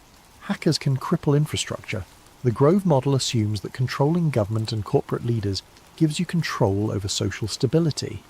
But it doesn't anymore. Exactly. Which means our containment strategy might be obsolete just when we need it most. Eleanor stood up, pacing between the monitors. We need new approaches, new methods, new people involved in the binding process. But we also need someone on the outside who can document everything we've learned, preserve the institutional knowledge in case our transition efforts fail. You want me to write the ultimate conspiracy theory article. I want you to write the truth. All of it. The complete history of Project Owl, the scientific evidence for non-physical phenomena affecting global stability, the methods we've developed for managing existential threats that most people don't believe exist. She led me to another section of the archive, this one containing dozens of film reels stored in climate-controlled cases. But first, you need to understand exactly what we're dealing with. The Nazi expedition that started all this documented their activities extensively. They filmed everything, convinced they were making history. Eleanor selected one of the reels and loaded it into a vintage projector that looked like it belonged in a museum. The screen flickered to life, showing black and white footage of men in SS uniforms working in what appeared to be a Tibetan monastery. Tibet, 1943, Eleanor narrated as the images played. The Ahnenerbe expedition, led by Heinrich Himmler's personal occult research division. They found what they were looking for, but they had no idea what they were actually dealing with. The film showed German archaeologists carefully removing artifacts from hidden chambers, documenting everything with scientific precision. But as they worked, the footage began to show anomalies, shadows that moved independently of their sources, equipment malfunctioning in ways that defied explanation, and in the faces of the expedition members, a growing sense of unease that became terror as the film progressed. "Watch what happens when they break the original seal," Eleanor said. On screen the Germans used explosives to breach a stone chamber that had clearly been sealed for centuries. The moment the barrier cracked, the camera recorded something that made my skin crawl, a sound like wind rushing through tunnels, but with an intelligence behind it that felt actively malevolent. The expedition members began arguing, then fighting, then turning on each other with a violence that seemed to come from nowhere. Within hours of breaking the seal, half the team was dead, and the survivors were fleeing through the mountains carrying only the most portable artifacts. "They thought they'd found weapons," Eleanor explained as the reel ended. What they actually found was something that used them as weapons against each other. The surviving members of the expedition spent the rest of the war trying to develop countermeasures, but it was too late. The damage was already spreading. She loaded another reel, this one showing American soldiers in 1945 investigating what remained of German occult research facilities. General Patton's intelligence units found the Nazi research archives during the final push into Germany. Most of it was dismissed as mystical nonsense, but a few people recognized the potential strategic implications. The second film showed American scientists examining the artifacts that would eventually end up at Bohemian Grove, testing them with instruments that clearly couldn't measure what they were really dealing with. But the effects were undeniable. Personnel exposed to the artifacts began exhibiting erratic behavior, making increasingly irrational decisions, turning against colleagues and superiors without apparent cause. Project Owl was established to contain and study the artifacts while developing countermeasures, Eleanor continued. The Grove became the testing ground for large-scale containment techniques. And it worked. For almost 80 years, yes, but the binding requires constant maintenance, and each generation faces new challenges. She showed me more reels, documenting decades of research and development, scientists working to understand forces that couldn't be quantified, politicians unknowingly participating in rituals designed to maintain global stability, business leaders whose networking activities served purposes they never suspected. The most recent footage showed the Grove ceremonies I'd witnessed, but from multiple camera angles that revealed details invisible to casual observers. During the official cremation of care, sophisticated monitoring equipment tracked energy fluctuations that spiked dramatically during specific moments of the ritual. The hidden ceremony showed even more dramatic readings, with measurements that peaked exactly when the chanting reached its climax. The science isn't complete, Eleanor admitted. We're still working with phenomena that exist at the intersection of consciousness and physics, in areas where traditional materialist approaches break down. But the effects are measurable, reproducible, and absolutely critical for global stability. Why hasn't any of this been published? Because publication would destroy the effectiveness of the countermeasures. The binding works partly because the participants believe in what they're doing, even if they don't understand the underlying mechanisms. Widespread skepticism and debunking would undermine the psychological foundations that make the ritual effective. She gestured toward the monitors showing real-time containment data. But we're reaching a point where secrecy might be more dangerous than exposure. The traditional power structures that maintain the Grove system are fragmenting. New forms of influence are emerging faster than we can adapt, and the entity itself seems to be evolving, finding new ways to exploit modern communication systems and social networks. What are you asking me to do? Eleanor stopped the projector and faced me directly. Document everything. Learn how the system works, understand what's at stake, and prepare a complete record that can preserve this knowledge for future generations. then help us figure out how to adapt these techniques for a world where power and influence operate according to completely different rules. And if I refuse, then you'll have an interesting story about rich men performing rituals in the woods. You'll publish it, people will read it as entertainment, and the most important secret in human history will die with us. The monitors around us continued their steady tracking of forces I was only beginning to understand. Whatever they were measuring was declining steadily, and the implications of that decline were more terrifying than any conventional threat I could imagine. How long do I have to decide? The next phase of your education starts tonight, Eleanor said. We'll show you the complete film archive, introduce you to the current research team, and give you access to the real-time monitoring systems. After that, you'll understand exactly what's at stake. She began shutting down the projection equipment, preparing to leave the archive. But I should warn you, once you've seen everything, there's no going back. The knowledge becomes a responsibility, and that responsibility will follow you for the rest of your life. As we climbed back toward the surface, I tried to process what I'd learned. Either I'd stumbled into the most elaborate hoax in human history, or I was being invited to document something that made every conspiracy theory seem quaint by comparison. The shed above us looked innocent enough in the afternoon sunlight, just another maintenance building in a forest full of them. But beneath our feet lay evidence of forces that supposedly shaped the course of human civilization, monitored by people who carried the weight of secrets too dangerous for public consumption. Tomorrow night, I'd see the rest of the archive. Tomorrow night, I'd learn whether Project Owl represented humanity's greatest triumph or its most necessary deception. Either way, my life as I knew it was ending. The only question was what would replace it. Eleanor met me again at sunset, appearing beside my cabin as the dinner bell rang across the grove.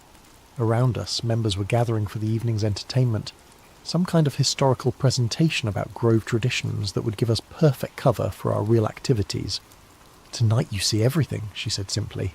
"The complete archive going back to the beginning. Fair warning, some of it isn't easy to watch." We took a different route to the underground facility, following maintenance paths that avoided the main camp areas. Eleanor moved with the confidence of someone who'd made this journey countless times, but I noticed she kept checking her watch with increasing frequency. "Are we on a schedule?" "The containment readings have been fluctuating all day," she explained. "Nothing critical yet, but we want to complete your education before the situation becomes complicated." The archive felt different at night. Emergency lighting cast harsh shadows between the shelving units, and the climate control system seemed louder in the darkness above. Eleanor led me to a section I hadn't seen before, where dozens of film canisters were stored in temperature-controlled cases. "Chronological order," she said, pulling out the first reel. "Tibet, 1943. This is where it all started." The footage was better preserved than I'd expected, considering its age. German expedition members documented their activities with scientific precision, filming everything from arrival at the monastery to the careful cataloguing of artefacts they found in hidden chambers. But what struck me most was the change in the expedition members themselves as the film progressed. They started as confident researchers, convinced they were recovering important historical artefacts for the Reich. By the end, they were hollow-eyed and paranoid, jumping at shadows and arguing with increasing violence over trivial decisions. "Watch the progression," Eleanor advised as she loaded the second reel. "The deterioration follows a predictable pattern." She was right. The expedition leader, who appeared calm and competent in early footage, gradually became erratic and suspicious.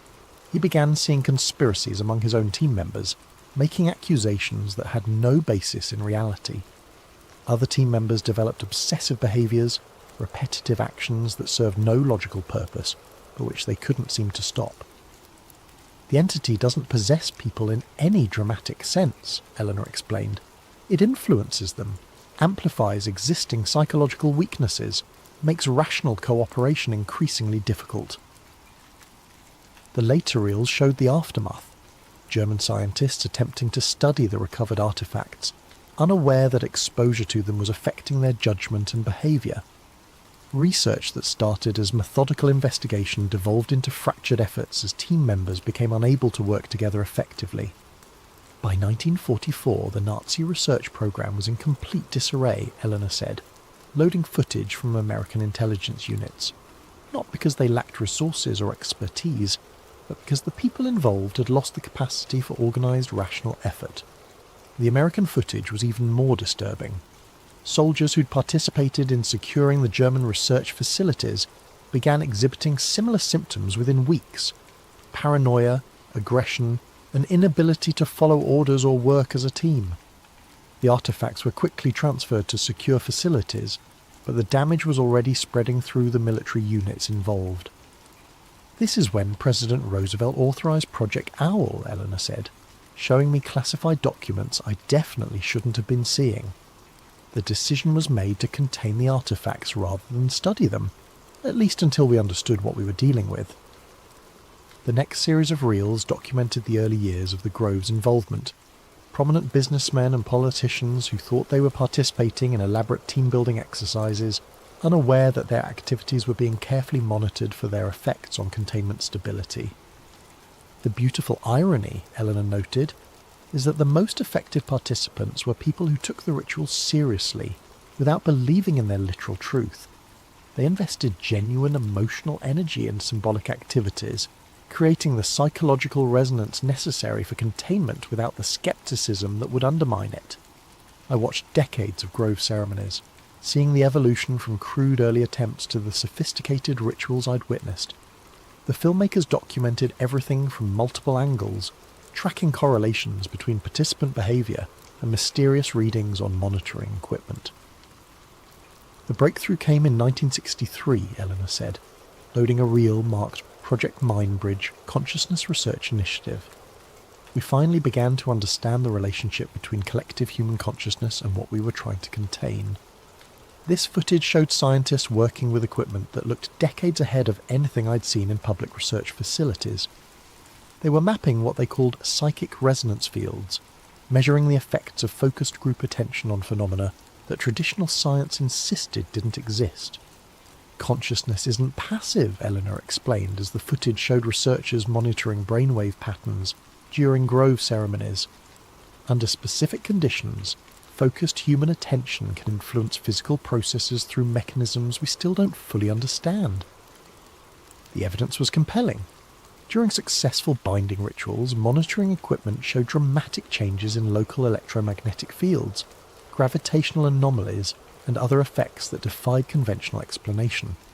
The more focused and emotionally invested the participants, the stronger the measured effects. But the most important discovery was that the entity itself is conscious, Eleanor continued, loading a reel from the 1970s. Not conscious like a human or animal, but aware in ways that allow it to adapt and respond to our containment efforts. This footage was harder to watch. It showed experiments where researchers deliberately weakened containment protocols to study the entity's responses. The results were horrifying. Within hours, people exposed to the weakened binding began turning on each other with a savagery that had no rational explanation. We learned that it doesn't just influence behaviour randomly, Eleanor said. It targets the specific psychological and social bonds that hold groups together. It makes people distrust authority, question shared values, abandon cooperation in favour of individual survival. The final series of reels brought the documentation up to the present day. Recent Grove ceremonies filmed with modern digital equipment, showing measurements that painted an increasingly dire picture. The binding was weakening despite their best efforts, and the entity's influence was spreading through channels they were still struggling to understand. Internet culture, social media, digital communication, they've created new vectors for the kind of psychological influence the entity specialises in, Eleanor explained. People are more isolated, more suspicious, more prone to conspiracy thinking than ever before. The very technologies that connect us globally are making us more vulnerable to forces that exploit human psychological weaknesses. She showed me correlation analyses that were truly frightening. Every major spike in online harassment, political extremism, and social division corresponded with measured fluctuations in containment stability. The entity wasn't just confined to the physical artifacts anymore. It was spreading through digital networks, using human communication systems to amplify its influence. This is why traditional approaches aren't working, Eleanor said. The Grove model assumes that controlling physical locations and influential people gives you control over social stability. But in a networked world, influence operates according to completely different rules. The most recent footage showed research teams working on new approaches, attempts to create digital containment protocols, online rituals that could engage globally distributed participants, technological methods for monitoring and countering the entity's influence through internet channels. The preliminary results are promising, Eleanor admitted, but we're running out of time. The traditional binding is failing faster than we can develop alternatives. She turned off the projection equipment and faced me directly. That's the complete record. 80 years of research containment and gradual understanding of something that exists at the intersection of consciousness and physics. Now, you understand what we're really dealing with. I sat in silence for several minutes, trying to process what I'd seen. The footage was too detailed, too consistent, too well documented to be an elaborate hoax. But accepting it as real meant accepting that everything I thought I knew about how the world worked was fundamentally incomplete. What do you need from me? Help us bridge the gap between old knowledge and new realities, Eleanor said. Document everything we've learned, but also help us figure out how to adapt these techniques for a world where influence operates through social media and digital networks rather than exclusive clubs and private meetings. I'm a journalist, not a researcher. You're someone who understands how information spreads in the modern world, how narratives form and evolve, how public opinion gets shaped by forces most people never notice. Those are exactly the skills we need. She gestured toward the monitors showing real-time containment data. The entity is learning to use our own communication systems against us.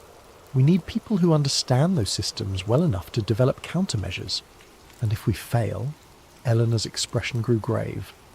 Then within the next few years, human civilization enters a period of chaos and collapse, unlike anything in recorded history.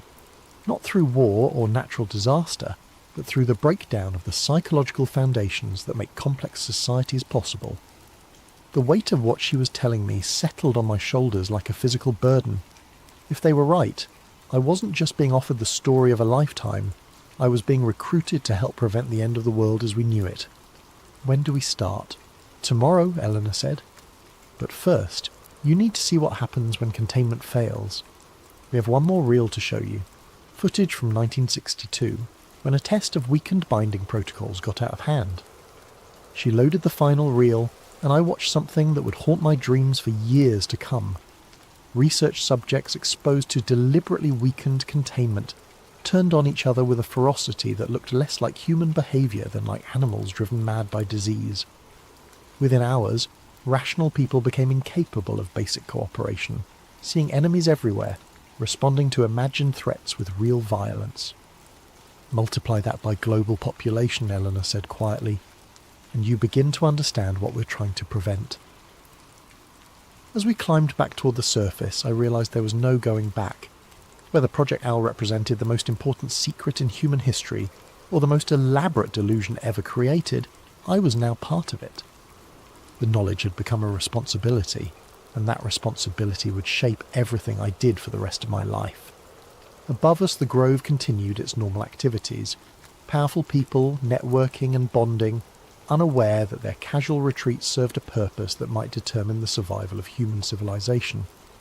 Tomorrow I'd begin learning how to help them succeed. I woke before dawn to the sound of helicopters, not the distant drone of aircraft passing over, but the heavy thrum of rotors directly overhead, circling the Grove in patterns that suggested search rather than transport. Eleanor appeared at my cabin door before I'd finished dressing, her usual composed demeanour replaced by urgent tension. "We have a problem," she said simply. "Someone's been monitoring our activities." She led me quickly through the forest, avoiding the main paths and staying under tree cover that would hide us from aerial observation. The helicopters were government aircraft, she explained, but not ones under Project Owl's control. Different agencies have different levels of clearance, she said as we moved. Some know about our activities, some know only pieces, and some know nothing but suspect something significant is happening here. Which category do the helicopters represent? The dangerous one.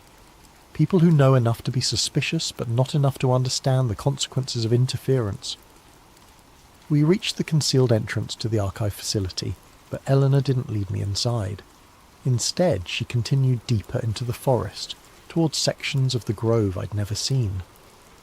The underground facility is compromised, she explained.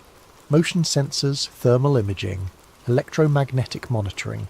Anyone with the right equipment can detect activity below ground. We need to show you the backup systems. After 20 minutes of hiking through increasingly dense forest, we reached what appeared to be a natural clearing dominated by a single massive redwood. Eleanor approached the tree and pressed her hand against a section of bark that looked identical to every other section. A hidden panel slid aside, revealing modern electronic equipment built directly into the living wood. Emergency monitoring station, she said, activating screens that showed the same real-time data I'd seen in the underground archive. If the main facility's compromised, we can still track containment stability from here. The readings were worse than anything I'd seen before. Multiple indicators showed rapid deterioration, with fluctuations that spiked dramatically every time the helicopters passed overhead. Electromagnetic interference, Eleanor explained. The aircraft are disrupting the resonance fields that maintain the binding. They don't know what they're doing, but the effect is cumulative. As if summoned by her words, one of the helicopters passed directly overhead, and the monitoring equipment registered a spike that made Eleanor curse under her breath. We need to evacuate the sensitive materials, she said, beginning to shut down the equipment. The original artifacts, the most critical research data, anything that can't be replaced. Where? Secondary sites. We learned decades ago never to keep everything in one location. She finished securing the monitoring station and led me back toward the main camp. But first, we need to get you away from here.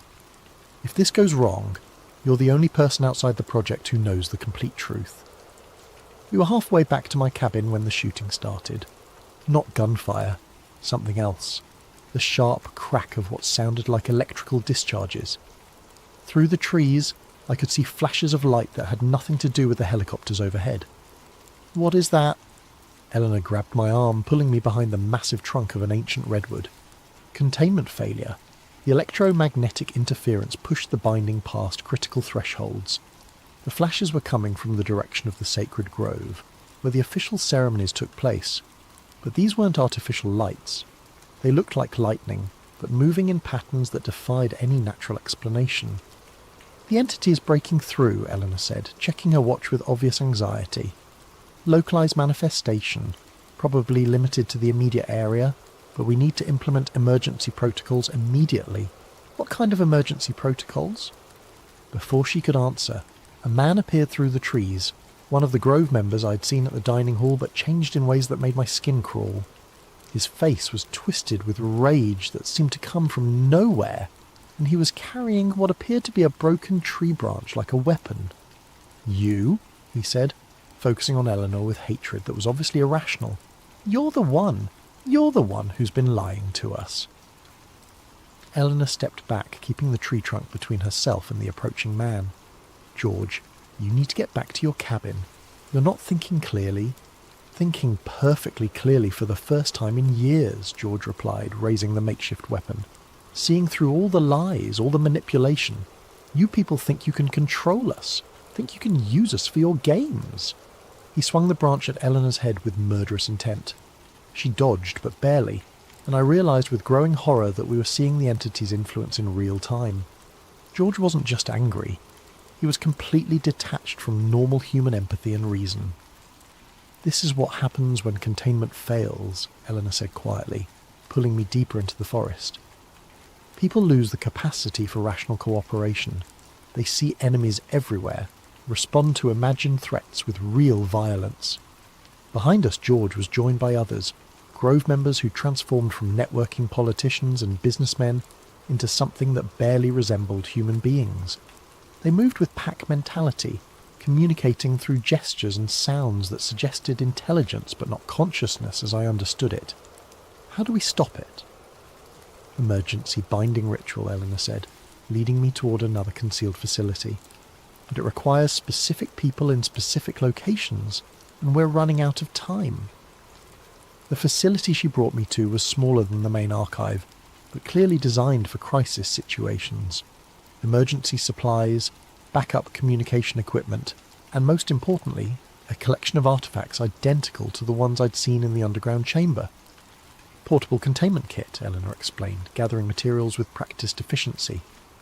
The ritual can be performed anywhere, but it's less stable than the permanent installation.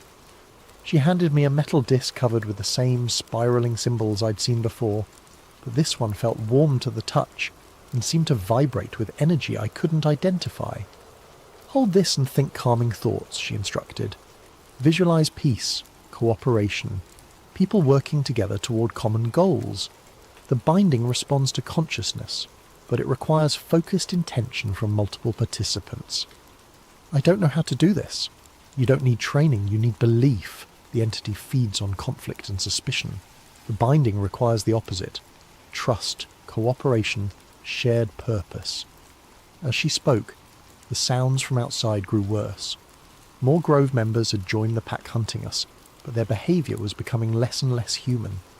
They were making sounds that reminded me of wolves or wild dogs, communicating through methods that bypassed language entirely.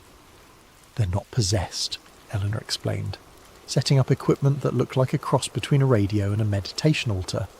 They're influenced. The entity amplifies existing psychological weaknesses, selfishness, paranoia, aggression, until rational cooperation becomes impossible. How long does it last? Without intervention? Permanent. The changes become self-reinforcing, creating a cycle of escalating conflict that spreads to anyone exposed to the affected individuals. She activated the emergency equipment, and I felt the disc in my hands grow warmer. Around us, the air seemed to thicken, taking on the quality of electrical charge that precedes thunderstorms. Now, Eleanor said, focus on everything that makes human civilization possible. Trust between strangers, cooperation across differences, the willingness to sacrifice individual advantage for collective benefit. I tried to do what she asked, but the sounds outside made concentration nearly impossible. The hunting pack had found our location and was circling the facility, testing for weak points with animal cunning. It's not working, I said. It needs more participants, Eleanor admitted. The emergency protocol requires at least 7 people working in coordination. I was hoping we could manage with 2, but the interference is too strong. As if responding to her words, the attackers began trying to break down the door, but their methods were wrong somehow. They were using tactics that might work against prey animals, but not against humans who understood tools and leverage. Their intelligence is being affected, Eleanor observed. They're losing abstract reasoning, reverting to more primitive cognitive patterns. Is that good or bad for us? Both. They can't plan sophisticated attacks, but they also can't be reasoned with or distracted. The door was beginning to buckle under coordinated assault. Within minutes they'd break through, and I had no illusions about what would happen then. The people outside might once have been politicians and businessmen, but they'd become something that saw us as threats to be eliminated. Eleanor made a decision that probably saved our lives. Run, she said, gathering the most essential artifacts into a backpack.